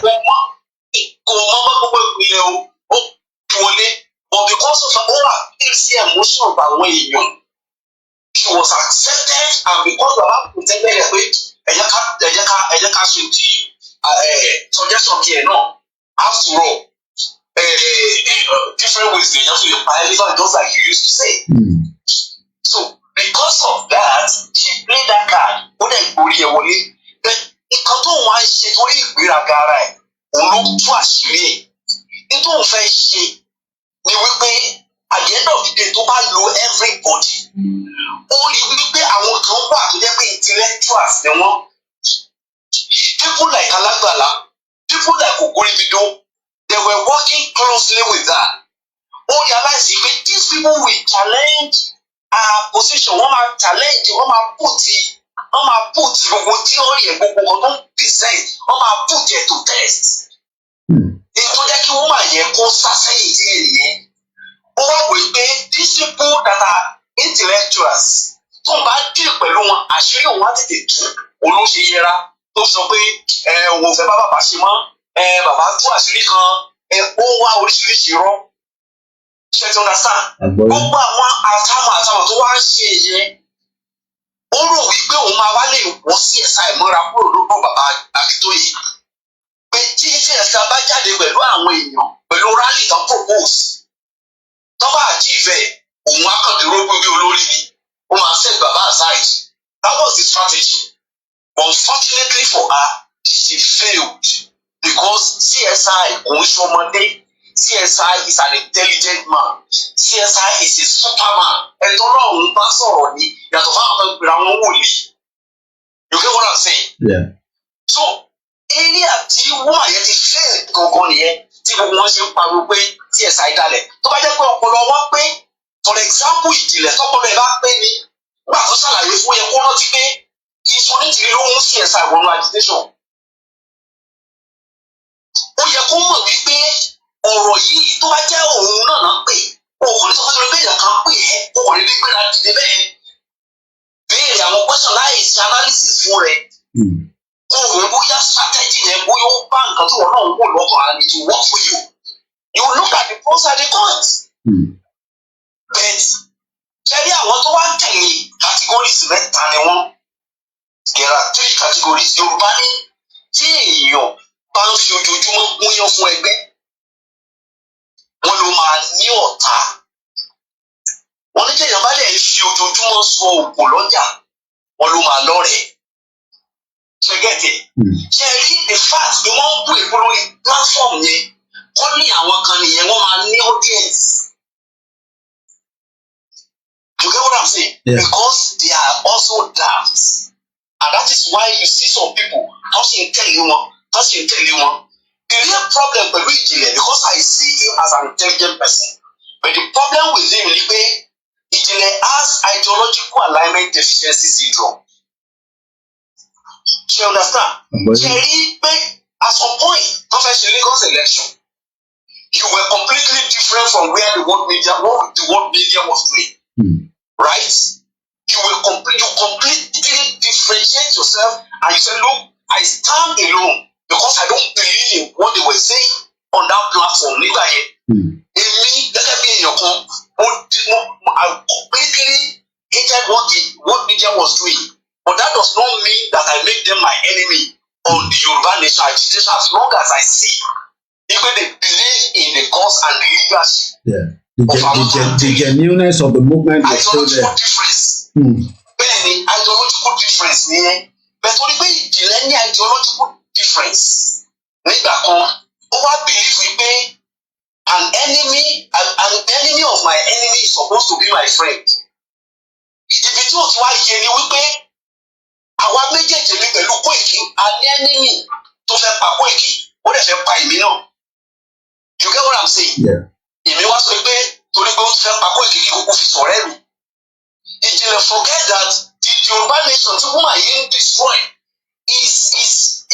she is his own enemy also. But torí pé ó ní ideological differences with other members of the media who are aligning ara ẹ̀ a woman yìí. And that is where she is getting it wrong. I listened to him yesterday.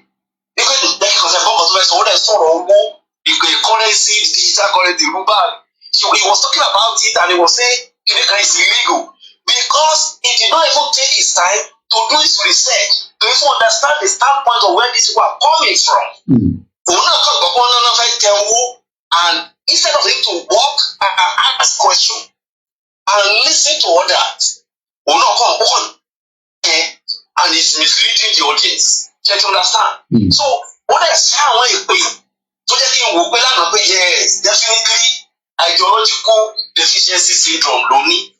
You understand? Yeah. And where we end it right now is for us to have a position and say enough is enough. And you're going to say, Okay. gbogbo tó bá mọ̀ láti gba Yorùbá nation kó ṣe kó lọ gba òmìnira nation tó bá fẹ́ gbà. But it's not part of this agitation. And since we are not pursuing the same thing, and any reason láti argue lórí pẹ̀lú ara wa mọ́ tàbí láti clarify anything fúnra wa mọ́. Tó bá fẹ́ tẹ̀lé Onítìrí ẹ jẹ́ ká máa tẹ̀lé. Tó bá ti ní tẹ̀lé gọ́ọ̀mẹ̀ntì kí wọ́n tú síta kán lọ gbàjọba lọ́wọ́ àwọn gọ́ọ̀mẹ̀ntì wà bẹ́ẹ̀. We are waiting. Okay. That is where I will nail my point, my brother. So we have 3 people tonight that has also aligned with, we must put a cap. And I believe, even if I can't see all the other media, at least Alajara, she'll probably take note and she can take that to our world media. Not that I can take it out as well, Mark, but I can only and I'm sure they can also see how we can, because since they're not part of us, like you said, we should just finish up what our conversation is and we just move forward, which we were going to do, but we'll probably give our own timeline to probably till end of April so that can be satisfied. Conscience me that and I really appreciate that I've taken that. So I would say around end of April. End of April is just about some of more days now. Thank you so much. That was about. Please don't forget, I will leave a message for you now. I will reply. I will do, definitely. All right, God bless. That was another beautiful, and that's going to be the last call. Emma Binu and Legba call, and I believe we satisfied all the callers tonight. There's no call that we've missed. I think we missed one at about 10:56, but I'm not too sure whether that was for this program. So I'm going to leave it like that. And to send message, team by team reply. Emma Binu, sometimes, this studio line was here all the way through right, and I was not even here the whole day. Emma Binu, I will respond to some of those messages. We will definitely put a cap. We are not doing the same thing. Everybody agrees. Baba Kitoye and Virus Woman are not doing the same thing.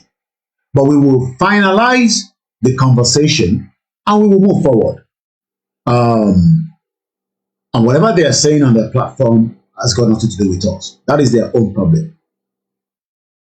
But one thing is, we must put to it is, we don't have to come and do a program on her, but we can still reference back to her at any point. For me, with Abana, if you break, you see, we can reference to her and say, that woman, blah, blah, blah.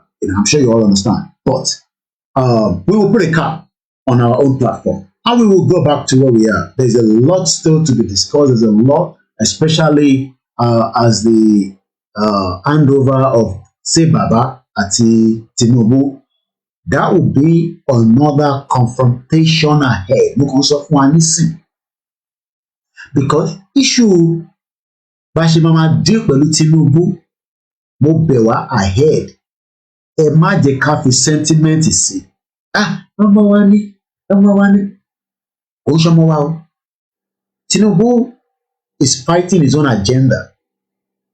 Mo ṣe retí message yẹn ẹ̀gbọ́n mi ò yẹn mo ṣe gbọ́wọ́lé fóònù yẹn. Yẹn ẹ̀ tí jẹ́ kí n close the WhatsApp yìí. So message yìí mo dúró ẹsẹ̀ dúró dè. But nígbà kọ̀ọ̀kan fún ọmọ even if anybody is trying to call. Good point. Alaja Arana that to confirm it, but it's a good point. They will take you to the meeting. I will join them, when my spirit goes back. I'm not fighting any one of them. They know that, I talk to every one of them at the back end and I listen to them as well. They play, so we are all one. And I'm sure the same message goes to the own media. And I believe I have from the own media that they might be joining back. Does not mean they are still not our own media, but they will come back. I believe in the last 3 weeks, we've all been having meetings together when we are on delay, Google destroy the virus, and then No. No. Ẹni tí mo bá sọ̀rọ̀ ẹ̀gbọ́n mi tó pè tán ni. Ẹni tí so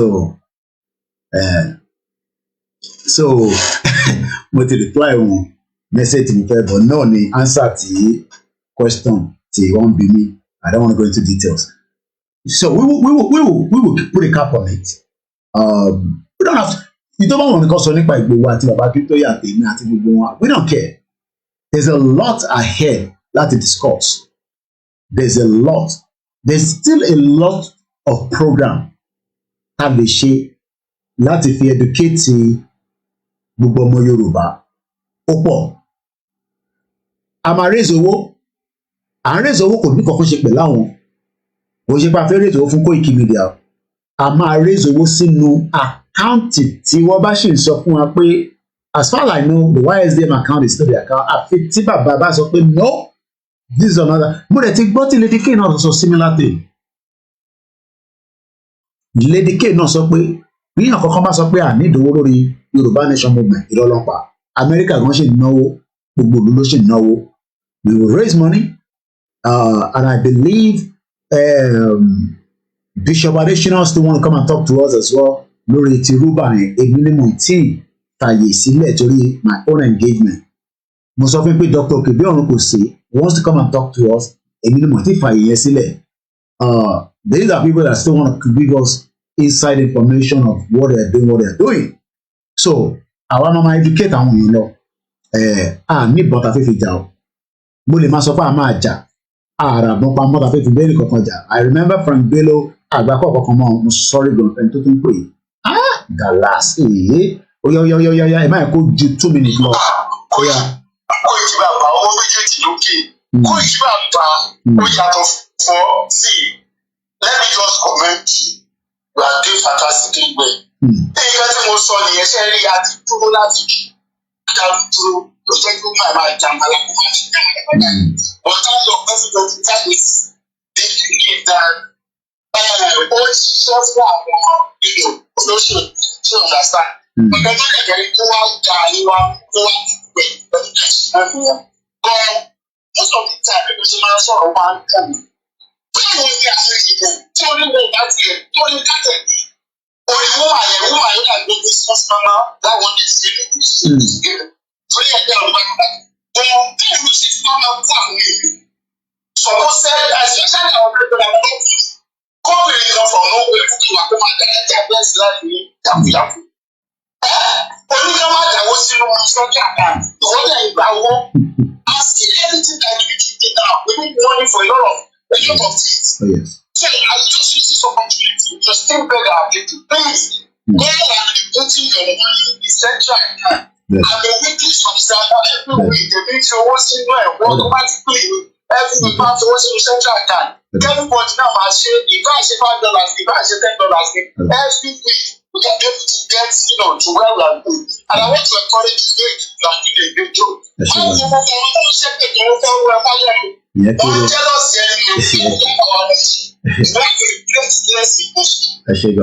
thank you so much. And then I won't let any more call comes through. That was a one that came in through, in Dallas. That the line is officially closed because Atilo way ahead of my time, and I've been out the whole day. So Tibanimo, tired the dollar for hour. I'm happy that Alaja Rawan Ibiba, I'm sure she'll be taking part of the message to our media as well. Maybe time Tabama Nafishi that proper media conversation. I will be there. Every media will broadcast it. I know it might be difficult for some of our medias, but we hope that we can do that and just focus more our energy. But energy, tí ó máa jáde ní May, and I think it does it Tinubu. So tá bá di pé ọ̀rọ̀ bá bẹ̀rẹ̀ sí kan Tinubu tá à ń sọ pé this tá à ń sọ that a máa ṣe protest pé à ní ṣe protest yẹn irọ́ lẹ pa. And I believe they are preparing for one next week. I can give that. I believe that one. But mo ní láti make sure ìdí tí mo ti polówó ẹ̀ lórí platform ni pé I want to be confirmation. I want to reconfirm it. Kí má tàbọ̀. that it will go ahead. That is next week.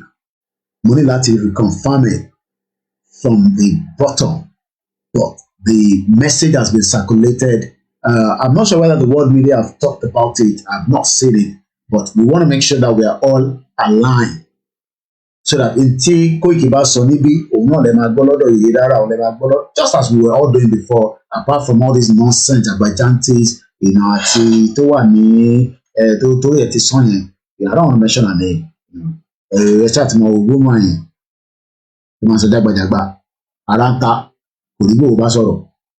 So we will be back just as we were doing it. Yes, money is needed. Also, say central accounting. Even if the media have their own account, I'm talking about the world media. It is important we put the money there, and it will be used for the right purpose.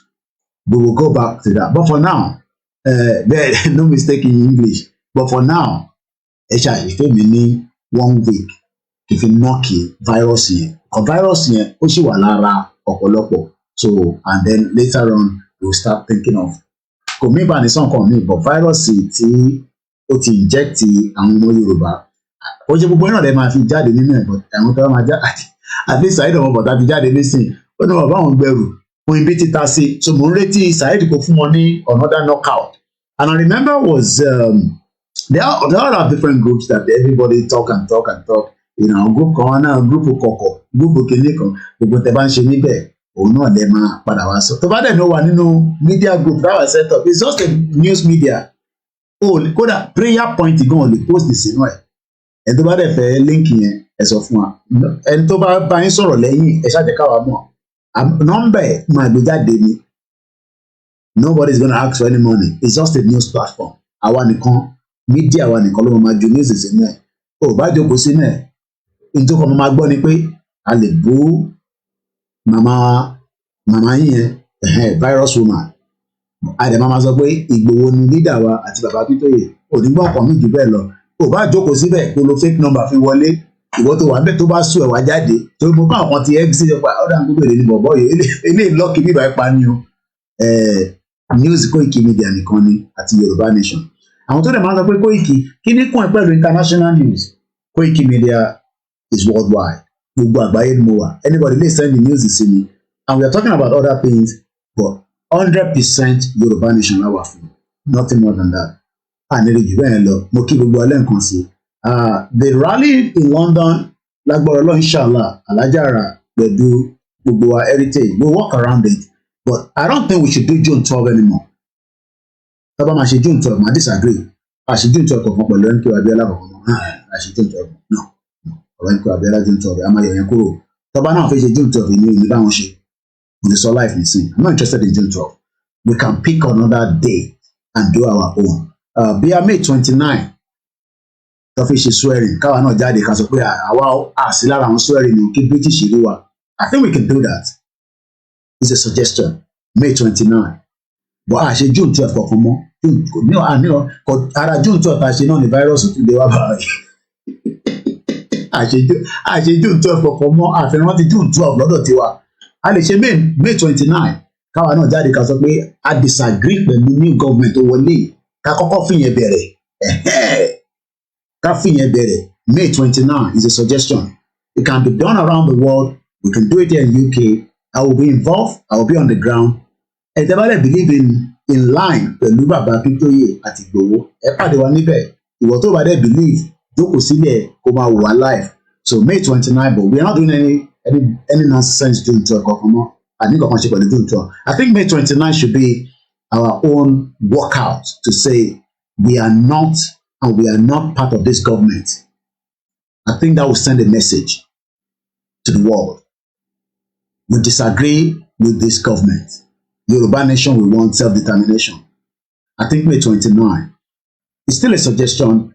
They'll take it around there. But no more June 12. No more June 12. I think I want to go to June 12. So, omi pa 8 Abiola débẹ̀ yẹn. Àwọn oníkan kan ṣe pẹ̀lú June 12 because link yẹn ti fẹ́ máa di pé kò fẹ́ yé wa mọ́ nísìn. So bó ṣe jẹ́ nìyẹn. Mo kí gbogbo ẹni tí ìbá dárúkọ ẹ má fi ṣèbínú. Mo kí gbogbo àwọn mídíà tó wà lábẹ́ ètò. Mo kí gbogbo ọmọ Yorùbá káàkiri. Ẹ jẹ́ ká lọ́wọ́ bẹ́ẹ̀. Mo ti lo hour extra which is not meant to be but I love the program. Yorùbá nation no going back. A máa play you don see Igboho tábà ti padà dé, a play anthem. A máa close ètò yẹn mọ̀ ní strength láti ti play Díyà Òjó àti àwọn tó kù. I'm gonna close it because I have to go to bed now. Mo dúpẹ́ lọ́wọ́ gbogbo ọlẹ́ǹkan sí. Odò agbéwà kò ní gbé ọ̀dàlẹ̀ la máa ń sọ. Yorùbá nation for life, mo kí gbogbo ibi tí ọmọ Yorùbá wà àti ẹni tí yà ń jẹ àti ẹni tí yà ò jẹ. Ọlọ́run àti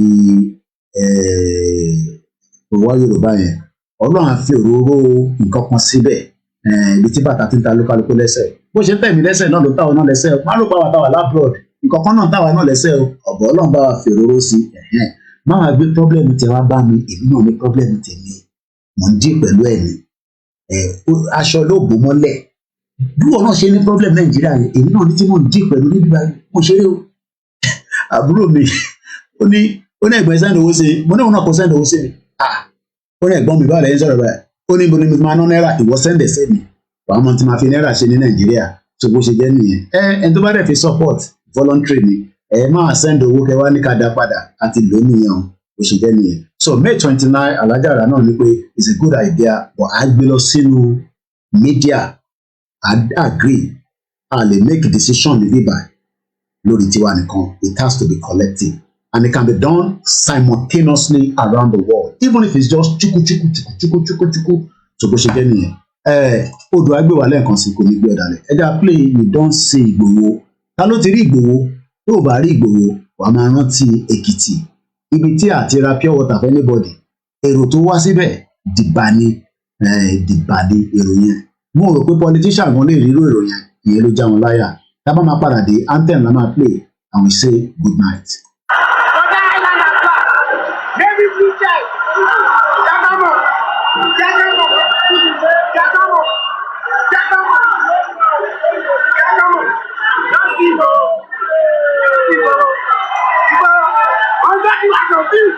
The love is too much. The love is too much. Mo kí our grace. Mo kí gbogbo ọba. Àǹtí mi tẹ́mi mo kí yín o. Mo kí ọmọ ọba cabbage. Mo kí mo dá kíní ọdúnrún mi. Mo kí àwọn èèyàn nínú. Ìyá mi bí ó tí àmì pé mo kí yín. Adékúnlé plenty and everyone of you amicably Adéwálé Lewis Adékẹ́mi Olórí mi fi kẹ̀kẹ́ ní dárúkọ yín náà. Fred. Thank you so much. All hail Biafra. All of our team at the council. Then June 12 is gone with a liberty. Orílẹ̀-èdè. Shalom. Bakers. Kúnlé Bakers. Ìgbàgbọ́. Àti bẹ́ẹ̀rù gbòsàgbòsà gbòòsà ká ṣiṣẹ́ ọwọ́ ayọ̀ la máa sùn ọjọ́ ìlàgbára lẹ́yìn ká ṣiṣẹ́ ìṣọ̀kan la máa fi ṣe gbogbo ẹ̀fẹ̀ sálẹ̀ padà wálé Azeez Miami Mr. Taiwo Adéoyè Ọlánìwájú Taiwo mọ́mọ́ bí ìjọ ọ̀bẹ́ mi. Mr. David BC, thank you so much, everybody. Yawa Rose Venture, Mr. Damilare Mukini, Daniel Mukini, Mommy Dúpẹ́ Làwà Mukini, Auntie Mamadada Yabo Lubuni, my mommy Sarah Oyolowo, Muki Yawa First Bank, Yama Okuta Lisa ló máa ń pè ní First Bank, First Bank wà láàrin rẹ̀. So that's all about we can go tonight. Thank you so much. Shalom. A lè tó pàdé lórí Twitter ẹ̀hẹ́ wá ti wà lórí bed. Ilé máa lè sùn but a gbọ́dọ̀ close eléyìí. Ìyàwó mi kan ti fún mi signal pé bàbá ilẹ̀ ti ṣú náà kò ti sùn. Ó dàrọ̀ bye for now. Alájàrà kò ní bàjẹ́ fún yín ṣe gan fúnfẹ̀. Thank you so much. A máa darapọ̀ mọ́ láìpẹ́ ìpadà fún mi ní more time. Ó dàrọ̀ bye for now.